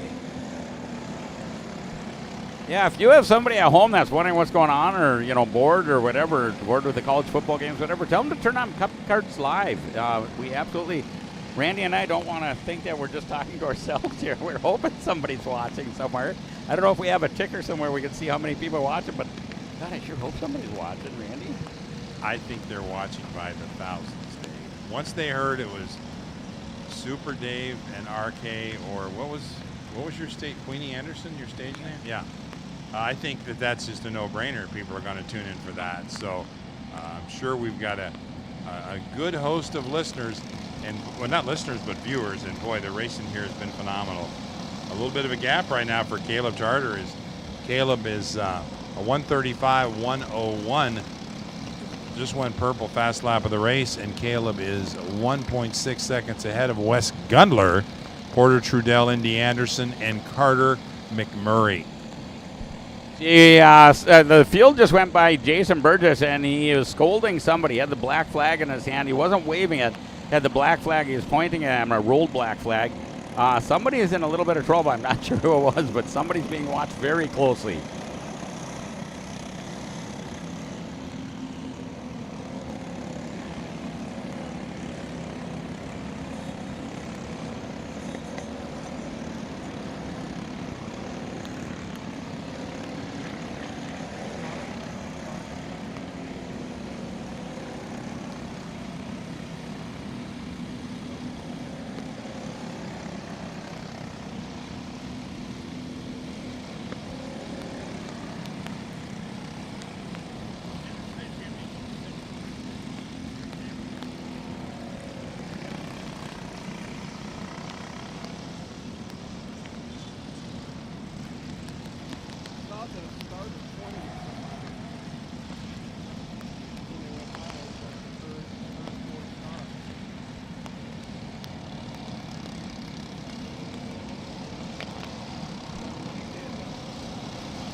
Okay, one more time by the stripe. Your leader still 05, Caleb Tartar, followed by Wes Gundler, Porter Trudell, Indy Anderson, Carter McMurray, Jackson Wolney, Phaethon Serdapan, Reagan Seville, Sam Tutwiler, and Sawyer Chambers. I think Sam Tutwiler is a local here. Let's see what home is. Let's see. Oh, poor Sam don't have a town, unfortunately, hometown. Sam has no home.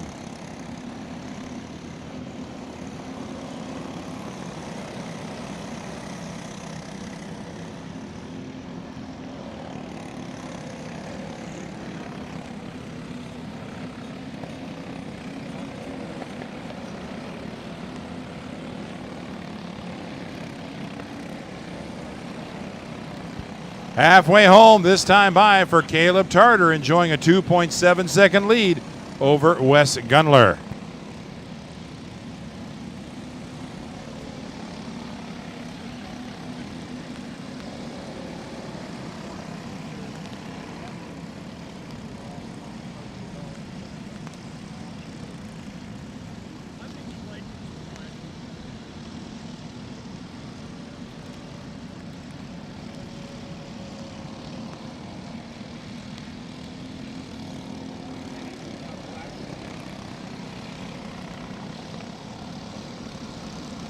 And Jason's representing halfway to go. He's very, very...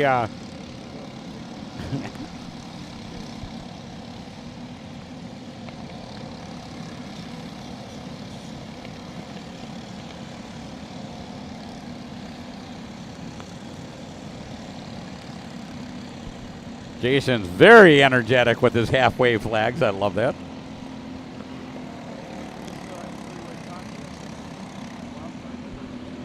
Jason, I don't know if I mentioned earlier, but Jason does all kinds of other stuff. He does the off-road racing. He does the spotting for the Baja 1000, the Baja 500. He actually sits in his basement. It's just so funny if you're Facebook friends with him. He'll post a picture. He calls it, well, I can't say the whole thing that he calls it. But anyway, he's very good about that. And he also does spotting for the Indy 500. He's got a number of Indy 500 championship rings because he's on the crew, on the team that won the Indy 500. So he's pretty accomplished, pretty big deal actually in the world of motorsports. I don't know how we were lucky enough to hire him, but I'm sure I'm glad we did.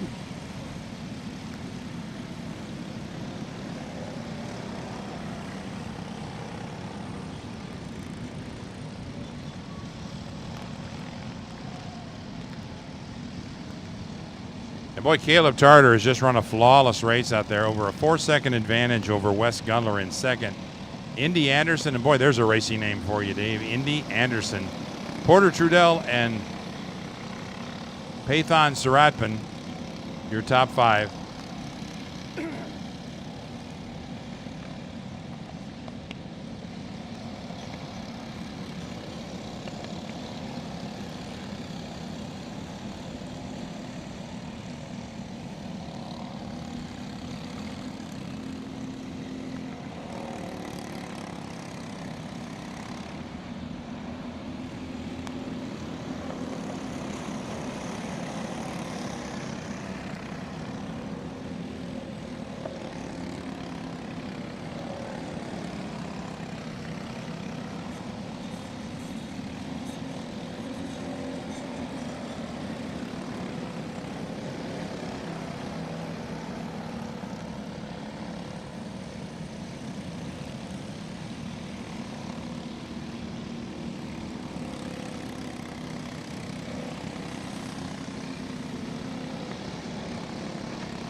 Caleb Tarter way out ahead. Caleb's from Winchester, Indiana. I'm assuming that's somewhere close by. This very well might be Caleb's home track. Wes Gundler in second. Wes is from Holly Springs, North Carolina. And we got Indy Anderson from Indianapolis, Indiana. Are you kidding me? That is just too cool to be true. Porter Trudell, I know, is from Wisconsin. They're some of our upper Midwest people. Trudell family has been sponsoring Cup Karts North America for many years. They actually donated a pit bike, like a scooter type bike. I can't remember if it's 50cc or 150cc or whatever, but Cup Karts used it all year long and then raffled it off at the end of the year, gave it away or door prize or something. Oh, and we got a big spin here right in turn 1. And we are completely stuck. Driver looks around for help. The corner workers can help this group. This is a Sportsman. Only the Sportsman and the Kid Karts corner workers can help. But And that's car 57, Holden Harder, that went off at turn 1. He's trying to get him back going again on track. Hopefully he'll get rolling as the more carts coming down the straight. He's out of harm's way and back rolling again, so that's good. White flag next time by for the 05 of Caleb Tarter.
And we'll follow Caleb Tarter around the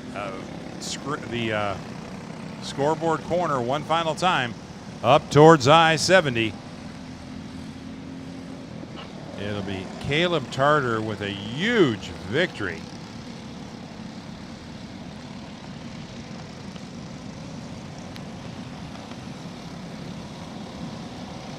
Checkered flag comes out. Your winner, the 05 Winchester, Indiana's Caleb Tarter.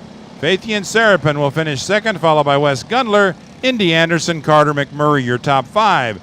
Reagan Seville will finish 6th, Jackson Wolney 7th, Porter Trudell, Sam Tutwiler, and Cale Cannon. That's your top 10 finishers. Heat race number 2, Group B of our Sportsman class. Next onto the track will be our legends.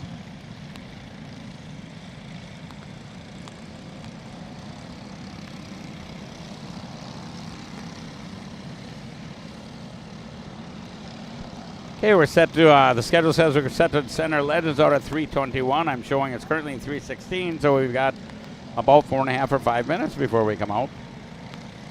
Camera crew doing a wonderful job of getting a good view of the track. You can see when the people, when the racers are coming pretty much in the middle of the track, the rooster tails that show it throwing up from the rain.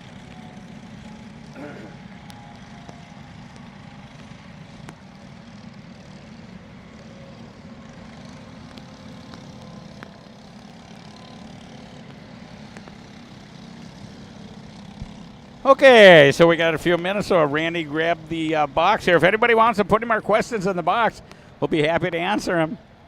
This weekend, we're going to do this today and tomorrow, as long as we keep having questions. If we run out of questions, we won't do this anymore, but Randy's got a hot one here. Let's see what he says. All right, I don't know if you know this fella. His name is Steve.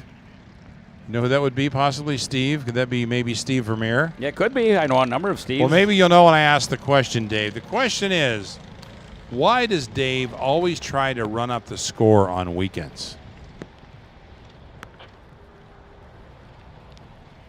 I thought that was some kind of a secret message or something. I've got to think about this. I'm not sure. It sounds like something Steve would say, and I'm trying to think what Steve is referring to. Run up the score. Is he talking about how many beverages we have or how many ladies we flirt with? Or I'm not quite sure. Run up the score. Yeah, no, that's not it. Okay. I've got to get that the dump button. I've got to be a little quicker on that on this stuff, I guess.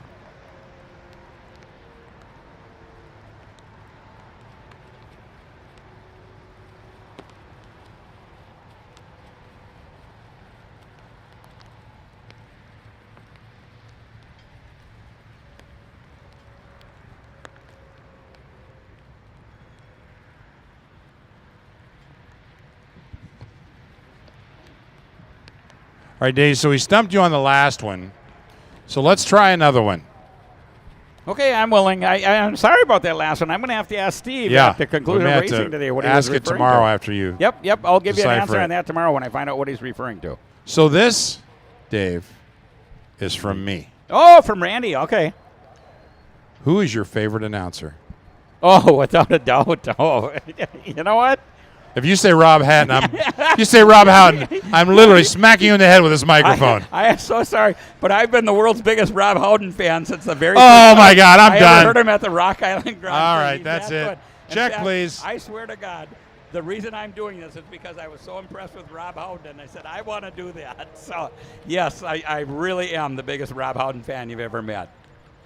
I'm done. Sorry, It's Randy. over. Sorry. It's over between us, Dave. Well, as far as a Dave, worker, a coworker, Dave, oh, you're number one, Randy. Dave, please. Without a doubt. You're my number one. You're the guy I'd rather work with. But now yeah, I know how David Cole feels. Right? Poor David. Oh, who's the best driver, David Cole or Rob Houghton? Rob Houghton's, who knows, up in the Yukon or who knows where. Yeah, where is Rob Houghton? But David Cole's here this weekend. So Ohio? Oh, he's in Mid-Ohio because yeah. he had bigger fish to fry, Dave. Well, he is a big deal. He's way bigger than us. Yeah. Oh, Maserati or whatever it is now, Road to Indy. The Maserati Road to Indy? Yeah, Maserati Road to Indy. Okay, That's looks great. like our carts are coming out. This should be the Legends if I got my time right. Am I in the top 10? You're number 2. Are you Oh, kidding? whatever. The damage is done, Dave. This is our Legends class. This is their last race of the day. And they're gaining points. There's a point system assigned this weekend. They're gaining points for their finishing positions, and that will determine their starting position in the big deals tomorrow. Our features start at 11 a.m. Warm-up starts at 8 a.m. Last chance qualifier tomorrow at 8:35. That, yeah, I guess that would work. Warm-ups at 9:30, and features start at 11 a.m. Excuse me. I'm not talking to you. You just do your thing over there. I'll do mine. Okay, Randy says I got to move to another table. No, apparently I can't even sit with him anymore. Jeez. If I'd have known that. Oh, well. I'll get over it, but not anytime soon, Dave.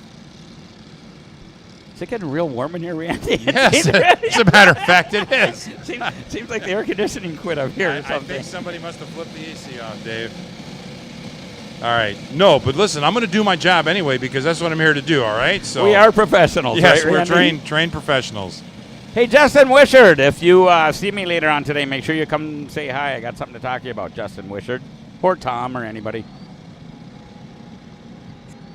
You just randomly just say somebody's name? Say, so people think you actually have friends here? Is that why you do that? Yeah, didn't I fool you? I was hoping I fooled you. But yeah. Yeah. I'll just throw out a name. Hey, come see me later. Is there any Joes or Yeah, Billy Bob's Billy? or Yeah, whatever. Yeah. Billy's out there, All right, we got a race coming at you, Dave. Okay, we're watching Jason Burgess, and we are green, green, green. Go, go, go. Hammer down. And boy, we got him 3 wide, headed into turn 1, bumping and grinding. But I think that was Jody Covington that wound up back up front.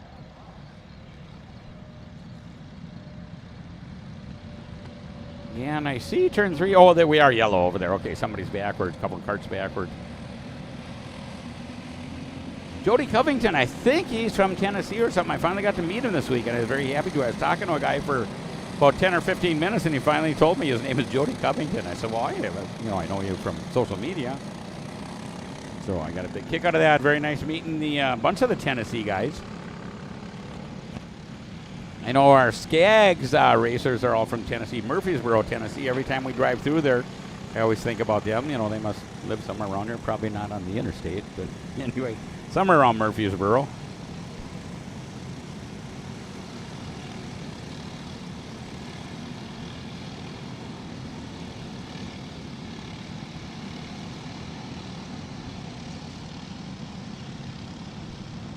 Don't forget to go over to the Zelenka pits this afternoon. I think around 6 p.m. Al Unser Jr. is going to be over there. The wing is over there. There's a race car over there, F4 race car, and the signed wing. And Al Unser Jr. himself will be over there about 6 o'clock tonight. And Wanda's making up stew, and there's games for the kids, and you can see a pig in a pen in the pits, and it's all going on. Smokey the pig was still talking when I was eating stew, so I think we're good. Well, that's certainly information I was hoping to learn before the day was out, Dave. Yeah. And where will you be at 6, just in case some random person wants to come talk to you, Dave? Well, I think I may be at the other side of the track. Actually, I'm going to try to find a bathroom around here somewhere. We've got a disaster going on at the bathrooms, but I'm not going to pick on Mike. He's working very hard on that. It is the race track owner's nightmare.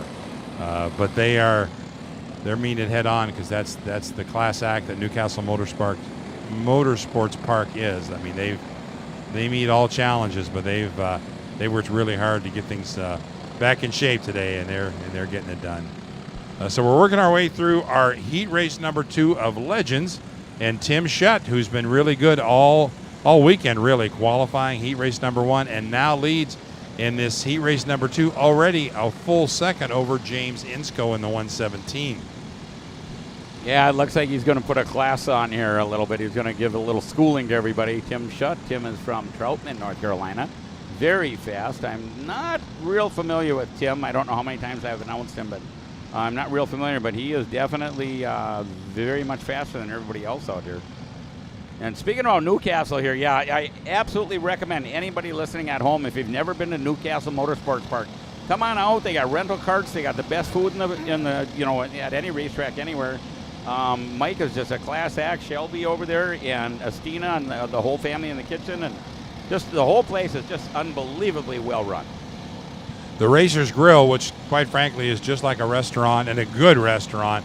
The food here is great, and the racing's great as well. Tim Schutt, 1.7 seconds in just 2 laps over James Insco. Todd Barron in the number 11 runs third.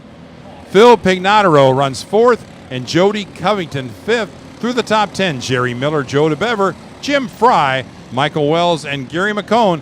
That is your top 10 running order. Heat race number 2 of our Legends, working our way through our second round of heat races. And, I was telling you, Dave, I talked to our good friend Kenny Venberg earlier today, and he's a big Minnesota Gopher fan. And he was watching the Minnesota-Purdue game that's being played in Lafayette, which is about an hour west of here. And you're from Minnesota. And Kenny said to me, it's raining, where did I write it up? Pitchforks and buffaloes or something like that. He said it's raining hammers and pitchforks. Is that what you guys call a heavy rain in Minnesota? No, I don't know where Kenny's from, Kenny Venberg. I think he may be one of them southern hillbillies, because up north we never use that term. What? Buffaloes and what? Pitchforks and hammers or something? Hammers and pitchforks, yeah, he said. I don't know, Kenny. I'm not quite sure, but I know then Kenny tried to challenge me, and he said he's from the Iron Range. Well, that's up in northern Minnesota, so that's kind of where I am, too. Actually, he might be a little farther north than me, so I'm not quite sure where he picked up such lingo. Is he up near where the dilapidated woodpeckers live? Affiliated. Yeah. Oh, yeah, those, yeah. Yeah, I mean, they may be up there. I don't know. I got 2 on my back deck. Yeah. And I'll tell you, those are mean buggers, too, those pileated woodpeckers. They go for all your wiring and your security cameras and everything. They're just mean gritters. It's just not safe at your house with those. It's really not. I'm not kidding. I honest to God had one. I had a big tree growing right next to my driveway. I got a real long driveway, snakes through the woods and over hills and whatever. Anyway, this doggone woodpecker, and it took this woodpecker, I don't know if they're male or female, I'm assuming male, but it took this woodpecker about 3 years, but he chopped the doggone tree down. One day, I was trying to get out my driveway, and the tree was laying right across the driveway, and he had literally chopped it, pecked it. So in 3 years, you didn't notice that this tree was kind of decaying at the bottom where the excruciated woodpecker was knocking away at the... Jeez. Actually, I did notice, but I thought there's no way. No, I've never heard of anybody say a woodpecker actually chopped down a tree before. So, but it did happen. So sure. Well, it happened at my house. I know that. Tim Schutt leads the way as we work our way through heat race number 2 of Legends. Tim Schutt with a 2-second lead over James Insco. Tim about to cross the stripe for the halfway mark. Insco runs second. Todd Barron goes purple. Todd with a 1:32.364 lap. Phil Pignataro and Jody Covington. That's your top 5 running order. Working our way through our Legends heat race number 2 here at the Newcastle Motorsports Park. It's the Cup Karts Grand Nationals. Legend Jerry Miller, number 78 in 6th place. Jerry Miller is traditionally pretty high up there, in the top 3 or 4, but he's got some tough competition. So I've got a good friend, Angelo Martin, and Angelo and I are from Northeast Ohio. And Angelo just shared with me that in Ohio, when it rains that hard, we say it's raining like a cow peeing on a flat rock.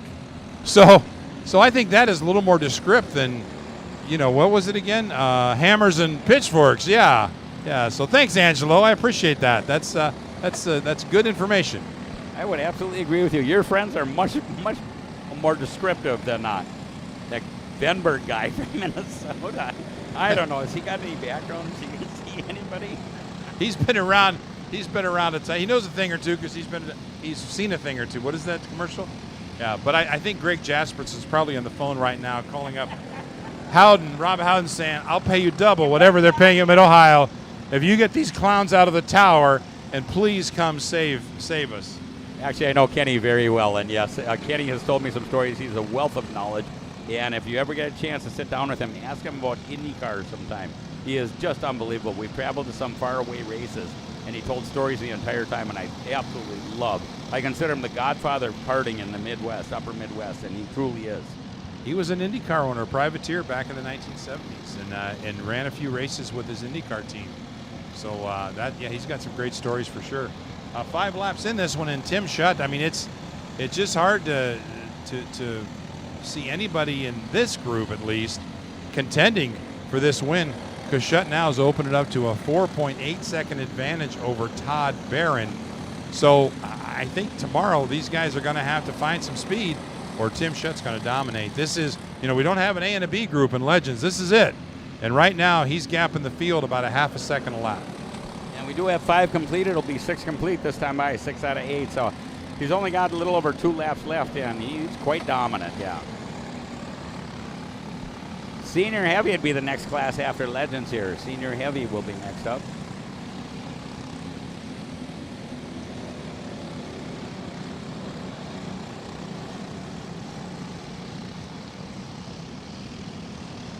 I was going to call my friends to come talk to me later this afternoon, Dave, but they were both out of town.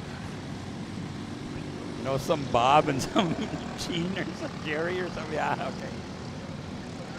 So I'll just hang out. That's all right. Don't worry about me. I'll be fine. I'm not your favorite announcer, but I am an announcer. So 2 laps to go for Tim Schutt in kart number 1 as we wind down heat race number 2 for Masters. Legends. Senior Heavy next on track. Senior Heavy will be our next group onto the track, and it is a bunch. So we've got 1, 2, 3, 4, 5, 8 more races to go to finish up our Saturday heat races.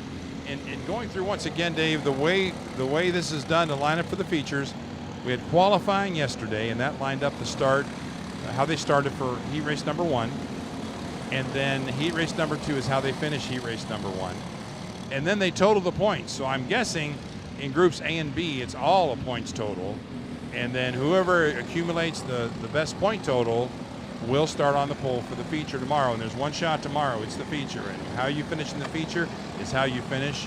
There are some last chance qualifiers tomorrow because our classes are so big that we can't race everybody. And some people are not going to make the main. So that's the competition level here at Newcastle this weekend for the Cup Car Grand Nationals. Yeah, that's absolutely true. And the drivers all have a driver's packet they received, and it spells out the point system and how they get points, acquire points, whatever.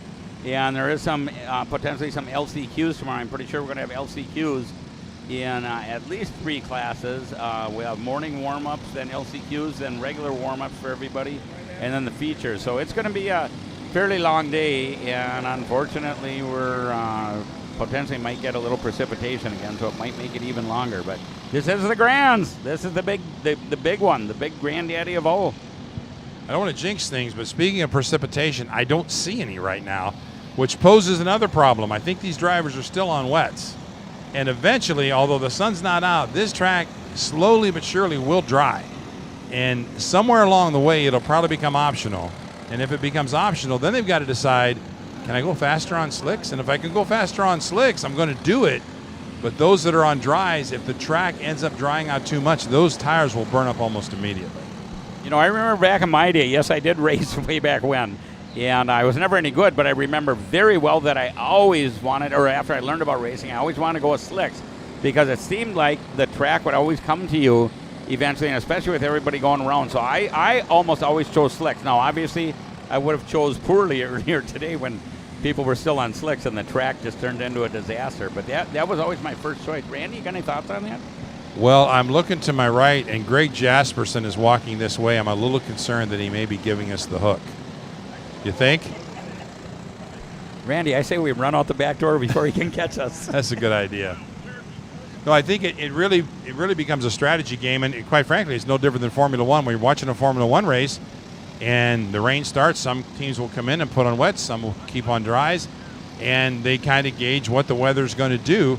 And right now, I mean, you can tell just watching that the track is drying out. Tim Schutt crosses the line. He is your winner by an advantage of over 5 seconds over Todd Barron. James Insko will finish 3rd. Phil Pignataro 4th. Jody Covington 5th. Through the top 10, Jerry Miller finishes 5th as he passed Covington on the last lap. Covington 6th. Joe DeBever 7th. Michael Wells, Jim Fry, and Gary McCone. That's how they finish in heat number 2 of Legends. Next class onto the track will be our Senior Heavy. So big congratulations to Tim Schutt. I am very happy for you from Troutman, North Carolina. Tim Schutt, you put on a real clinic today. and you can go relax. You can take off your helmet and take it easy now. Your day is done.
They thought you did it.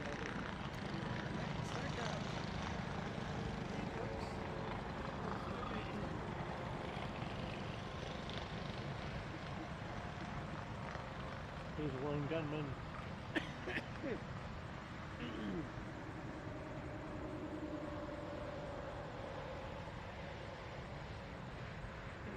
turfy hole.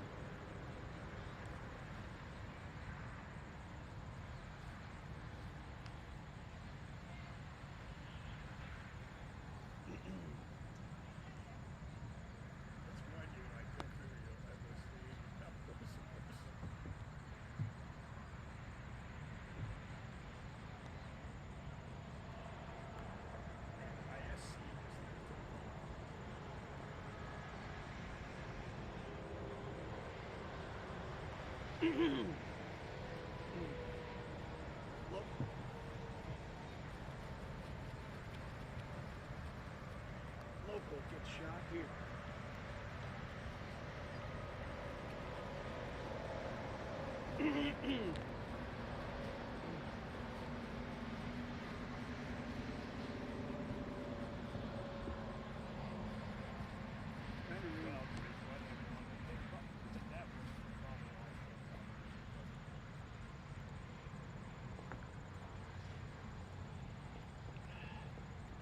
Kind of ruins my joke.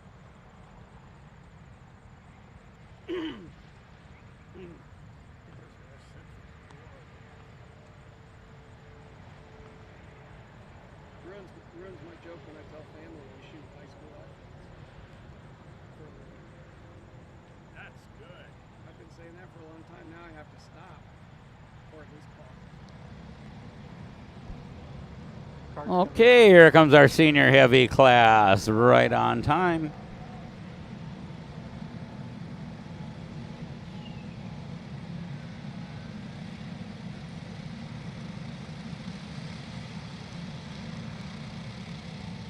This is one of the biggest races we'll have today, Dave, the senior heavy class. And they are, let's see here, 41 strong. And we'll start them all. Let's see, senior heavy, we've got Gary Lawson and Adam Maxwell. Remember, Adam started 10th in heat race number 1, worked his way all the way up to 2nd. Tried to make a move on Gary, but couldn't quite do it and backed it out of there to finish 2nd. But Adam Maxwell, good run. We'll see how he does on the start with Lawson. They're coming around now. Everybody in shape, headed down the front stretch, waiting for Jason Burgess to drop the green. And that track is not so wet anymore, so I'm not sure Gary Lawson has the edge he had in the first race when the track was more under wet conditions.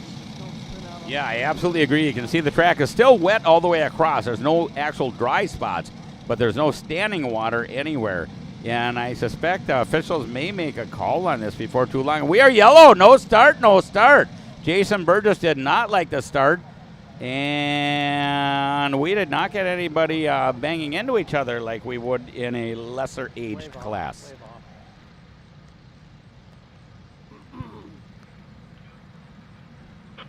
Field a little unsettled as they came by for a start. Try to get him back in shape one more time around. Lawson and Maxwell bringing them around for a start. Jacob Duvall and Clay Settles in row 2. It's David Vasquez and Justin Wishard in row 3. Aaron Lloyd and Jeff Shaw in row 4, and A.J. Roderick and Mike Smith. Row 5, that's your top 10 starters as they round I-70 corner and head back our way for a green. Lawson in the black machine with a blue helmet. Adam Maxwell in the 141 blue machine with the orange helmet. They're bringing him down Long Pond Straight. They have their eye on and Jason Burgess, our flagman, waiting for that green to drop. And we are 2 by 2 by 2, 41 strong, headed down this Newcastle circuit for a green flag. Senior heavy heat race number 1. Take it away, Dave. And it looks like a pretty good lineup to me, and Jason's starting to shake that. And we are green, green, green. Go, go, go. Hammer down, boys and girls.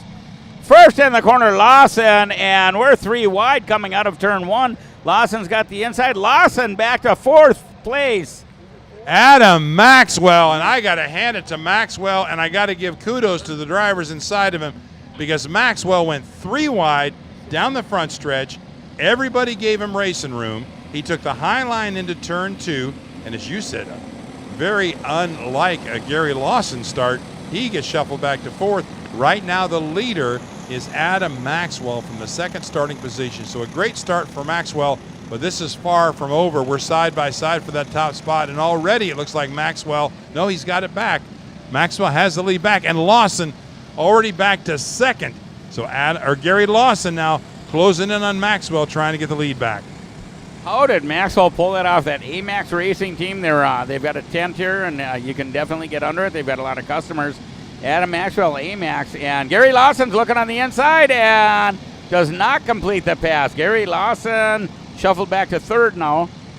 And that happened in the green corner, and what that tells me is the groove is still wet. Lawson did a pass under braking in the green corner to get under Maxwell. When he did, he lost grip.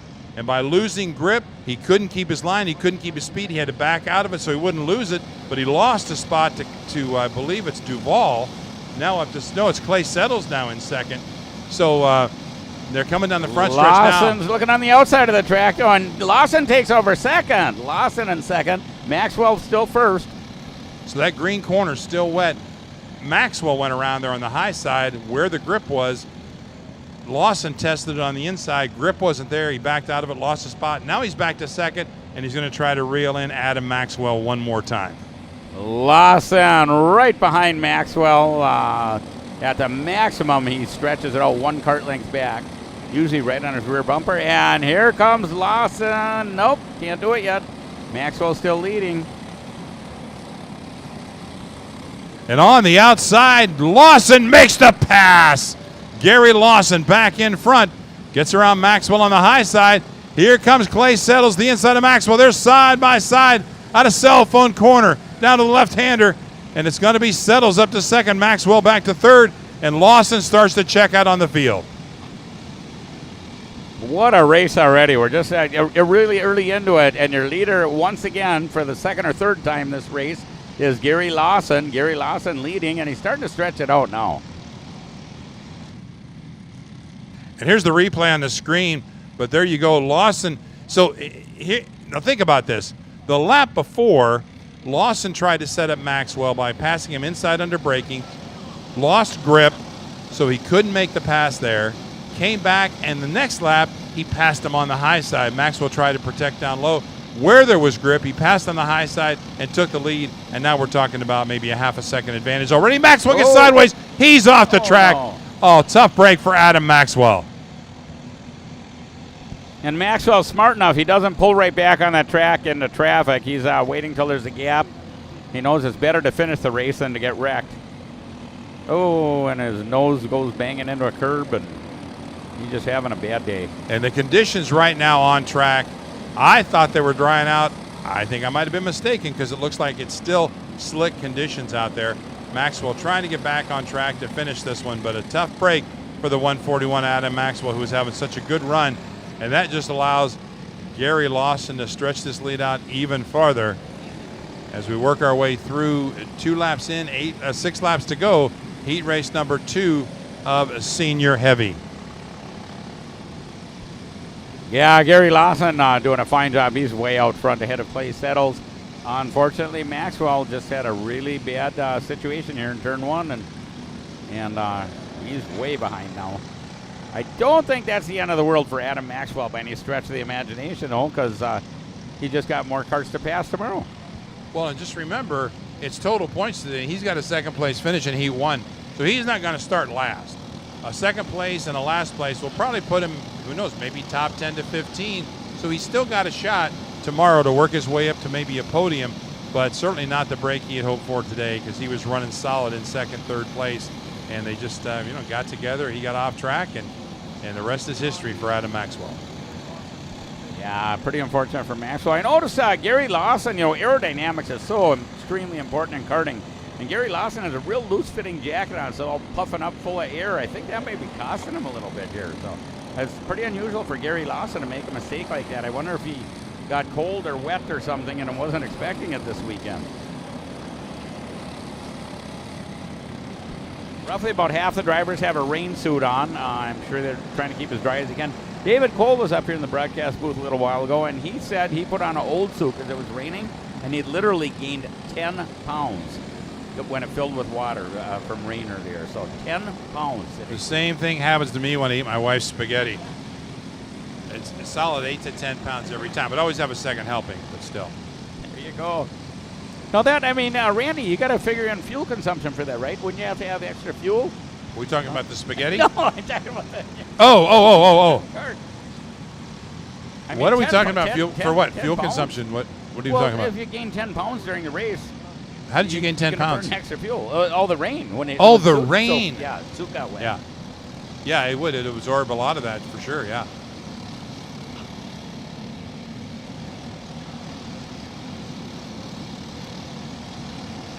And there goes Lawson. We wait a little while, and pretty soon here comes Clay Settles.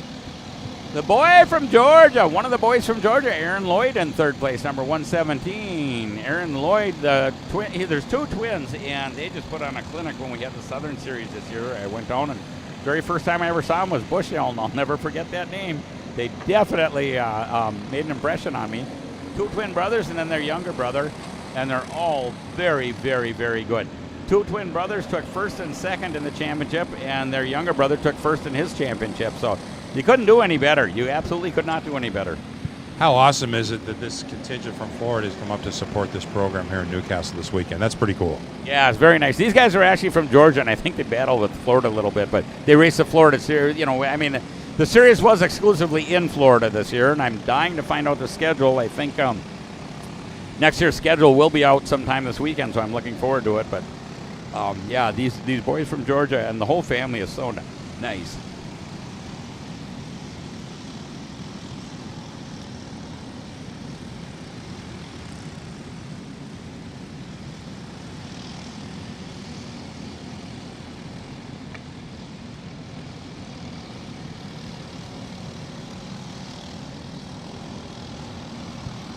Gary looks back as if, geez, are they coming up behind me? He's going to have to look pretty far because he's actually about 0.3 of a second quicker each lap.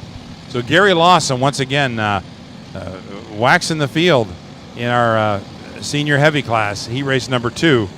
We've got senior light coming up next, but senior heavy underway. And it'll be 2 laps to go next time by for Gary Lawson.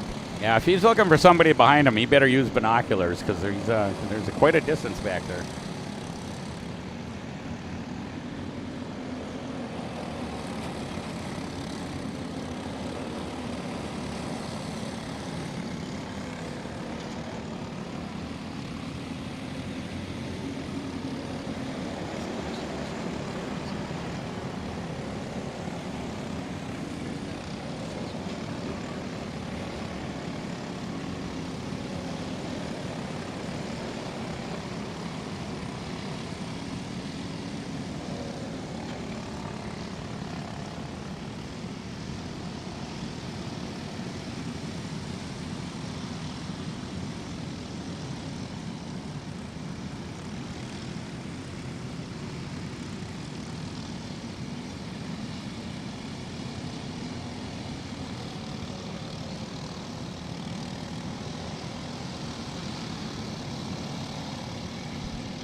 So a big shout out to Kevin Janota. He just sent me a text there. He's watching the broadcast in the garage. He said it's great. So thank you very much, Kevin, for watching.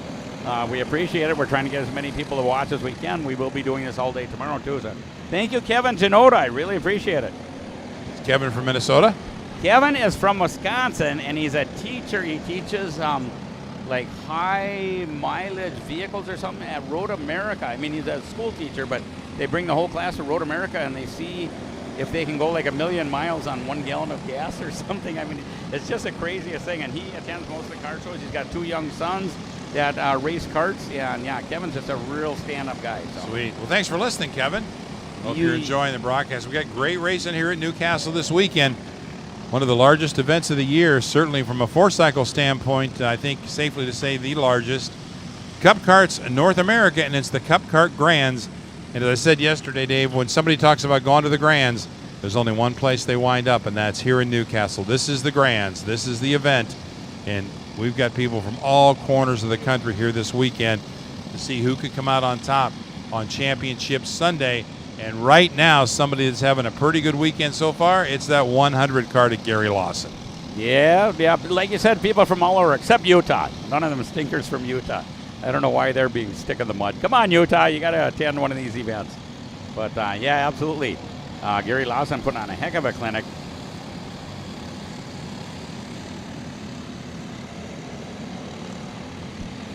Michael Dittmer not having a real good day. The white flag is out, by the way. Michael Dittmer not having a real good race. He did earlier. 4-second gap from Gary Lawson back to Clay Settles in second. Aaron Lloyd, Jeff Shaw working his way back up. Jeff was fast qualifier, got shuffled back in Heat 1, but clawing his way back near the front. Eric Fagan will start, is running 5th. Through the top 10, Logan Stevens, Jacob Duvall, Macon Moore, A.J. Roderick, and Matt Lyda. That's your top 10 running order. They will see the checker flag next time by. And in his own time zone, it's Gary Lawson that's going to come home for the win in senior heavy. Yeah, I second that. In his own time zone is a pretty good description. Gary Lawson just owns this. And he struggled a little bit early, but he sure found his spot on the track. Just a couple more corners for Gary Lawson, then he's going to take the checkered.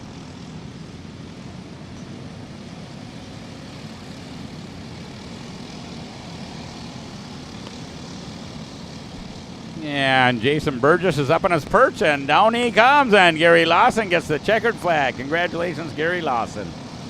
Second place goes to the boy from Georgia, Aaron Lloyd, number 117. Third place, Jeff Shaw, number 70. Eric Fagan, 151, is in fourth. Logan Stevens, number 53, in fifth. Then we got Jacob Duvall in sixth. A.J. Roderick, seventh. Macon Moore in eighth. Ninth place, Clay Settles, and 10th place, Matt Lyda.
coming out.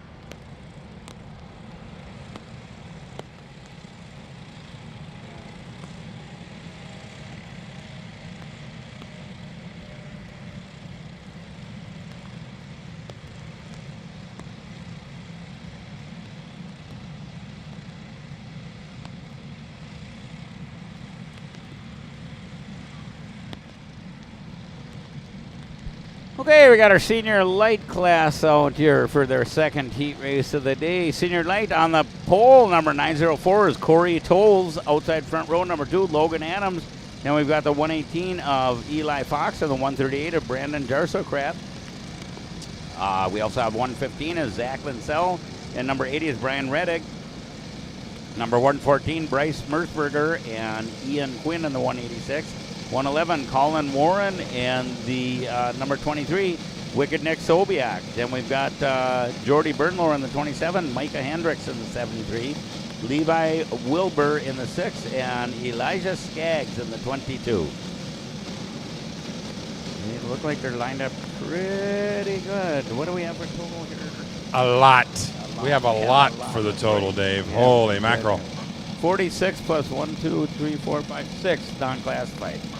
Yeah, that's one of our bigger classes for sure. Look at them lined up as far as you can see. Oh, let's get through the first couple corners, drivers. Yeah, there really is a heck of a lot. Somebody pulls off early. 93. I'm not sure why they retired. 93 pulls off early. He's looking down at his engine. He or she. Watching for a green.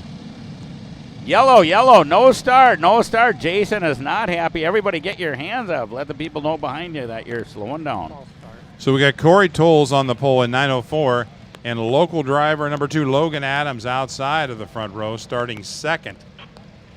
This should be a good one. It should be real good. Corey Tolles is from Jacksonville, Florida, and Logan is from right here. He actually lives right at the track on this race weekend. So they're pretty far apart.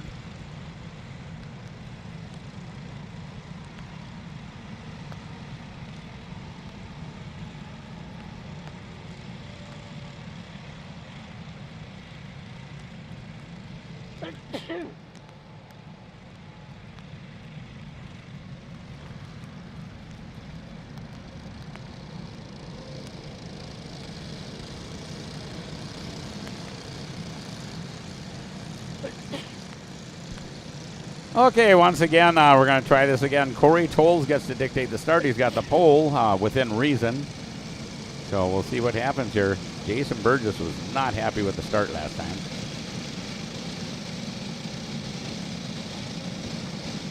You know it's a slow pace where you can actually see the tire turning around. I mean, we're talking about a snail's pace, and it actually could be too slow for a start, Dave. They need a little bit more pace than that, because you're going to have a chain reaction effect where they go, they slow down, they go, and all of a sudden it's back and forth, and you got guys piling up back in the field. So they need to be a little bit quicker pace than that, I think. Here we got this guy in second, firing the engine. That's just way too slow. Yeah, if you saw a guy lifting his arm way high in there and you didn't know what he was doing, he's actually, and we are green, green, green, go, go, go, hammer down. And we look good so well, we're getting a little loose, but we made it through turn 1. That's a good clean start, and Corey Tolles and Logan Adams got out of there 1 and 2. And so as they come around for sorting out lap number 1, those two have checked out just a little bit. Good job by Logan Adams not to get shuffled back on that high side, but when Tolles drifted out, Adams got right behind him and then followed him through into turn 1 and kept that second spot. So now they can race, and already they've gapped about 10 kart lengths over, I believe it's Eli Fox in the 118. You're watching your screen. Tolles is still leading. He's about a kart length ahead.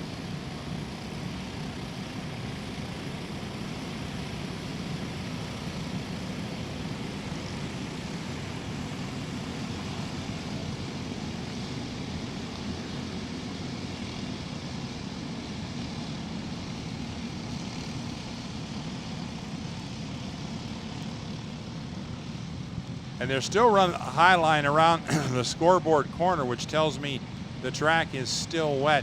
And if you watch someone who, actually the whole field is there's a couple that take that low side, but they lose grip when they do. But we still got a wet racetrack. It doesn't look as wet from up here, but it's still a wet racetrack out there. Yeah, and I see a lot of rooster tails from a lot of karts. I think what's going on is it's just so humid out that the track refuses to dry. I don't think there's any rain falling, but the track will not dry right now. And if there are dry spots on the track, what you will see sometimes is a driver will hit a puddle just to cool down the tires real quick, because if he's going to get to a corner where there's a lot of grip and no moisture, that burns the tires. So he could hit a puddle in a straight line, get to the corner, the tires will cool off a little bit, and he gets a little more life out of the tires. So you've got that going too.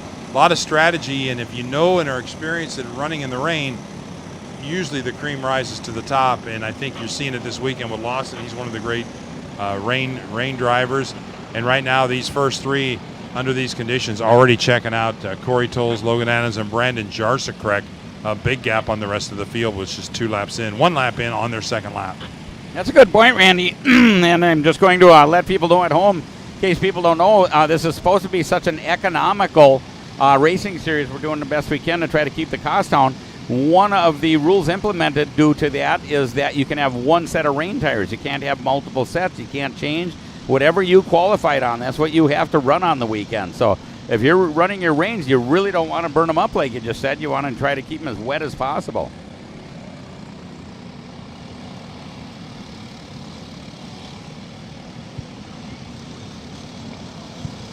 Down the long pond straight for lap 2. And Corey Tolles leads Logan Adams and Brandon Jarsakrek. Good battle for 4th between Eli Fox and Jacob Donald in the 84. Up to 6th is Ian Quinn in the 186, followed by Zach Linzel, Brian Reddick, Colin Warren, and Mika Hendricks. Top 10 running order, 2 laps in the book, 6 laps to go for heat race number 2 of Senior Light.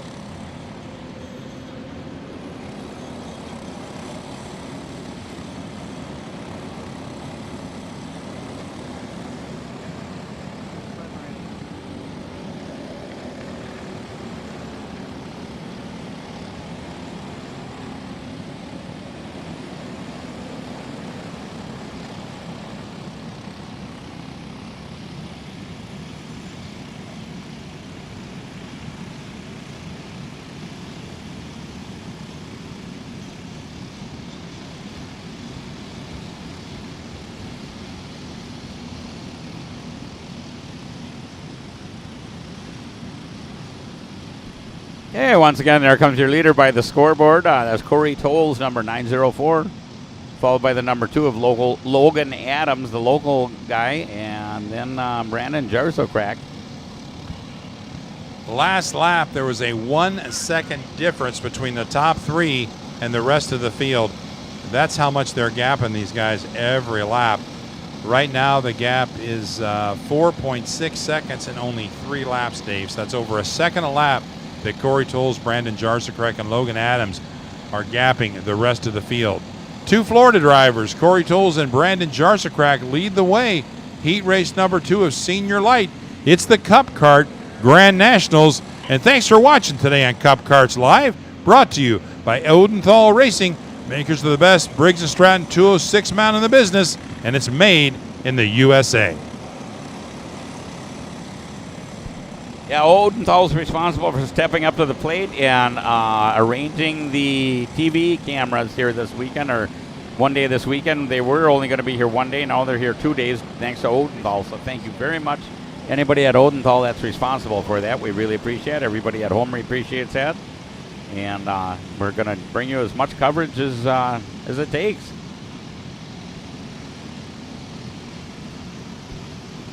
Jason Burgess getting 2 sticks out for the halfway point. He's going to cross them and show it's halfway for your leader, Corey Tolles.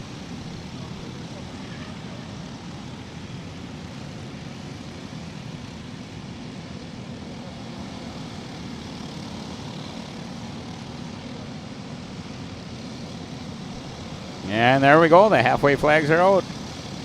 And what a battle. We got the 138. Brandon Jarsakrek tried to get inside of the 904, Corey Tolles. I'm not going to lie to you, and I mean this with the utmost respect, but we're 4 laps into this 8-lapper. They don't need to be racing like that just yet, right?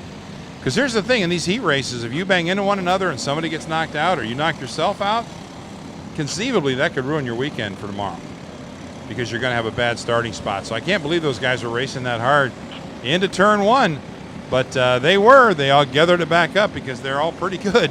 But they can't be banging wheels like that this early and even on Saturday because they got too much to lose by losing that starting spot for tomorrow.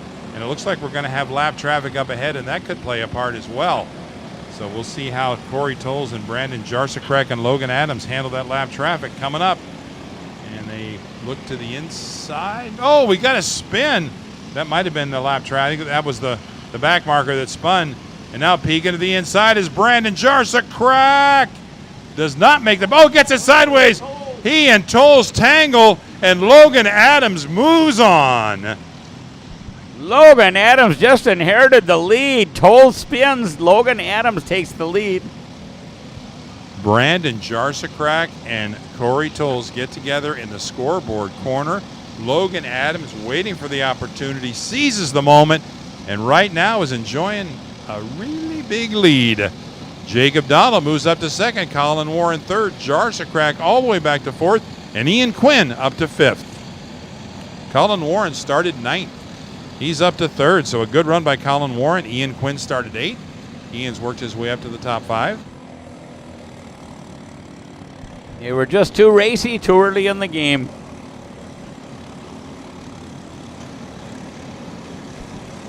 Fortunately, this ISC is showing the replay, and you can see exactly what happened. Make your own opinion.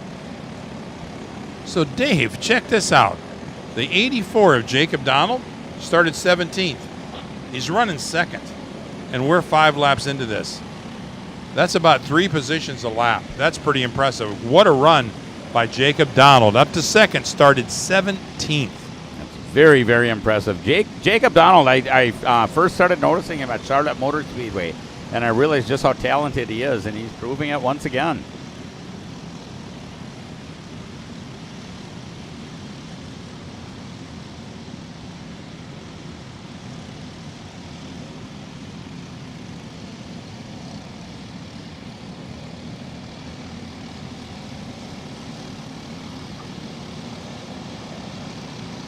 Two laps to go for Logan Adams.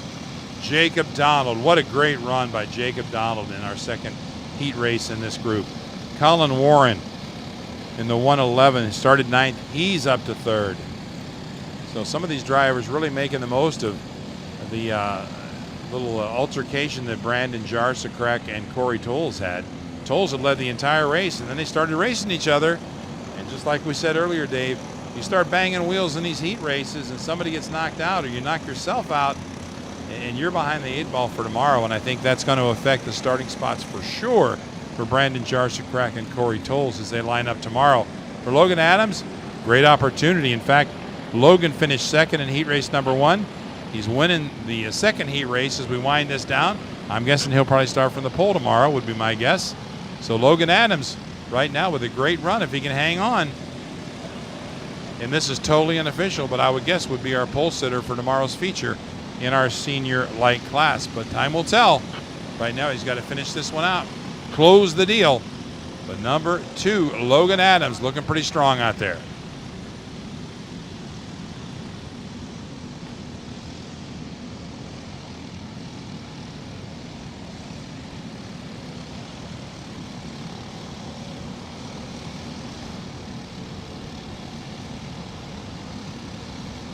White flag comes out on Logan Adams. Jacob Donald crosses the line in second.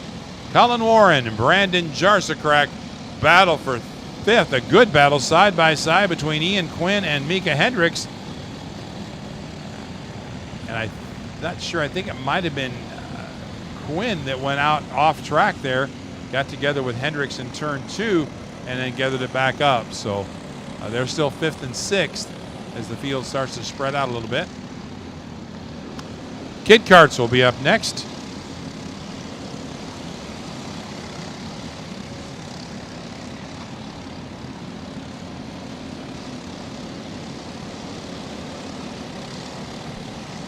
And Jason still has the white flag out there. He's waiting for one more cart to go by, and then he's going to change hands and grab the checkered.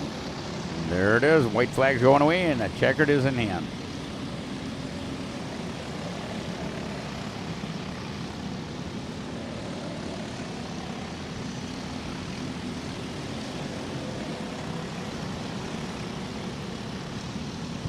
Lap traffic up ahead for Logan Adams. Jacob Donald closing in. Looks like they'll get through the I-70 corner and things will open up. The C's part, the checkered flag comes out, and it's going to be Newcastle's own Logan Adams, your winner of heat number 2. Finishing in second will be Jacob Donald out of Jeanette, Pennsylvania. Colin Warren, Florida driver, will finish third, followed by another Florida driver, Brandon Jarczyk, in fourth. And how about Glendale, Arizona's Mika Hendrick, rounding out your top 5 through the top 10. It's Ian Quinn, Brian Reddick, Corey Tolles, Elijah Skaggs, and Zach Linzel. Congratulations to the local boy, Logan Adams. He did a fine job out there.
Putting out the film, so this will be a short track.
So a few people are sending in questions, and somebody wants to know what's with the pink and black flag that Jason's using. That is in awareness of breast cancer.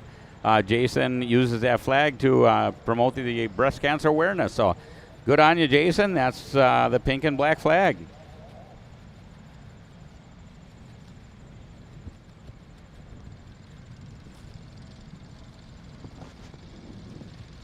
Well, we got kid karts onto the track now.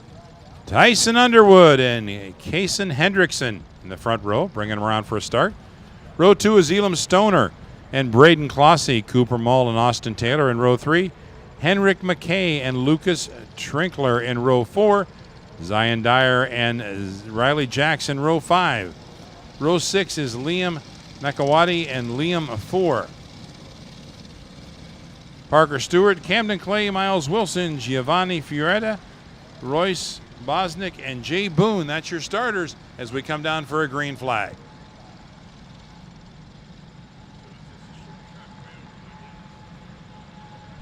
And we are green, green, green. Go, go, go. Hammer down, boys and girls. Number 9, Tyson Underwood up front.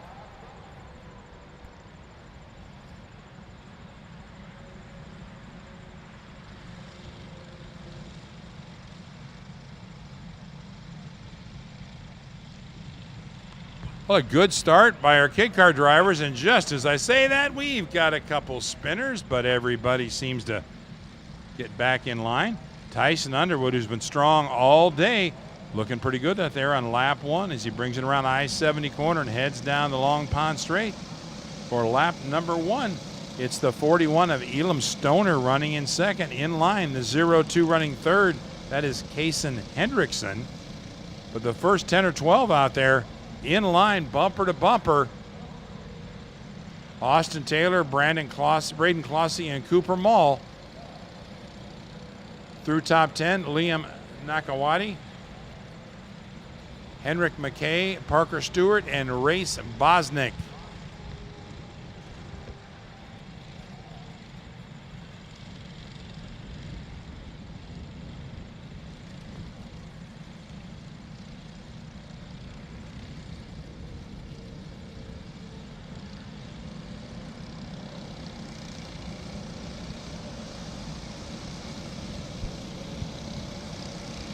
They come by again near leader still number 9, Tyson Underwood. Tyson doing a fine job out there. I don't know, Randy, that track still looks like it's kind of drying to me, but not real dry, just no wet spots, I guess. There's a couple of places of standing water, as you said earlier, but it does appear as though the track drying process, so to speak, is well underway. Even the kid carts now are taking a little bit lower groove through the scoreboard corner. So it appears that that the track drying is underway, and we could have maybe some slicks out there before the day's out. Kid carts on the track. Let's see, we've got 5 more races left, the 2 junior classes, masters, and then the 2 medium classes. So to see what happens out there, but we might see full speed ahead with these guys before the day's over if we can get back into dry conditions. Yeah, we started this race at 4:15. We're scheduled to start the last one at 5:45. We'll get done about 6 o'clock. So, but we did get some kind of information that there may be weather west of us, even though we don't want to talk about it. There may be weather west of us. So we're and obviously Randy and I have no say-so whatsoever in track conditions or rules or anything. We just relay what we're hearing on walkie-talkie here on the what chatter we hear on the radio. But we got our fingers crossed up here, definitely.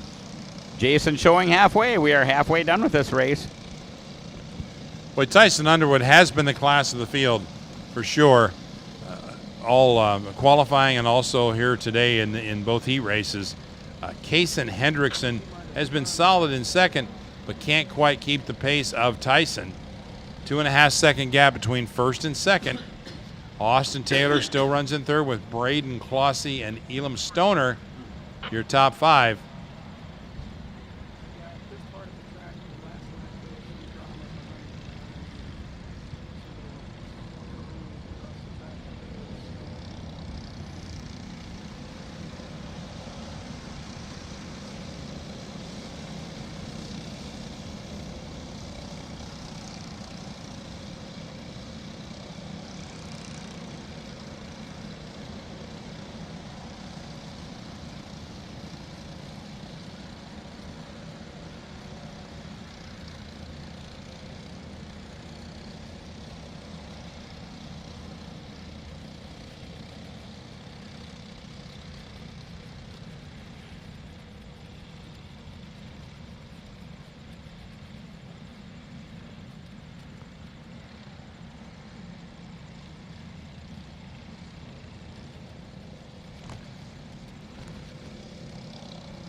2 laps to go for Tyson Underwood. Tyson coming all the way from Peoria, Arizona. So an Arizona driver running strong out there in kid karts. Oh, we got a spin. It's the 50 Cooper Mall. Got the little mohawk on the helmet there. So Now, Peoria, Arizona, I believe that's right next to Glendale, Arizona, where my daughter used to live. I used to go down there quite a bit, and I would go through Peoria when we're going to the In-N-Out or something. So, yeah, a very nice area of town. And I think they've got that PKRA in Glendale, so they've got some pretty good kart racers in Glendale. Real good kart racers, in fact.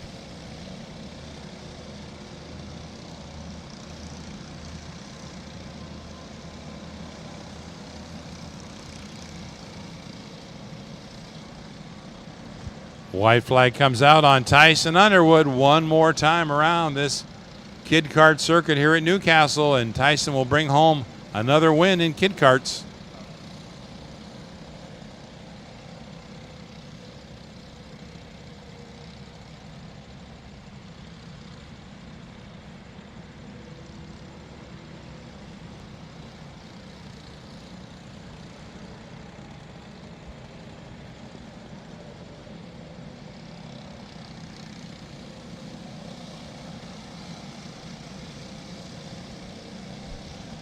And Jason gets up on his perch, and he's ready to leap, and there it is. There's a leap. Number 9, Tyson Underwood is your race winner. Good battle for second place. It went to Austin Taylor in the 24. Kason Hendrickson takes third. Braden Clossy takes fourth. Elam Stoner fifth. Camden Clay sixth. Parker Stewart seventh. Liam Nacho eighth. Cooper Mull ninth. Unfortunately, Cooper spun out over here. He was running fifth, I think, earlier. Zion Dyer takes 10th. Henrik McKay 11th. Giovanni Fiorita takes 12th. Race Bosnich 13th. Liam 14th. Riley Jacks 15th. And Lucas Trinkler 16th. And here comes Miles Wilson. Congratulations, Miles Wilson. Jay Boone did not start the race for some reason. I'm not sure what happened to the Boones. I know they're on property. The Boone family is from New York.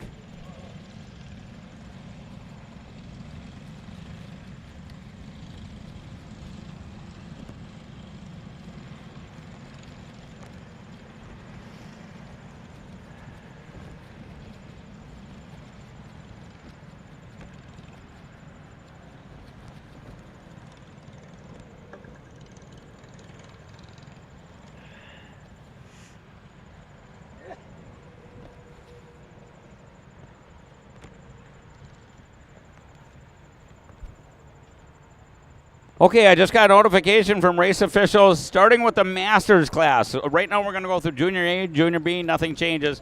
Starting with the Masters class, it's going to be Racer's Choice for tires so far. Racer's Choice for tires, you can run slicks or reins.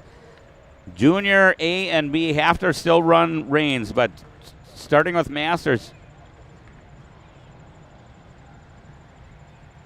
Where are we in the how many races?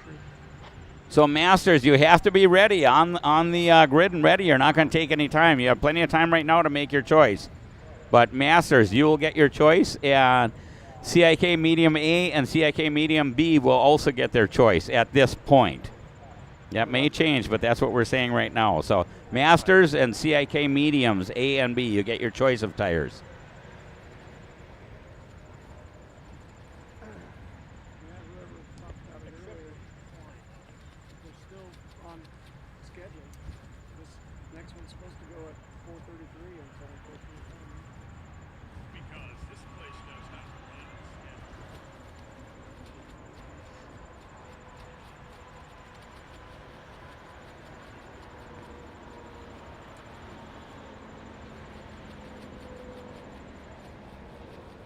Better than the historic races at the Motor Speedway, where you got to get through everybody having their little victory celebration.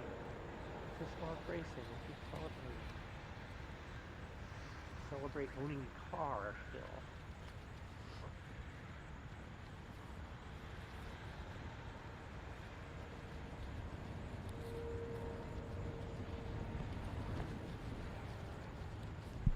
Just to clarify, the Masters and the CIK Medium A and B, when you get your choice of tires, you are also going to be running 10-lap races, not 8-lap. You're going to go back to 10.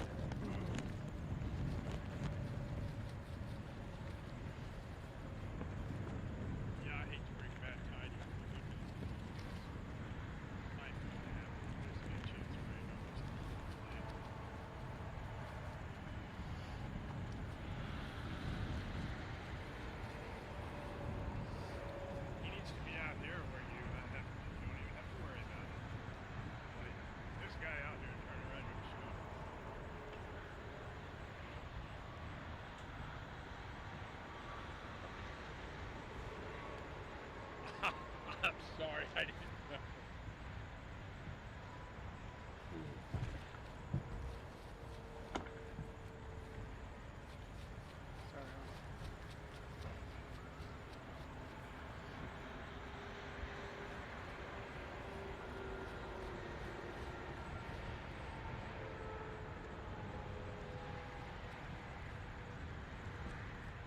That is a light you go to school, or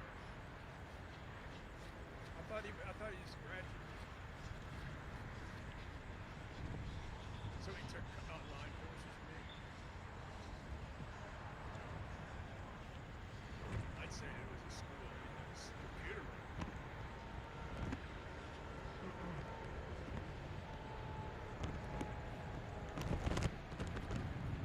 If they're fixed.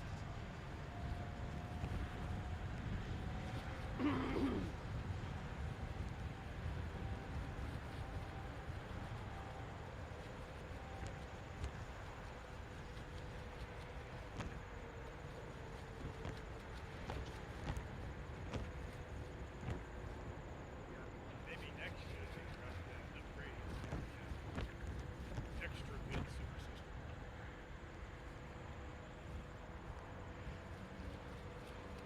The titanium package.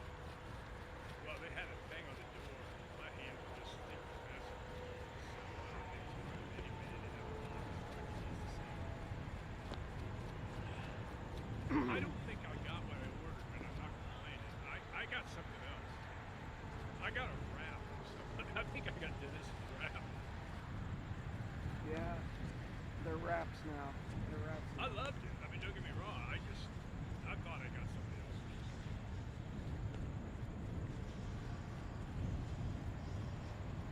Let's blame COVID.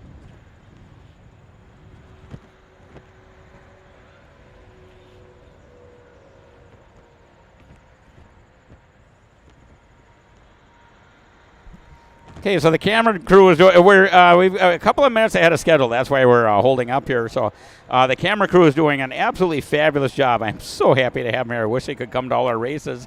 They're doing a wonderful job of showing everything here. I see the wind is picking up out on the track. Our feather flags are blowing pretty heavily. We also have Kart Chaser, the guys from Kart Chaser, which is a new website that I wasn't even aware of until I think it's Monday when we were heading down here getting ready to set up. And I got Xander here. Can you talk for a sec, Xander? Yeah, okay.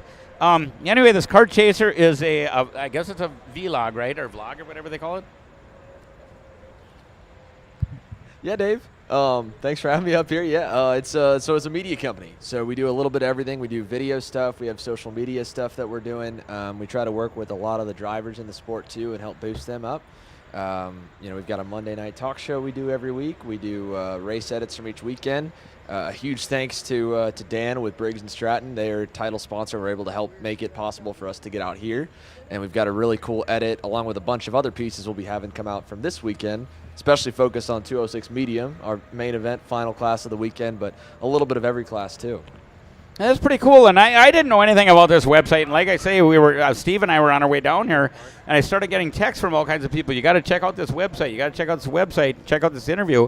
And it was Xander, and you had about 6 other people maybe as guests, something like that.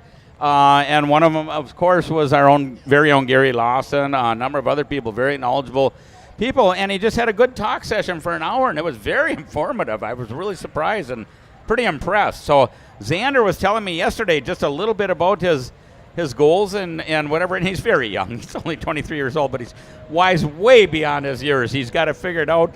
I mean, to stuff that I thought should have been done a long time ago. So, Xander, can you tell me a little bit about the future and what you think? And Yeah. I mean, Kart Chase is just the beginning of a real long-term plan for all of us and what we're trying to do. I working backwards. If we want to, we want to sell more pit passes. We want to race in front of fans, right? We want to, make karting even bigger, get more people involved and everything. And so the first thing we need is as much exposure as possible. It's, the media is what will start to create that. And right now in the social media age we live in, especially with new apps like TikTok and Instagram Reels and stuff like that come out, you can get content from karting to go viral. And I think if anything, like we've talked a little bit earlier, Dave, it's the packaging that matters most of all, right? A race could look really boring if you get bad camera angles and they're zoomed out or the announcers aren't into it or, it's just not promoted well. But a race could also look a lot better if you do the right packaging. So everything we do is try to showcase the drivers, superstars, just like that on your screen right there, and everything about it, right? The highs, the lows. This broadcast crew, obviously, they've been done a phenomenal job here for another year in a row. But, that's really what we try to do. And so, as we start building the sport up more and more, we've got some other programs we're hoping to launch over the next few years beyond just media as well.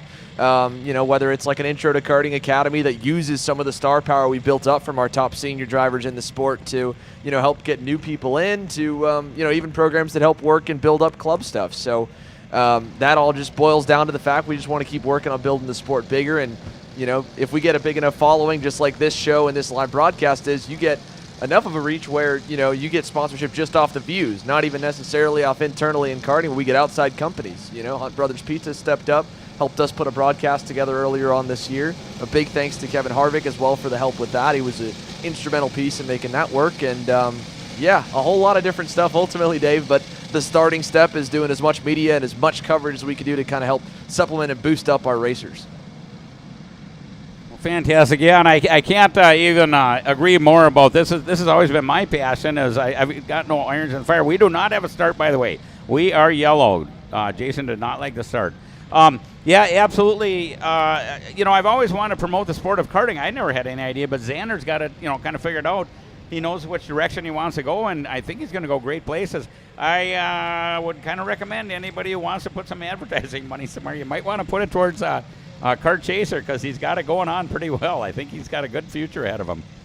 Yeah, I mean, we've the support we've had has been unbelievable, right? We've had advertisers and some sponsors come on board in different ways, and haven't been trying to ask for too much. We want to just figure it all out. This is just a little over a year into doing it so far, and then we had launched some T-shirts and hoodies, and we got some hats coming and some merch that people have been buying so much so we got back ordered on pretty quickly every single event. So finally stocked back up, but I flew out here, so I couldn't bring anything with me to help out. But we just the support's been amazing across the board, and I'm excited with what we can do, and we've got some awesome people that are all helping us both internally and outside the company. And then again, just to be here, man, what an awesome race we got here. And these juniors, they've been putting on a show all weekend, Dave.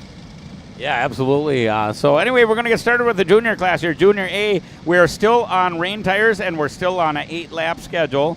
We're watching Jason Burgess, and Jason Burgess says, green, green, green, go, go, go. Hammer down, boys and girls. And there we go, and we're going to try to make it through turn 1, and we are successful through 1. We're looking to 2. We're about 3 wide, and it gets a little dicey, but we make it through 2. And 3. Then they go out of my sight. It's a great big racetrack, over a mile long, this current configuration.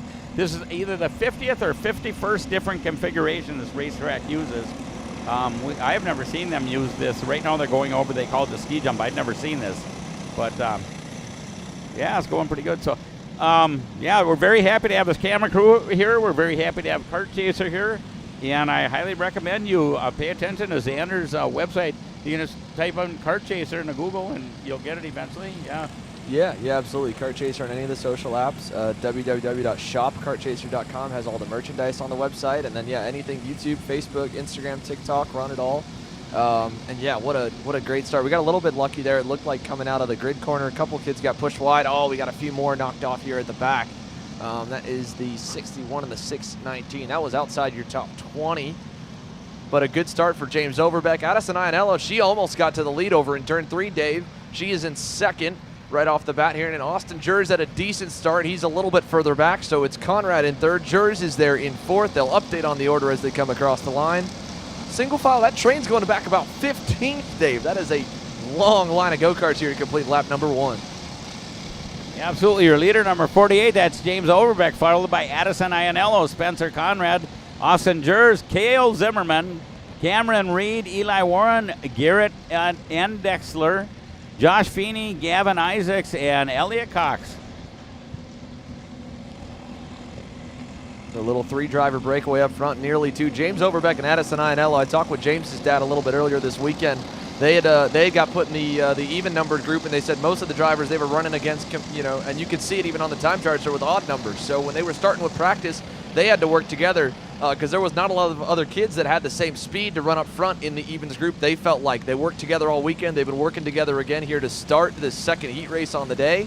And look at that. Again, it's still working nicely. Spencer Conrad is close. But Addison Ianello, she's had the chance to pass James early on. She's pushed him every single bit of the way. And it's still a lap and a half in, but I'd imagine those two, the 46 and the 48, are going to be hooked up for quite some time here in this heat race.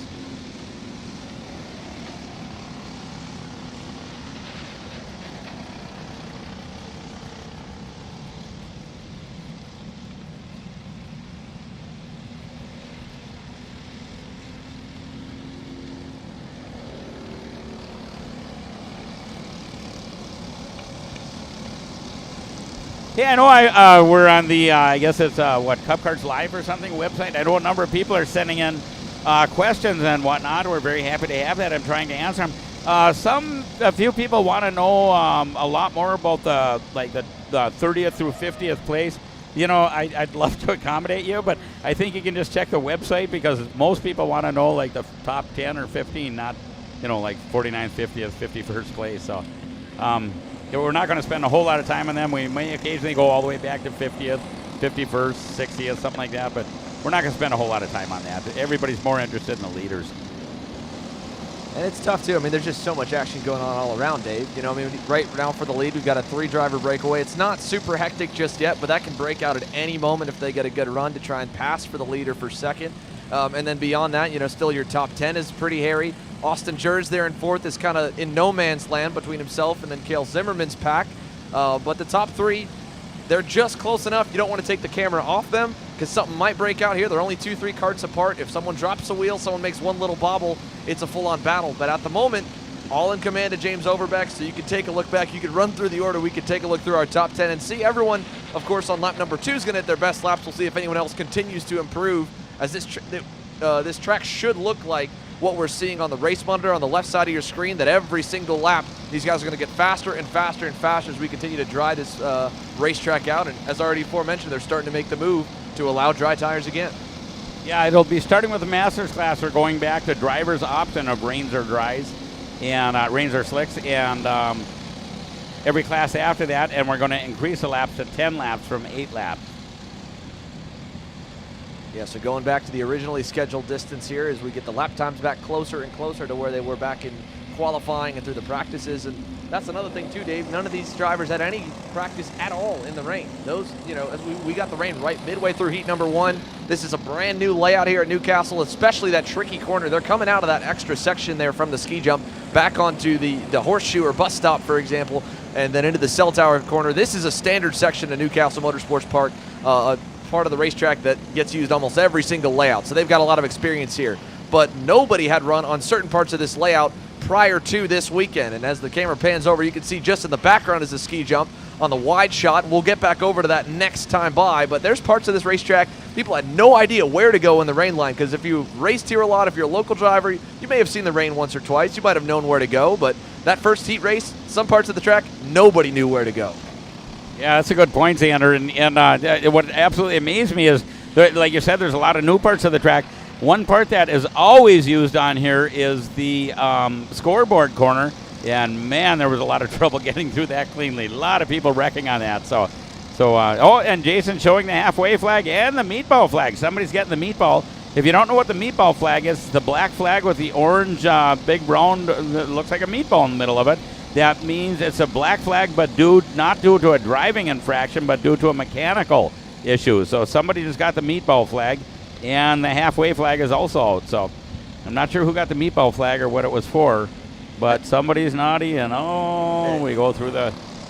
believe it might have been Gavin Isaacs in the 412. It was just off camera a little bit, but the right rear bumper bolt seems to have broken for Gavin Isaacs. So to give the viewers at home a bit of an understanding on the meatball flag, if you're tuning in to watch your favorite driver, your friend, the meatball flag is a mechanical issue. They haven't done anything wrong. Gavin's not done anything wrong, and I'm just guessing. We can't see the number, obviously, from our camera angle of where we're at in the booth. But I could tell his right rear bumper was starting to drag. When those rear bumpers or the pods start to come off the go-kart in any way and start to drag, and they expose the metal parts of the frame, expose the tires, at that point it's a safety hazard, and they'll want to pull them off the racetrack. The same, of course, if they have any other issues. If for juniors, they have to run the neck braces. If a neck brace were to come off, or especially for drivers with long hair, that starts to show it all. The last thing you want is the hair getting caught in any of the moving pieces behind them, so they may get a meatball or black flag for that as well. So Gavin Isaacs, I don't know if we'll see. We'll see if he drops down off the scoreboard that time by, but I believe that may have been the driver that the meatball was going to, just looking at his rear bumper through turns 1 and 2. And he was running, unfortunately, a really good run up until that point, P14, inside the top 15 here in a heat race where, again, these kids got to transfer into a main event tomorrow, so this is going to make things a little bit trickier, unfortunately, for Gavin if it was him or if it was someone a little bit further down the order. And I'm not sure who he just waved it to. Somebody, but yeah, Jason did just wave it again, so somebody got the flag again.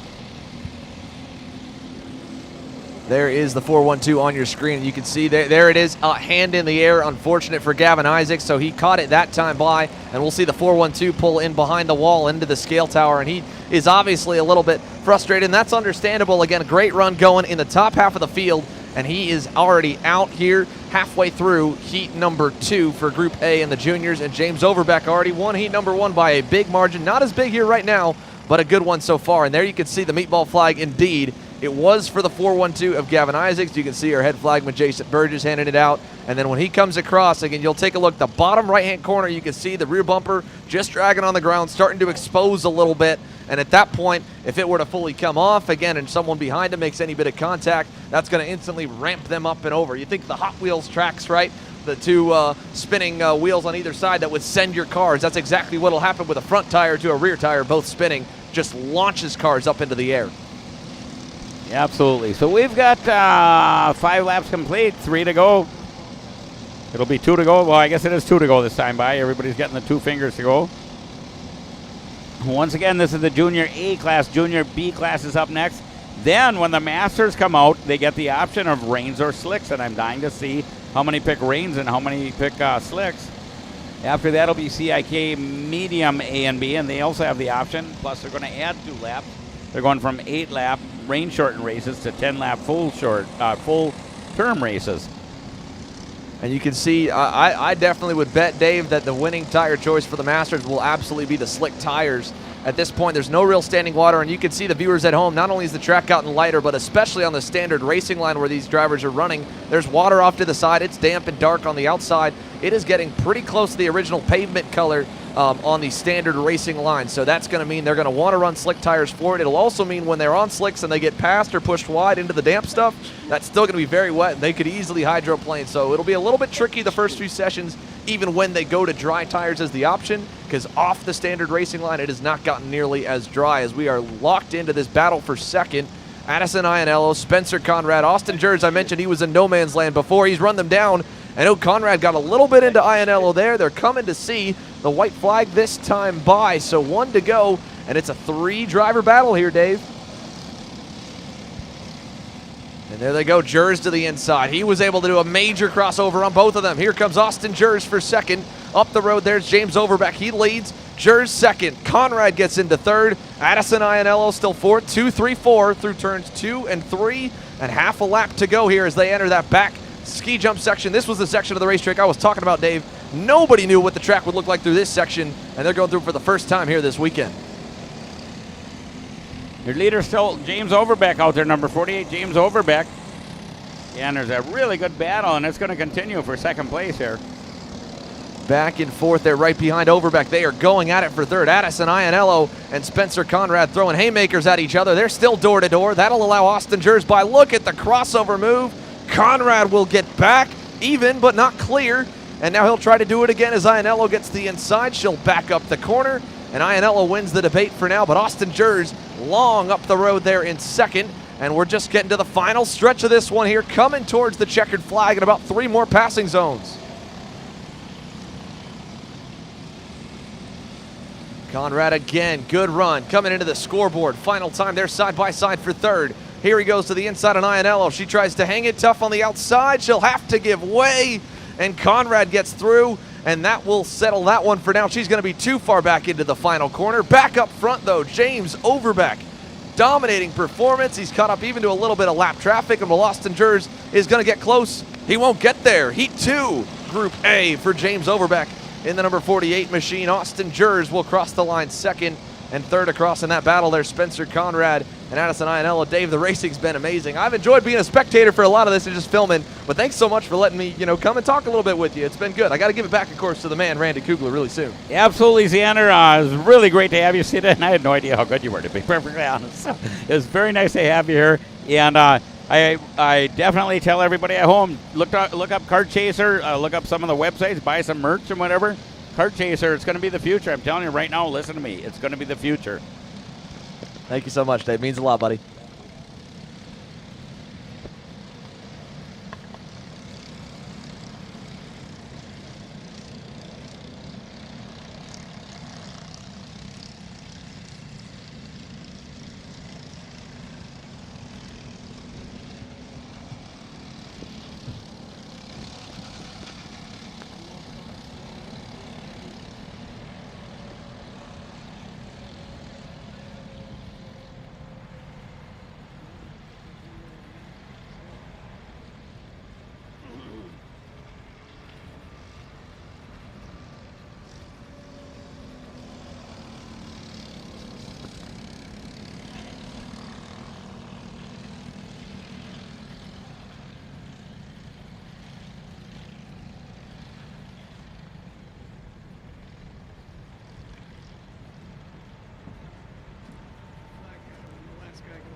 We got Junior B's coming out in the track now, and I would be remiss if I didn't make a comment about the young man that was just up here.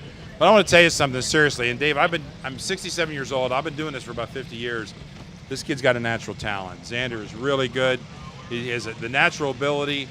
His brain works fast, but he understands. He's been a racer. He's been a good racer. And he can communicate, which is the key to good announcing, communicating what you see over the microphone to the listener so they can, in this case, we have the ability today to see the race, but a lot of times they're working on their cart back in the pits. He has the ability for someone to see the race without literally seeing the race. So, Xander, good job. I appreciate you giving me my mic back. I wasn't sure I was going to get it. I'd have been fine with it if I didn't because you deserve it, buddy, but great job. Thank you. I enjoyed listening to you myself. I could go in the pits or something and listen to you. Yeah, way to go, Xander from Kart Chaser. I highly recommend you get involved with that. Buy some merch or at least check out the website because that will be the future of karting right there. Yeah, we're all watching. Okay, I just want to make sure everybody understands the next class up, Masters. You get your choice of tires. You're going to run 10 laps long. And we are yellow. We do not have a start. Jason Burgess did not like the start. Ben Marin, Bacon, Zelinka in row 1. Matthew Miller and Austin Olds, row 2. Ayrton Grimm, Henry Wheeler, row 3. Dylan White, Cooper Perez starting in row 4. In row 5, it's Carter Pryor and William Lawler. Through the top 20, Jordan Klein and Malachi Haight. In row 7, Hudson Brown and Tanner DeMaster. Travis Varney and Evan Hansen will start in row 8. Row 9 is Alex Pope and Joey Klein. And row 10, Truett Sweeney, Miles Doherty, your top 20 starters of a 30-cart field in our junior class, Group B. Bringing them around for a start. No start the first time by, but hopefully Ben Mayer and Bacon Zelinka can bring them down in a little better shape the next time, and we'll see the green as we work our way through our second day of the event here at Newcastle. It's our Super Saturday of heat races, and we've got, after Junior B, we've got 3 races left, Masters and the 2 senior medium groups. So coming out of I-70 corner, Dave, down the straight one last time. I'll hand it over to you for the start, but hopefully we're going to see our flagman Jason Burgess drop the green on this one. Yeah, hopefully Jason is happy with the start here. I just want to remind everybody, Al Unser Jr. is going to be here later on this afternoon, I think around 6 o'clock, so make sure you go over and get his autograph, talk to him a little bit. We're watching Jason, and I think Jason's going to give him the green, and we are green, go, go, go! Hammer down, boys and girls. Bacon Zelenka in second place. So we got a bunch of Karts, and they actually all made it through turn 1, and we're clean through 2. Somebody's off the track, but the rest of them are clean. And turn 3, they go out of my sight. I think they're doing just fine so far.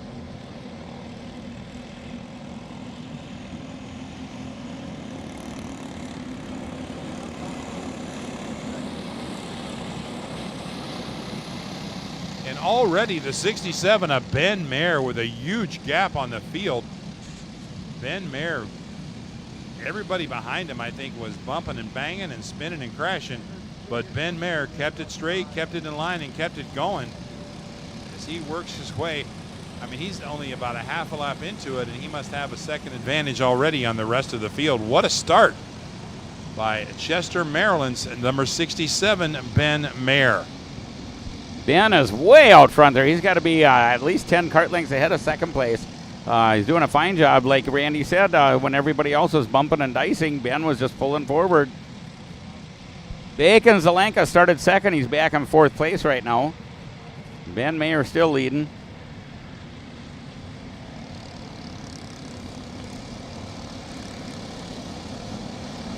Crossing the stripe for lap 1. And boy, what a jump on the start. What a great first lap for the 67 of Ben Mayer. 1.8 second advantage already. Ayrton Grimm, Henry Wheeler, and Bacon Zelenka battle it out for second. And then back to 5th. Austin Olds trying to hang on, but he's got a bunch of company. But Ben Mayer is your leader. And Ben won the first heat. Looks like he's on his way to dominating heat number 2. Certainly one to reckon with for the feature tomorrow. Ben Mayer in our junior class. The track is definitely getting some dry spots there, Randy. If you see it's really lightening up where it's getting dry, there's a definite dry racing line developing all around the track right now. Ayrton Grimm currently in second. Ben Mayer leading, Ayrton Grimm in second. Henry Wheeler, 02 in third, and Bacon Zelenka, number 45 in fourth.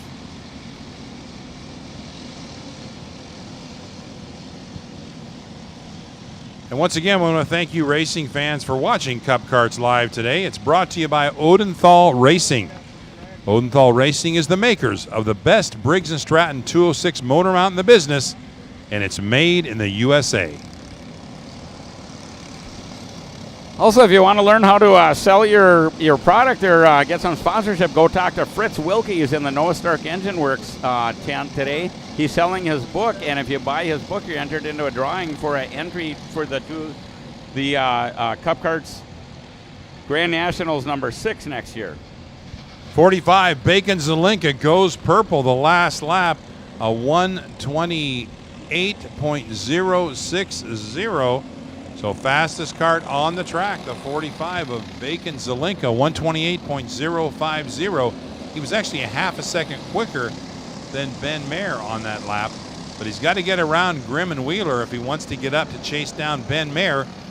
Through the field, Austin Olds runs 5th as he hangs on to a huge group of karts behind him. Hudson Brown, Matthew Miller, Carter Pryor, Travis Varney, and Miles Doherty. That's your top 10 running order. Through the top 15, the 199 of Tanner DeMaster holds down 11th, followed by Jordan Klein, Alex Pope, William Lawler, and Evan Hansen. Right now, probably the driver out there working the hardest is Austin Olds, as he's got about 10 drivers right on his rear bumper for that 5th spot, and he's trying to hang on to it. And they're side by side through the scoreboard corner. It looks like Hudson Brown might have made his way around them. Well, we got 02 Henry Wheeler, I think, going up there too. That battle is for that 2nd spot. And we're side by side across the line here. And the 02 of Henry Wheeler is closing the gap on Ben Mayer. Wheeler now a little bit quicker than Mayer, and he is closing the gap. Ayrton Grimm, Bacon, Zelenka, and it's still Austin Olds hanging on to 5th. See Bacon Zelenka back there in 4th place, dancing all over the place, trying to figure out a good way to get around 3rd place of Ayrton Grimm. He's unsuccessful so far. Your leader still Mayer, but like you said, Randy, Henry Wheeler is sneaking up. Track is still about 8 seconds to 9 seconds a lap slower than it would normally be in dry conditions, but part of that, Dave, is because they're still on rain tires, which are not going to get them around as quick as slicks would. But I believe our next class out, Masters, it'll be optional, and as Xander said earlier, I think the option's going to be everybody's going slicks, because I think that's going to be the fastest way around the racetrack. Oh, absolutely agree with that. Yeah, back when I had the option back in the day, I would always go with slicks too, and the vast majority of the time he made the right decision. Well, so much for my prediction that Ben Moore was going to dominate. Henry Wheeler is on the charge. The 0-2 of Henry Wheeler rounding I-70 quarter right on the rear bumper of Ben Mayer as they head down Long Pond Straight, side by side. Now Wheeler peeks to the inside into turn 1. Can't quite do it. Halfway home. It's still Ben Mayer, your leader. Henry Wheeler right on the rear bumper. Bacon Zelenka trying to close in. Ayrton Grimm and Austin Olds, your top 5. In 6th is Matthew Miller. So Austin Olds now moving up, breaking away from the rest of the field. And he's up in 5th, trying to close in on Ayrton Grimm. Yeah, Bacon Zelenka did get around Ayrton Grimm. Bacon Zelenka currently...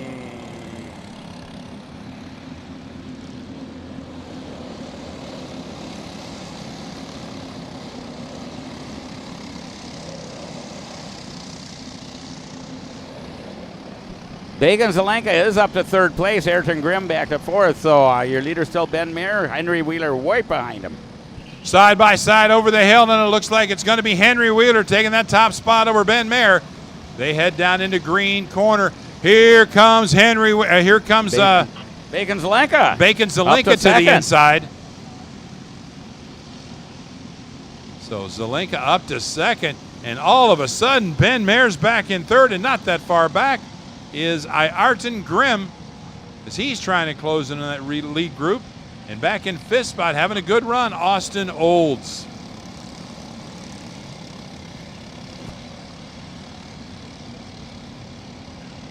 Bacon Zelenka looking on the inside. He's going to make a run for it. And your new leader is Bacon Zelenka. Number 45, Bacon Zelenka, your leader. Good move by Zelenka. And all of a sudden, they're distancing Ben Mayer. Wheeler and Zelenka, and in order now, Zelenka and Wheeler are gapping Ben Mayer about 5 kart lengths.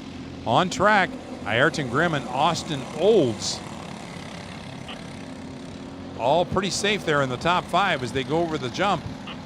And then a little ways back, we have Miles Doherty and Matthew Miller, Cooper Perez, Carter Pryor, and Tanner DeMaster. That's your top 10 running order.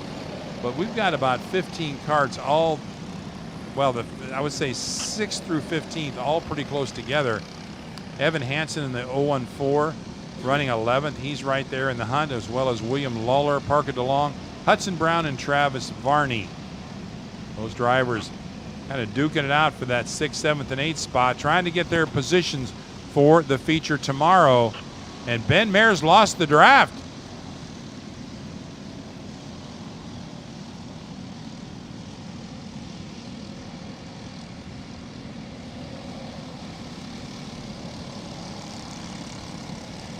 Here comes your leader again, Bacon Zelenka. 2 laps to go. Number 45, Bacon out front. Henry Wheeler in 2nd. 2 laps to go. Looks like it's going to boil down to Bacon Zelenka and Henry Wheeler for the win, as Ben Mayer and Ayrton Grimm, although they're close together, are about a 1.5 seconds back from those top 2. Austin Olds all by himself, solid in 5th. He's going to have a good finish out there. But boy, 8th through about 15, still nose to tail. Those guys still duking it out for those positions.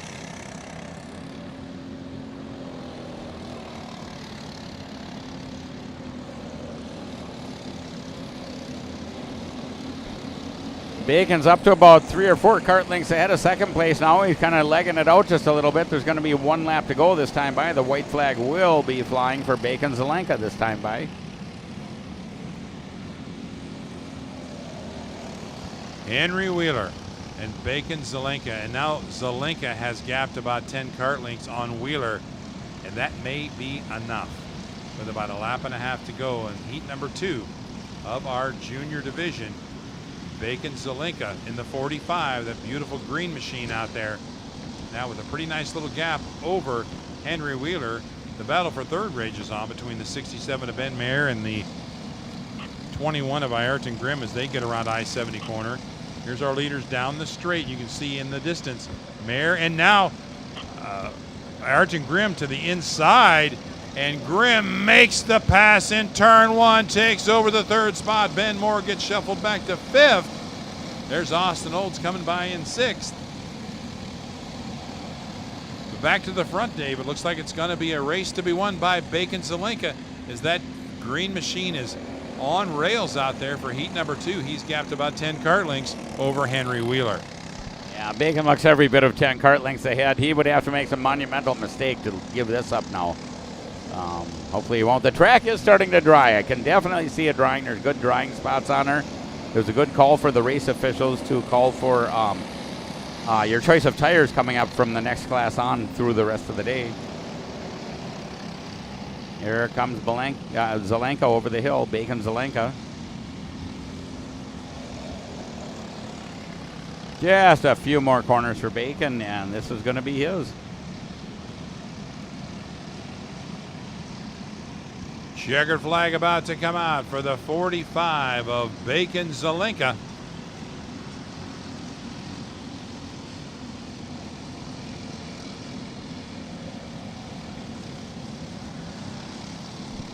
Here they call Jason. Here they come. Jason's up on his perch, and he's got the flag, and there's the leap. Bacon Zelenka wins the race, followed not very closely at all by Henry Wheeler. Then we've got Ayrton Grimm and Ben Meyer. 5th place goes to Austin Olds. Then we've got Miles Doherty, Cooper Perez, Matthew Miller, Parker DeLong rather, William Lawler, Evan Hansen, Matthew Miller, Tanner DeMaster, Hudson Brown, Carter Pryor, Travis Varney, and Jordan Klein.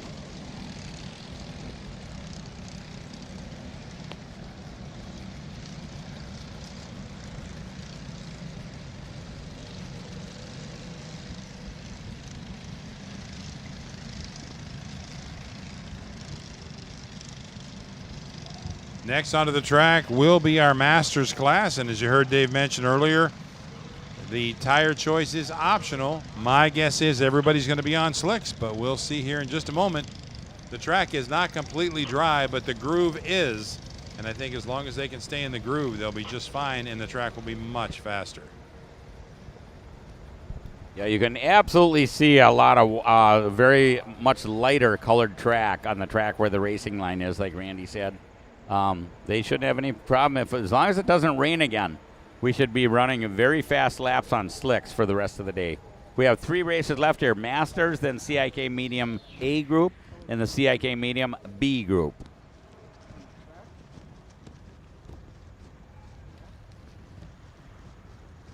And there's that fantastic camera crew zeroing in on the much lighter colored, drier part of the track.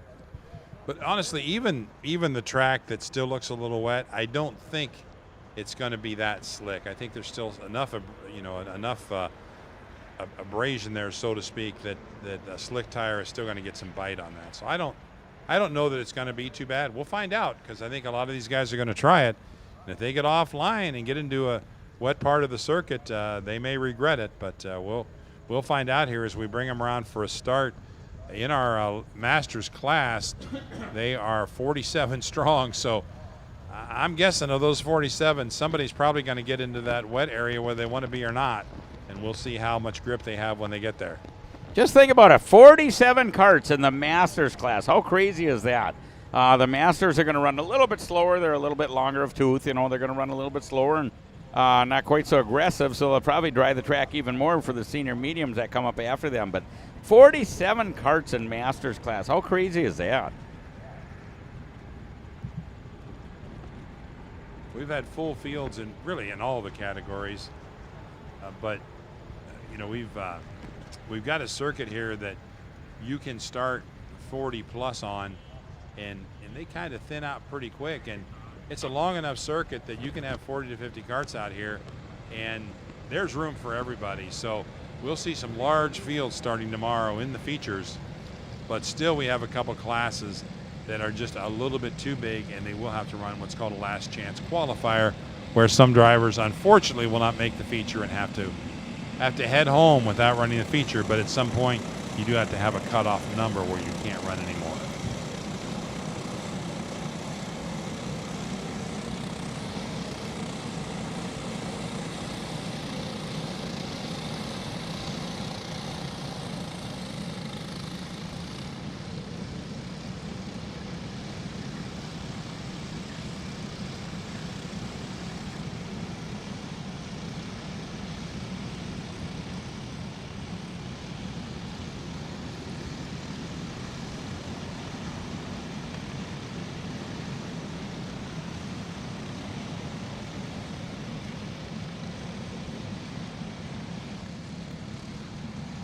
Okay, we're back to tires optional and 10-lap races. This is a Masters class. They're running 10 laps. They're going to line up here.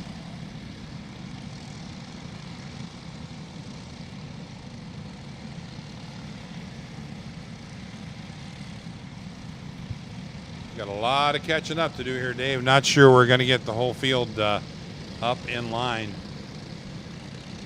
We had one driver in the back that got it sideways around the green corner, so I would be surprised, but they have slowed down quite a bit. Maybe, I guess, it surprises me. Maybe they will get caught up.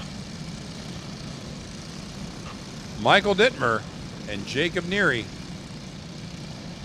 in the front row, heading down for a start. Oh, this is going to kind of throw a wrench into things. We got a driver in the cut through trying to get his position back. So I have a feeling that may mess things up a little bit. We'll see if he can fit in where he's supposed to be. If he does, we could still get a green. Looks like we did. And yeah, it looks to me like we're in pretty good shape here. Jason's got the green flag in hand, and they are woed way up. So I think Jason's probably going to give him the green. So far, he doesn't like what he sees. So green, green, green, go, go, go, hammer down. Good start from the inside row, and the 145. Boy, we got him bumping and grinding everywhere. It all started with the 145 of Jacob Neary getting shuffled to the outside, and then we had some trouble to the middle of the pack, and we had him, we had him, as they say at Waffle House, we had him smothered and covered out there. As they went by that first turn into the second turn, we had him every which way. They've all settled in place now, but we certainly have some drivers that are going to be out of this one on the start, and, it's sad, but it happens.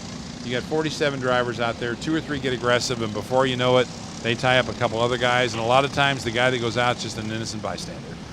Yeah, absolutely correct, Randy. Just too many karts, and sometimes these Masters are a little bit less aggressive, and sometimes they're a little bit more aggressive, and this is one of the times where they're a little bit more aggressive. So I'm showing the 118 of Jamie Bradford as the leader, so I haven't found Dittmer yet, but he got shuffled pretty far back there. He came through the first turn in front, but I think they got inside of him, and then that's when it kind of got crazy. So Bradford is leading, but Dittmer is back. Oh, my goodness, he's back in 10th spot. 10th, yeah, absolutely, yeah. So he got bounced around there pretty good. And I wonder if some of that might have been, like we talked about, I'm saying how the track is drying up. Well, maybe it's not as dry as we thought, and some of those guys got sideways. Now that they're in the single line, they can run the groove. But when they were going, they get to the high side there or get down low in the front stretch, and they get into that wet part of the track, maybe they lost some grip and got sideways. I don't know, but it definitely caused some issues, that's for sure. Jamie Bradford leads the way. Brian Gallagher just went purple with a lap of 129.573. Sean O'Shea runs third. James Perkins fourth. Tim Shutt. Jacob Neary, who started second, is sixth. Ryan Sporowski is seventh. Matthew Grunholz eighth. Eric Fagan ninth. And our pole sitter, Michael Dittmer, who went through the first turn in first, is now 10th. So that's how crazy this first lap was in our Legends class, or Masters class, in our Masters class.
Boy, Jamie Bradford with a good run out there.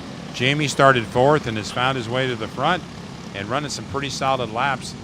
Brian Gallagher in the 14 has closed up to second. He's trying to reel him in. Sean O'Shea third. James Perkins, a Florida driver, up in fourth, and Tim Shutt runs fifth. But boy, you got a little bit of everything here. Jamie Bradford from Tennessee, Mount Juliet, Tennessee. Brian Gallagher out of West Sacramento, California. Sean O'Shea in Royal Oak, Michigan. James Perkins out of St. Petersburg, Florida. And Tim Shutt from Troutman, North Carolina. And Jacob Neary from Hickory Hills, Illinois. The first 6 drivers, 6 different states. How's that for a little diversity here this weekend at Newcastle for the Cup Car Grand Nationals? We got them from everywhere.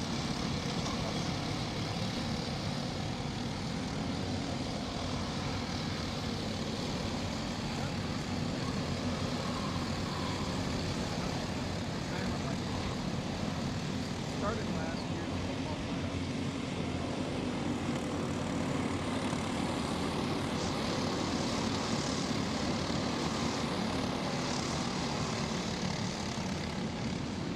Well, this is going to be a real scramble tomorrow, Dave, because Michael Dittmer, for example, wins the first heat. He's back in 11th. You know, Jamie Bradford finishes 4th the first heat. He's leading. Brian Gallagher finished 9th in the first heat. He's up to 2nd. Let's see where Sean O'Shea, where did he started? He finished 8th the first heat. He's 3rd. So we've really had a lot of shuffling. James Perkins started 11th, finishing 11th in heat 1. He's up to 4th.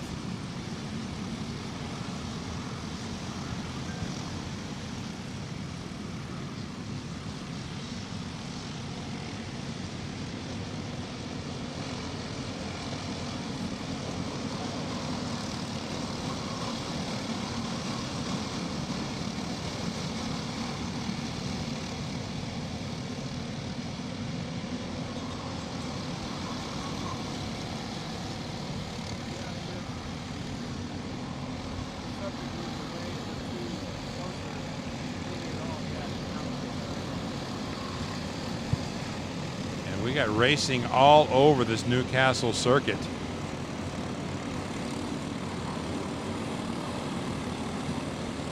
Eric Fagan, a 1:22.029, just went purple, fast lap of the race.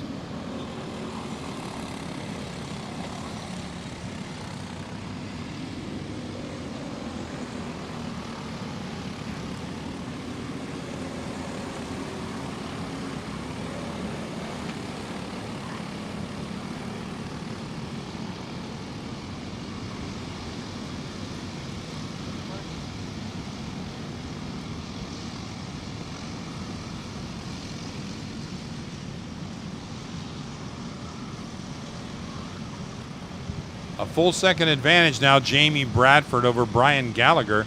Gallagher's about a full second over Sean O'Shea for 3rd. James Perkins and Tim Shutt. The battle right there is Tim Shutt and Jacob Neary as they come across the I-70 corner. That battle is for 5th, and it's a good one. They go into turn 1. Shutt has it, the 27 Mike Smith right behind him, and Jacob Neary's right there. Michael Dittmer clawing his way back towards the front. He's up to 8th spot. Trying to register some decent points, so he'll have a good starting spot tomorrow after winning Heat 1.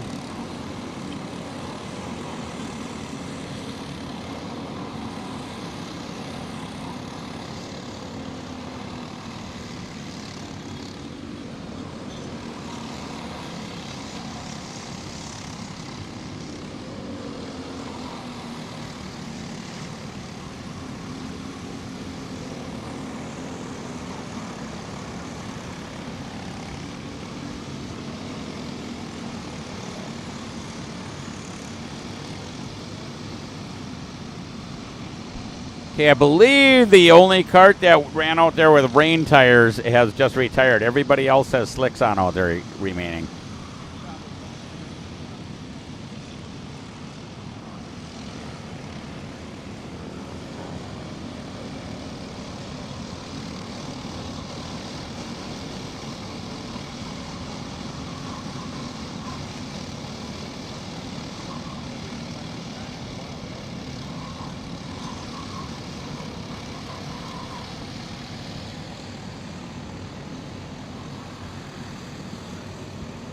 White flag next time by for the 118 of Jamie Bradford, coming all the way from Mount Juliet, Tennessee. About to bring home a victory in heat race number 2 of our Masters class, if he can hang on. Right now he's got a 1.6 second advantage over the 14 of Brian Gallagher. Brian coming all the way from West Sacramento, California. Right now Brian's got a handful of Eric Fagan. Eric Fagan coming through the field. Dave, Eric Fagan started 16th, and guess what? He's trying to take over second spot. Now that is a charge right there, and we're looking at those two as they go through the final corner before heading back our direction, and it's a good battle out there. The 14 of Brian Gallagher and the 151 of Eric Fagan. Fagan looking to the inside of Gallagher, can't quite do it there, and now he sneaks inside and makes the pass to scoreboard corner. Fagan up to second. Gallagher back to third.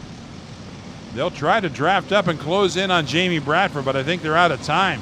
But what a good battle by these two out there as they head down the Long Pond Straight.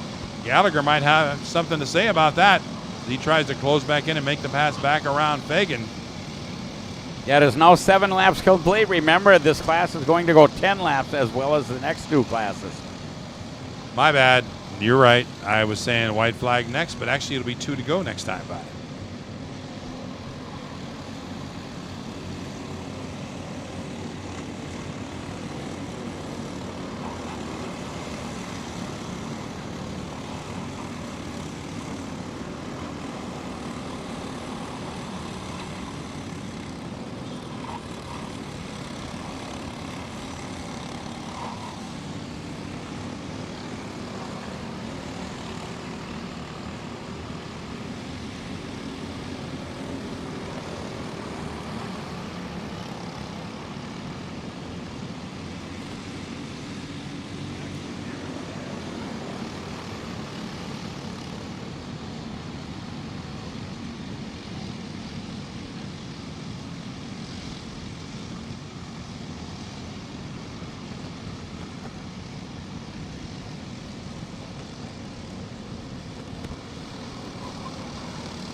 And Jason showing the peace sign. 2 laps to go for Jamie Bradford. Eric Fagan now pulls away from Brian Gallagher. The last lap, Fagan and Bradford were about equal. Actually, I'm incorrect there. Last lap, Fagan was a bit quicker than Bradford. So we'll see if he can close in. It'll be white flag next time by. Dave, I think Eric Fagan's got something for Jamie Bradford. He's closing in big time. He's going to be making a move for the lead here before this one's over. I am very surprised, but I absolutely have to agree with you. I did not think that Fagan had anything out here. And look at him go. We're watching the TV monitor now, and he is all over the back. Fagan could be making his pass at any moment here. I think Fagan favors the left side pass, but we'll see.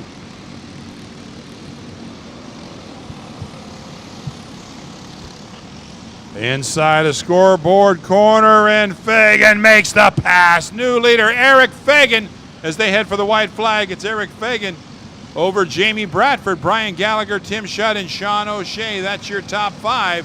White flag comes out, and Eric Fagan, your leader.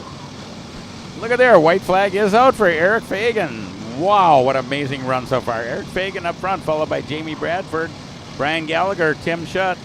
Then we got Matthew Grunholz, Sean O'Shea, and Mike Smith.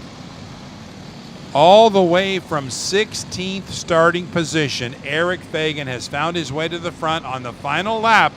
And right now, gapping the field a little bit over Bradford, Eric Fagan could be bringing it home. Michael Dittmer, who started on the pole, worked his way back to the top 10, but Dave Dittmer's fallen back again to 12th. Yeah, Michael Dittmer, I think he's got something wrong there. I don't know if he got his cart damaged or something earlier, but something is not right because Dittmer is generally much faster than that and has been earlier. So there's something going on with Dittmer's cart.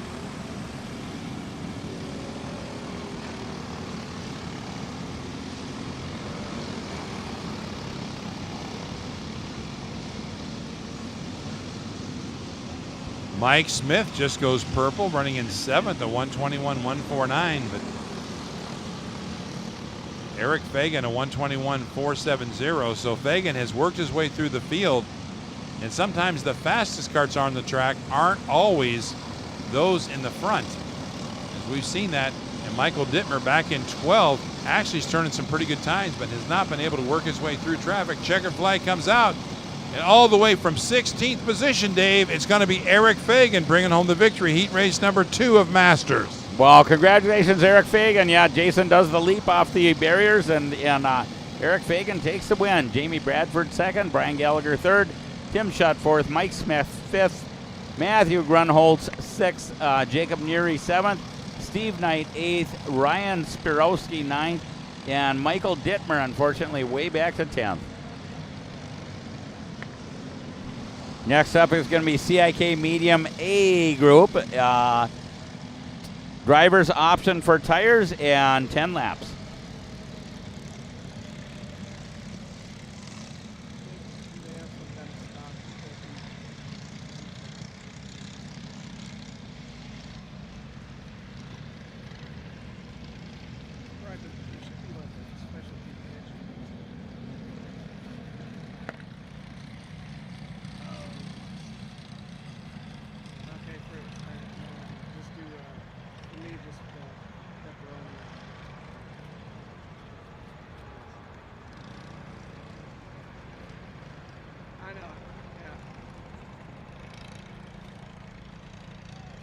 Big Macs. Do you have Big Macs? Okay, I'll take a hot dog.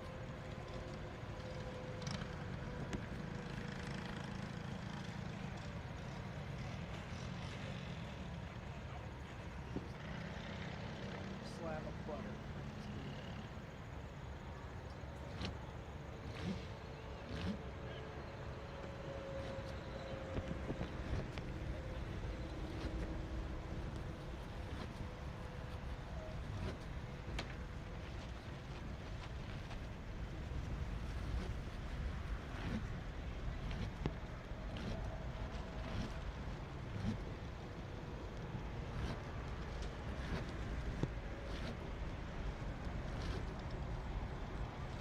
Veggie pizza.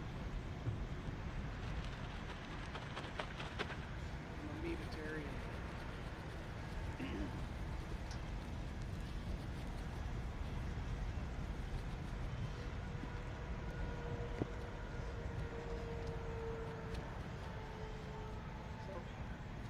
I got, you get off me, I got some stupid people.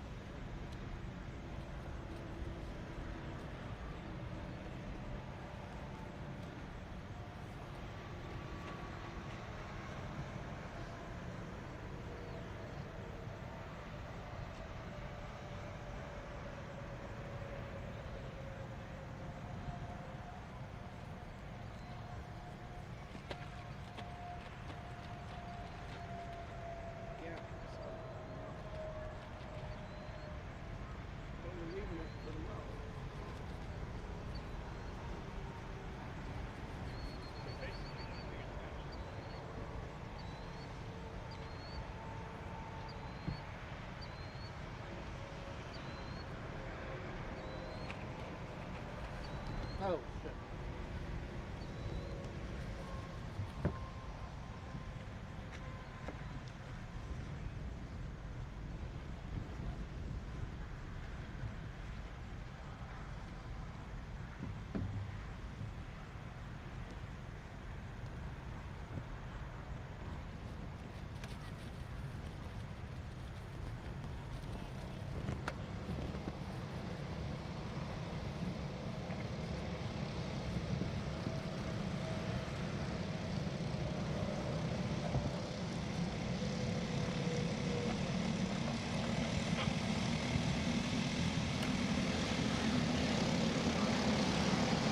Senior medium on track for heat race number 2.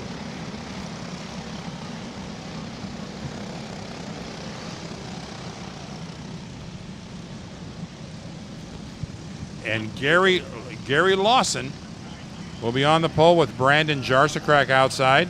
Cole Nelson and Matt Winfrey will start in row 2, followed by Jacob Donald and Dean Pinton in row 3. Corey Tolles and Bowden Barnwell in row 4. Brennan Hanville and Jeff Lyda in row 5. Jordan Morgan and Mika Hendricks in row 6.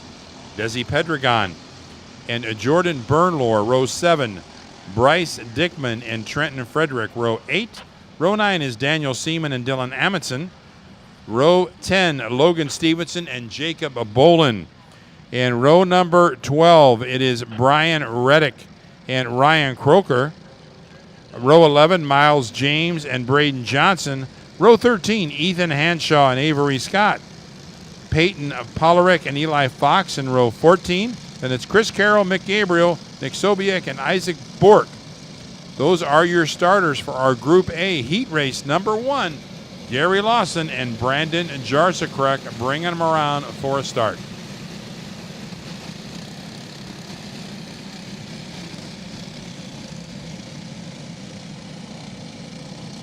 Well, it's not raining, but as you said, Dave, it's still pretty dreary out there. Yeah, it's looking real like kind of foggy or something to me. Here we coming down. Everybody looks like they're lined up properly. They're watching Mr. Burgess, and he says yellow. He does not like the start. Everybody put their hands up so they don't get run over from behind, but we do not have a clean start. We have 2 races left, this one and one more. They're both 10 laps long. I assume most people are on slicks. I don't know that for sure.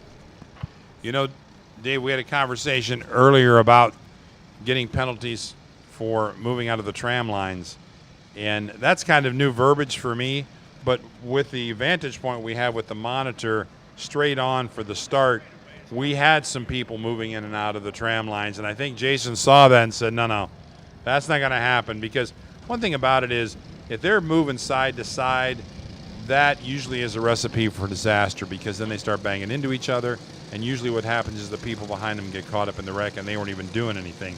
So they want them to try to stay in line, let the green flag drop, and then go racing. So we'll see if we can get them in line now as they come around that I-70 corner one more time, and we'll get that head-on view hopefully, and we'll be able to tell if they are in line. Boy, I wish they would give us that close-up all the time. I could read the numbers better. Exactly. Yeah, the race officials did ask me to make a public announcement to scold them for getting out of the lines, and Jason is really angry. He really wants a good start here. So, boy, they are at a snail's pace, Dave. Yeah, at snail's pace, and they're staying very well in line. I'm trying to watch Jason with one eye and start with the other, and we are green, green, green. Go, go, go. Hammer down, boys and girls. Side by side, and Jarsakrek on the high side makes the pass around. Lawson takes the lead. Cole Nelson up to 3rd. Matt Winthrey in 4th. Jarsakrek, yeah, he jumped right out the outside, and away he goes.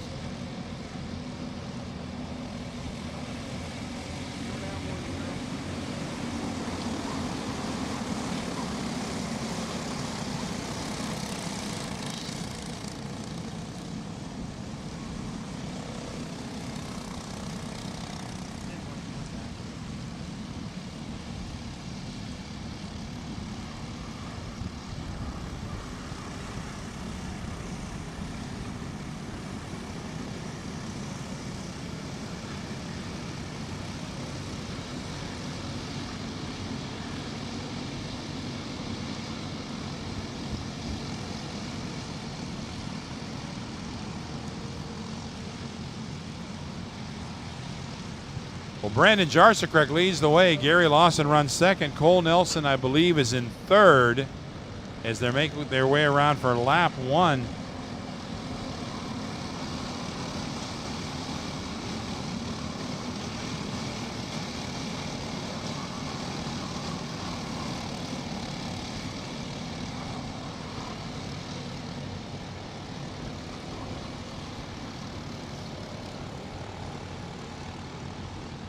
Your leader still Jarsakrek, followed by Gary Lawson, 1-2. Half a second gap right now between Brandon Jarsakrek and Gary Lawson. Lawson right now has his hands full with California driver Cole Nelson, actually Reno, Nevada driver Cole Nelson, who runs in 3rd, but he's right on the rear bumper of Gary Lawson. He wants to try to get around Gary and chase down Brandon Jarsakrek. Matt Winfrey out of Houston, California, runs 4th. And Jacob Donald, Pennsylvania driver, runs 5th.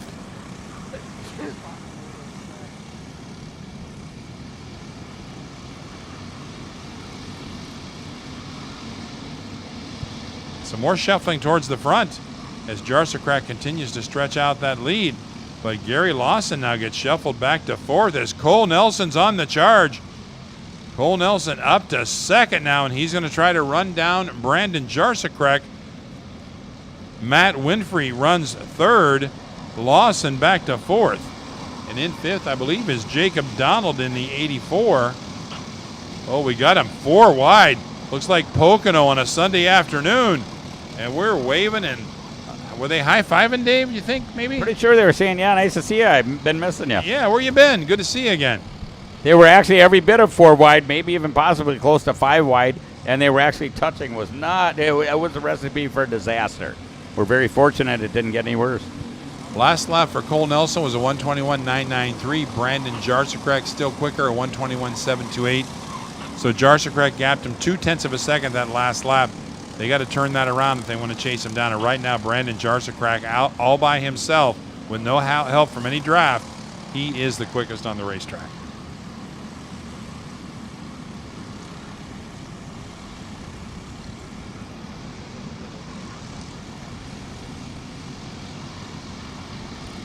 We got one off track here with a rear bumper off. That looks like it's maybe 128. 125. Jacob Bolin lost rear bumper, so tough break for Jacob Bolin. And Matt Winfrey on the rear bumper with drafting help. Cole Nelson right behind him trying to close in on Brandon Jarsakrak. Jason's got a sign out there.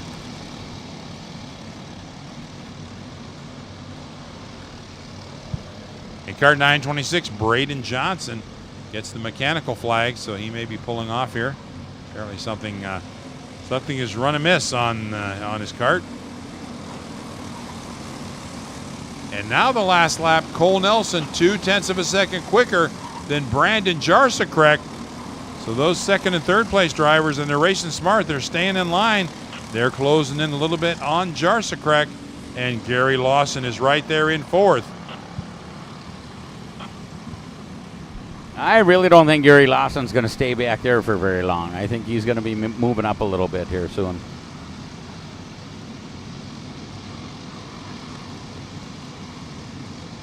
Lawson to the inside of Matt Winfrey. Makes the pass, takes over the third spot. Now get on the rear bumper of Cole Nelson and try to help Cole chase down Brandon Jarsakrak. And chasing him down is exactly what they're doing as they hit I-70 corner. We're talking maybe 3 kart lengths difference is all. Dave, we got a race on our hands.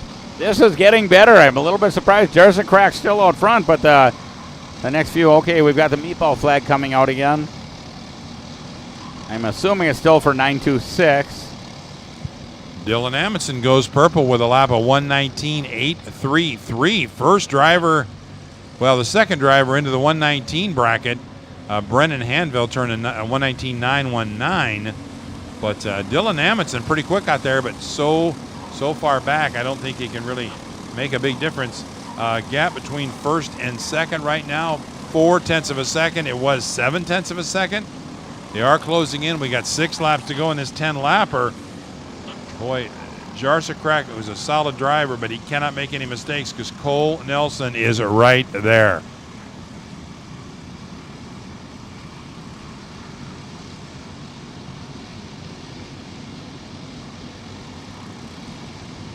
No need to check the gap on the clock, Dave, because you can see it. It's a 1 kart length gap at the most.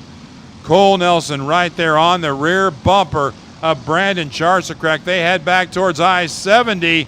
Will Nelson make a move to the inside?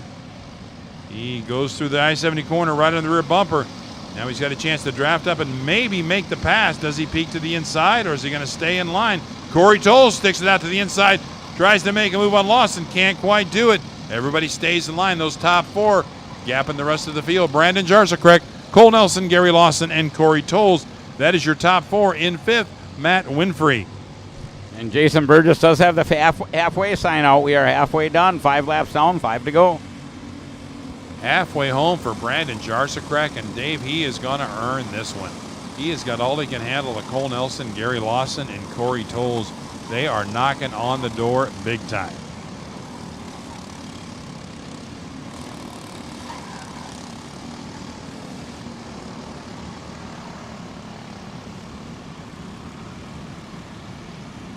No, Cole's tradition. I mean, Corey Tolles traditionally is not very patient with a few laps to go. So I kind of predict he's going to be the next person to make a move. Hopefully, it'll be successful for him. They're within about a second or two of what they were turning in qualifying. So the track isn't back where it was, but it's awfully close. And you can see that just in the way the racing line is starting to develop and the lines they're taking on the track. No more running wide in the corners. They can run that low line and still have grip. And Cole Nelson drafting right up now to the rear bumper of Brandon Jarsacek. It's a battle for those top four. Rest of the field racing nose and tail all the way down the Long Pond Straight. Back to the leaders one more time. And Gary Lawson is right there, as is Corey Tolles.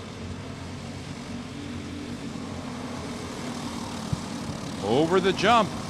And now down to that right-hander. They'll head towards the cell phone corner here shortly. It'll be 3 laps to go next time by for Brandon Jarsacek. Gary Lawson, who started on the pole, got shuffled back, but worked his way back up. Now he's third. Cole Nelson, who started third, has moved up to second.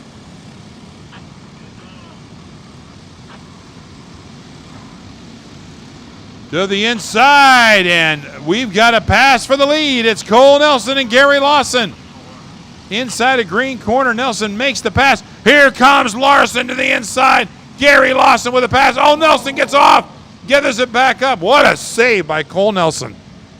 Cole Nelson was physically completely off the track. Lawson was on the inside, and Nelson made it back on. Lawson is your leader. No, he's not. It's Corey Tolles. Yes. Corey Tolles watched Tolles. what was going on and said, I think I got this. Corey And Tolles guess does, what? number 904. Corey Tolles is your leader, but I have a feeling that's not going to stay for long. We're 2 to go next time by. Lawson to the inside, side by side with Tolles. They round the left-hander before the jump, and we'll see who it's going to be. It's Lawson back on point. Tolles in second. Jarsacek third. And Cole Nelson has kind of lost that draft a little bit. He's back in fourth. Who's it going to be? Can Gary Lawson, the master, hang on?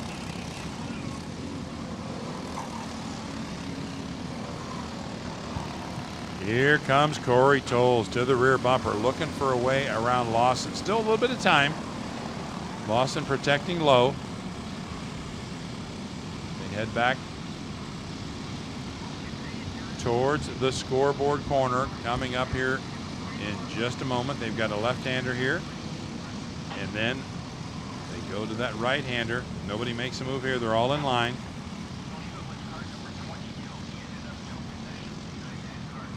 And Lawson protecting down to the inside now, sweeps out to make the turn at I-70. 2 to go, Dave. And it's still anybody's race between Gary Lawson and Tolles is looking on the inside. Tolles is thinking about taking it over. Oh boy, a little bumping and grinding, but everybody found their spot. Just enough racing room where everybody could keep it headed in the right direction. And moving up to fourth is Jacob Donald.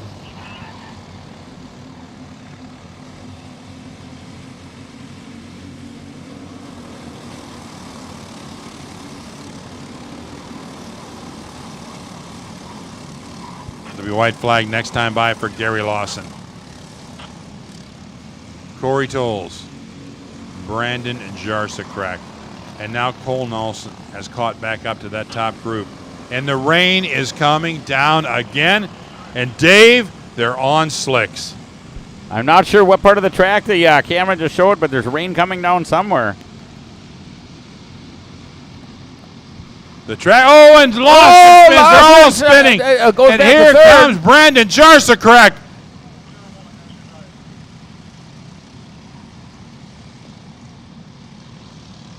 Up on 3 wheels.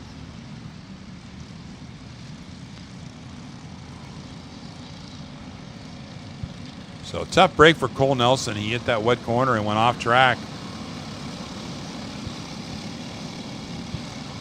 White flag is out. And it's Brandon Jarsacek.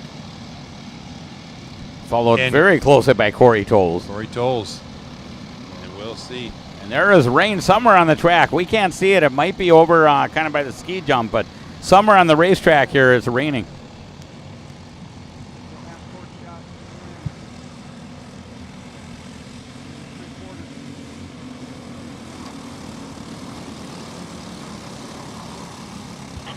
Well, Dave, they've got a half a lap to go, and I think it's going to get pretty exciting here as they head back our way. Oh, I'm absolutely convinced you're 100% right. Especially with Corey Tolles out front. Yeah, I'm pretty sure something's going to happen. Jarsacrat, your leader. Corey Tolles battling him for second. Corey Tolles is generally a do-or-die racer.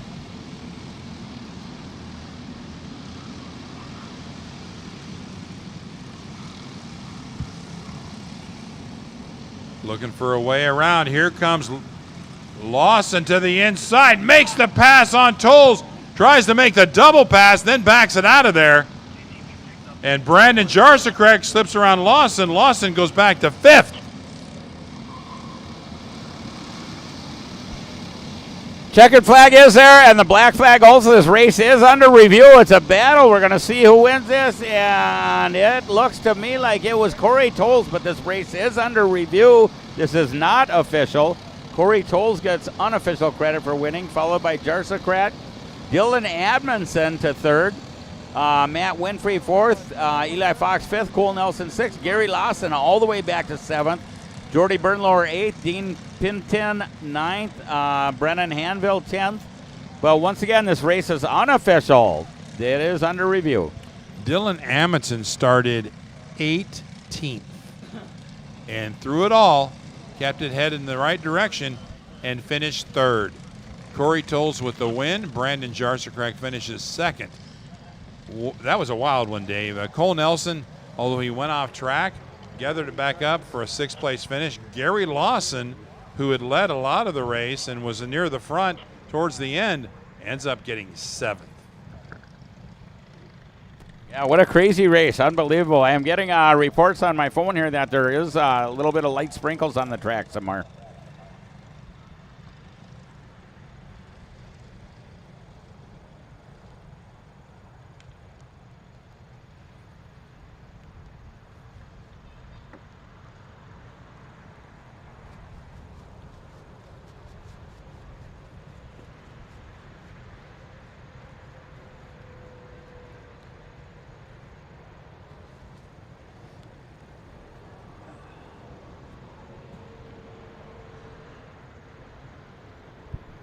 Okay, that'll bring us to the last race of the day. We're scheduled to go out at 5:45. It is now 40:45, so I think we're going to go out right now. This is driver's choice on tires again, and 10 laps long. This is the CIK Medium B Bravo group.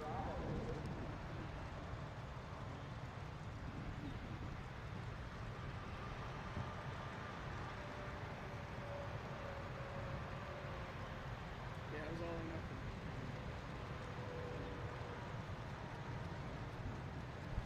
Senior Medium, Group B, it looks like on the pole, 211, Colin Warren. Outside front row, 08, Paulie Massimino. Second row, we got the 54 of Clay Settles and the 04 of Garrett Adams. Third row, the 191 of Elliot Budzinski and the 117 of Brandon Adkins. Fourth row, number 16, Adrian Cruz and a 52, Jake Sessler. Fifth row, 108, James Michael Sullivan and 365, Sophia Story. Sophia Story has not been a major player this weekend so far. She's traditionally very, very fast. I'm not quite sure what's going on with Sophia. Sixth row, we got the 06 of Ben Lida and the 022 of Vince Scatina. Seventh row, 141, Adam Maxwell and the 605 of Alexander Cyril. Eighth row, the 6 of Levi Wilbur and the 197 of Ian Quinn. Ninth row, 38 Keegan Clark and 777 of Dylan Jans. Then we have Gabe Sessler, Nathaniel Labhart, James Resendez, and Jed Perkins, Miles Holt, Eric Schaus, Tristan Farber. So our driver, Alexander Cyril, I think I can officially say it now, Alexander Cyril, the yellow flags are out all the way around the track. We're not going to have a start this time. Alexander Cyril was in some kind of a test session, and he has been selected as one of the 8 finalists for the Mazda MX-5, and they're going to get on the final 2 in a couple weeks. Alexander Cyril is one of the top 8, so congratulations to Alexander. He's potentially going to be a professional driver for Mazda in the near future, but nothing's official yet other than they've got down to the 8 top drivers.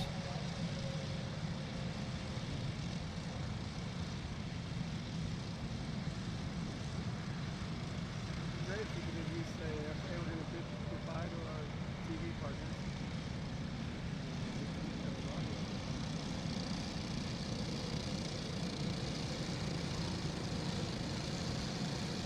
Goodbye, world.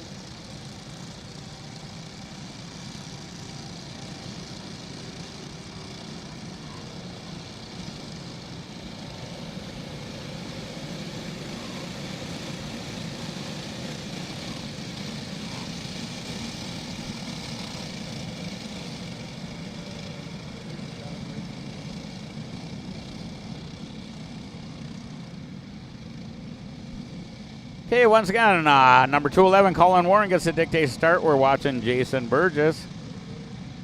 And Jason says, green, green, green, go, go, go! Hammer down, and Colin Warren up front. Second place looks like Clay Settles. Colin Warren is leading.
Okay, here they come by the stripe. Jason Burgess is making a sign for somebody. I'm not sure who.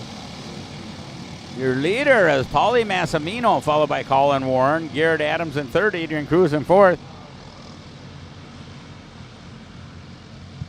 The second tire we've lost today, Dave, so just kind of a crazy day here with the weather and some of the some of the mechanical failures we've seen.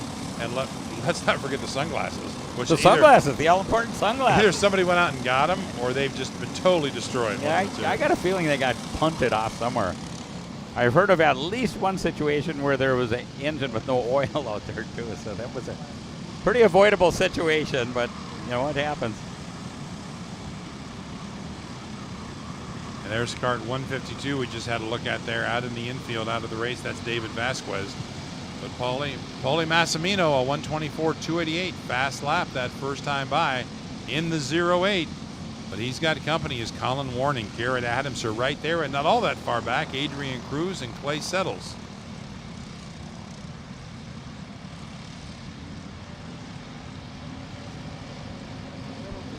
I believe that 152, David Vasquez, was the one that lost a tire and wheel out there, and that's very unlike that race team. They're from California. They're very fast. I'm really surprised that they would make that mistake. 5-car breakaway. Paulie Massimino, Colin Warren, Garrett Adams, Adrian Cruz, and Clay Settles. But Dave, you just got to love the view of the karts coming down that Long Pond straight, in line, going back and forth. As I said, it reminds me, and one of the reasons I think they call it the Long Pond Straight, it reminds you of Pocono, where you can watch it. If you've ever seen the start of Pocono, when they come down the front stretch, they are just going back and forth, 2, 3, 4 wide, and that's kind of what you see here. But the 11 of, or the 08 of Paulie Massimino, I'm sorry, the 08 of Paulie Massimino, clinging and I mean clinging to that first spot when Colin Warren, both these drivers coming out of Florida, Colin Warren running second, but inches back of Paulie. Then Garrett Adams, Adrian Cruz now moves up to fourth. He's on the charge. He started seventh. He's already up to fourth in 2 laps. So good run out there by Adrian Cruz. Yeah, the Colin Warren, number 211, you know, he's a very, very fast, aggressive driver, but you talk to him in the pits or afterwards or something, he's very quiet, and you can't hardly believe it's the same guy. And Warren looks on the inside, and guess who takes the lead? Is Colin Warren, number 211. Colin Warren is your new leader. Colin Warren is the new leader, and he was slowly running out of racetrack coming down the straightaway there. It was getting a little narrower than it normally would, but boy, a great job he did, and it was left with enough racing room that he could make the pass and get through the first corner the right way without any contact. So good job out there by the drivers. Warren the leader of the 20. Let's see, the 08 of Paulie Massimino, the 04. Oh, that's Adams. The 04 of Garrett Adams runs second. And then the 16 running third, that's Adrian Cruz. So we got a 3-kart breakaway. And Adams tapping the back of his helmet. He's looking for a little bit of help from Cruz behind him. And Garrett Adams to the inside makes the pass. We got a new leader. And the 141 of Adam Maxwell off track and out of the race. Adam Maxwell's having a tough day. Garrett Adams, a hometown racer here. He's staying right at the track. They live right here. He is your leader, and he tucks his head way down. He's trying to get as aerodynamic as absolutely possible. Brandon Atkins just turning fast lap of the race, a 1:19.865. Brandon in 8th. He's trying to work his way through the field, but boy, a lot of heavy competition up there for Brandon, but he's having a good showing today in 8th spot. This is our second group final race of the day, Dave. Yes, it is, and it's getting a little bit darker around here. It's getting a little bit late in the year. I don't see any new rain coming on the track. I don't even think it's misting anymore, so I think we may have dodged a bit of a bullet. We have 4 laps completed. It'll be 5 this time by, so half a race.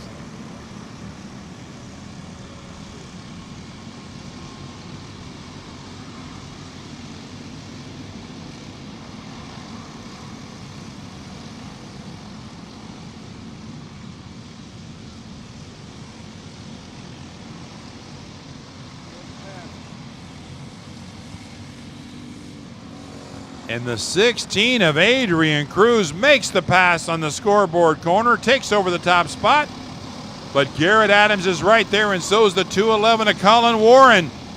As they head down the straight, those top 3, and now closing in on that lead group is the 108 of James Michael Sullivan. Paulie Massimino, our early leader, all the way back to 5th. Brandon Atkins on the charge. He's worked his way up to 6th. Then it's Ian Quinn in 7th. Sophia Story and Ellie Budzinski, Jake Sessler. It's your top 10 running order. Through the top 15, Ben Lyda in 11th, followed by Keegan Clark, Levi Wilbur, Clay Settles, and Justin Wishard. That is your top 15 running order. With 5 laps in, it'll be 6 laps next time by, and ever so slightly, about a half a kart length advantage right now, Adrian Cruz over Garrett Adams.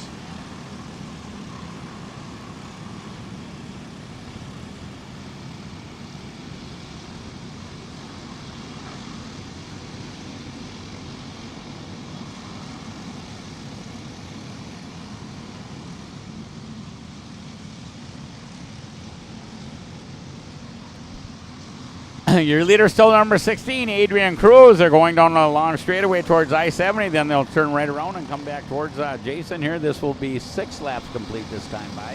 4 laps to go. And it's down to a 4-kart battle now as James Michael Sullivan has caught this lead group, and they are drafting away from the competition.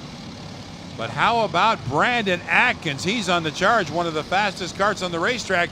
He might catch this lead group. Brandon Atkins on the move in the 117. One of the quickest karts on the racetrack right now. He'll try to catch this lead group and have something to say about the finish. Ian Quinn right behind Brandon, and these two race together in the Buckeye Karting Challenge, so these two know each other pretty well. Elliot Budzinski up to 7th, Paulie Massimino, Jake Sessler, and Ben Lyda. And Dave, how about the fall of Paulie Massimino all the way back to 7th, eighth after he was up near the front at the beginning? Yeah, Paulie was running really fast earlier. I'm not quite sure what happened. He might have some kind of kart issues too. And I can't tell if the track is wet anywhere or not. I saw when they went way too wide, like 3 wide one time, somebody went in the wet, but the racing line is not wet. Doesn't appear to be wet to us anyway. We got a new leader, Paulie Massimino in the 08, I believe, is in that top spot. Let me take a look here. We see on the monitor. I believe we had a pass, but we'll know here in just a moment.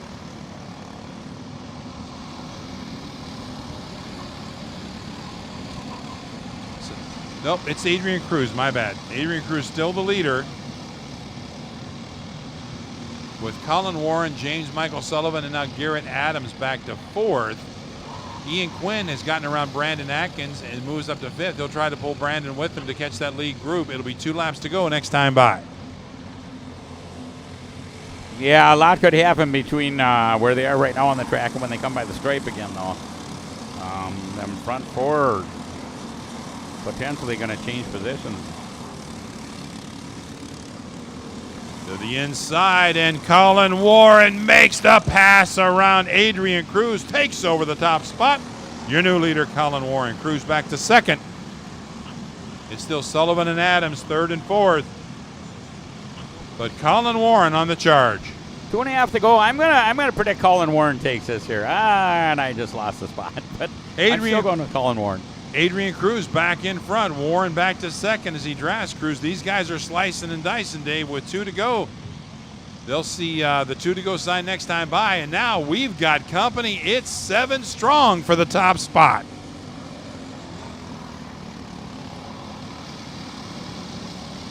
Don't be surprised if these guys fan out a little bit, because if you're in 6th or 7th right now, you gotta make a move. They don't. Jason Burgess is telling them use their head. 2 laps to go. Use your head. He's pointing at his head. Don't be a fool. Yeah, we'll see how that goes. Yes, exactly. Yes.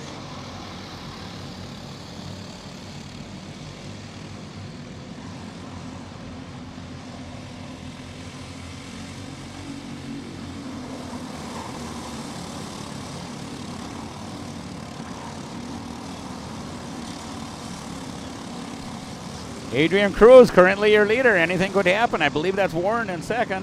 Yes, it is. Adrian Cruz still leading. Warren in 2nd. It's going to be 1 lap to go this time when they come by the stripe. There's a lot of racetrack between where they are and the stripe.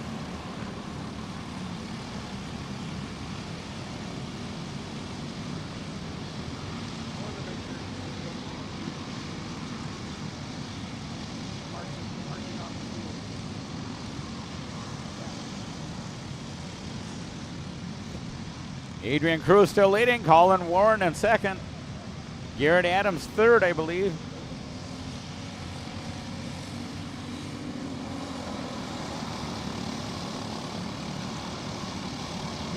Jason showing the white flag. 1 lap to go. Colin Warren looking on the inside, and I think Colin Warren just took the spot. Colin Warren, P1. Adrian Cruz back to 3rd. Garrett Adams up to 2nd. Will Adams make a move? Garrett Adams on the rear bumper of Adrian Cruz. Working their way around the back part of the circuit now, over the jump, down into the right-hander. Cruz, actually it's Colin Warren in the 211 now up front. Adams 2nd. I think Cruz is back to 3rd now. But all of a sudden they've lost that distance. I don't know what happened there. Now Cruz slips inside of Adams. He makes the pass. Like Adams has slowed down a little bit. We got the 197 up there. That's Ian Quinn. He's getting in on the action. Adams is slowing way down. He's all the way back to 5th now. I'm not sure what happened to him, but he slowed way down. Colin, this is all giving Colin Warren a chance to run away. He's 8-9 kart lengths ahead now. Colin Warren, I think, just owned this race. Good run out there by Ian Quinn. He started in 16th. Checkered flag about to come out on Adrian Cruz, but who's going to finish 2nd? Who's going to finish 3rd, 4th, and 5th? It's anybody's race on back in the field. There's your race winner, Colin Warren, 211. But like you said, who's going to finish second? Adrian Cruz. No, yes, he's showing unofficially. Adrian Cruz, James Michael Sullivan, Ian Quinn, Brandon Atkins, Garrett Adams, all the way back to 6th place.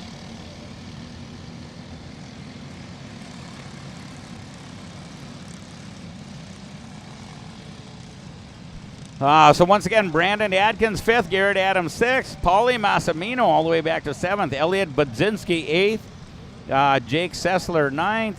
We're looking at Clay Settles 10th, Ben Lyda 11th, Justin Wishart 12th, Sophia Story 13th, Keegan Clark 14th, Dylan Johns 15th, Alexander Cyril 16th, Gabe Sessler 17th, Levi Wilbur 18th, Tristan Farber 19th, Nathaniel Labhart 20th, Brandon Shaw 21st, Cole Marr 22nd, James Resendez 23rd, Miles Ho 24th, Eric Schaus 25th, Adam Maxwell 26th, Jed Perkins 27th, Vince Catina 28th, David Vasquez 29th, Riley Scott 30th, and Elmer Edson 31st.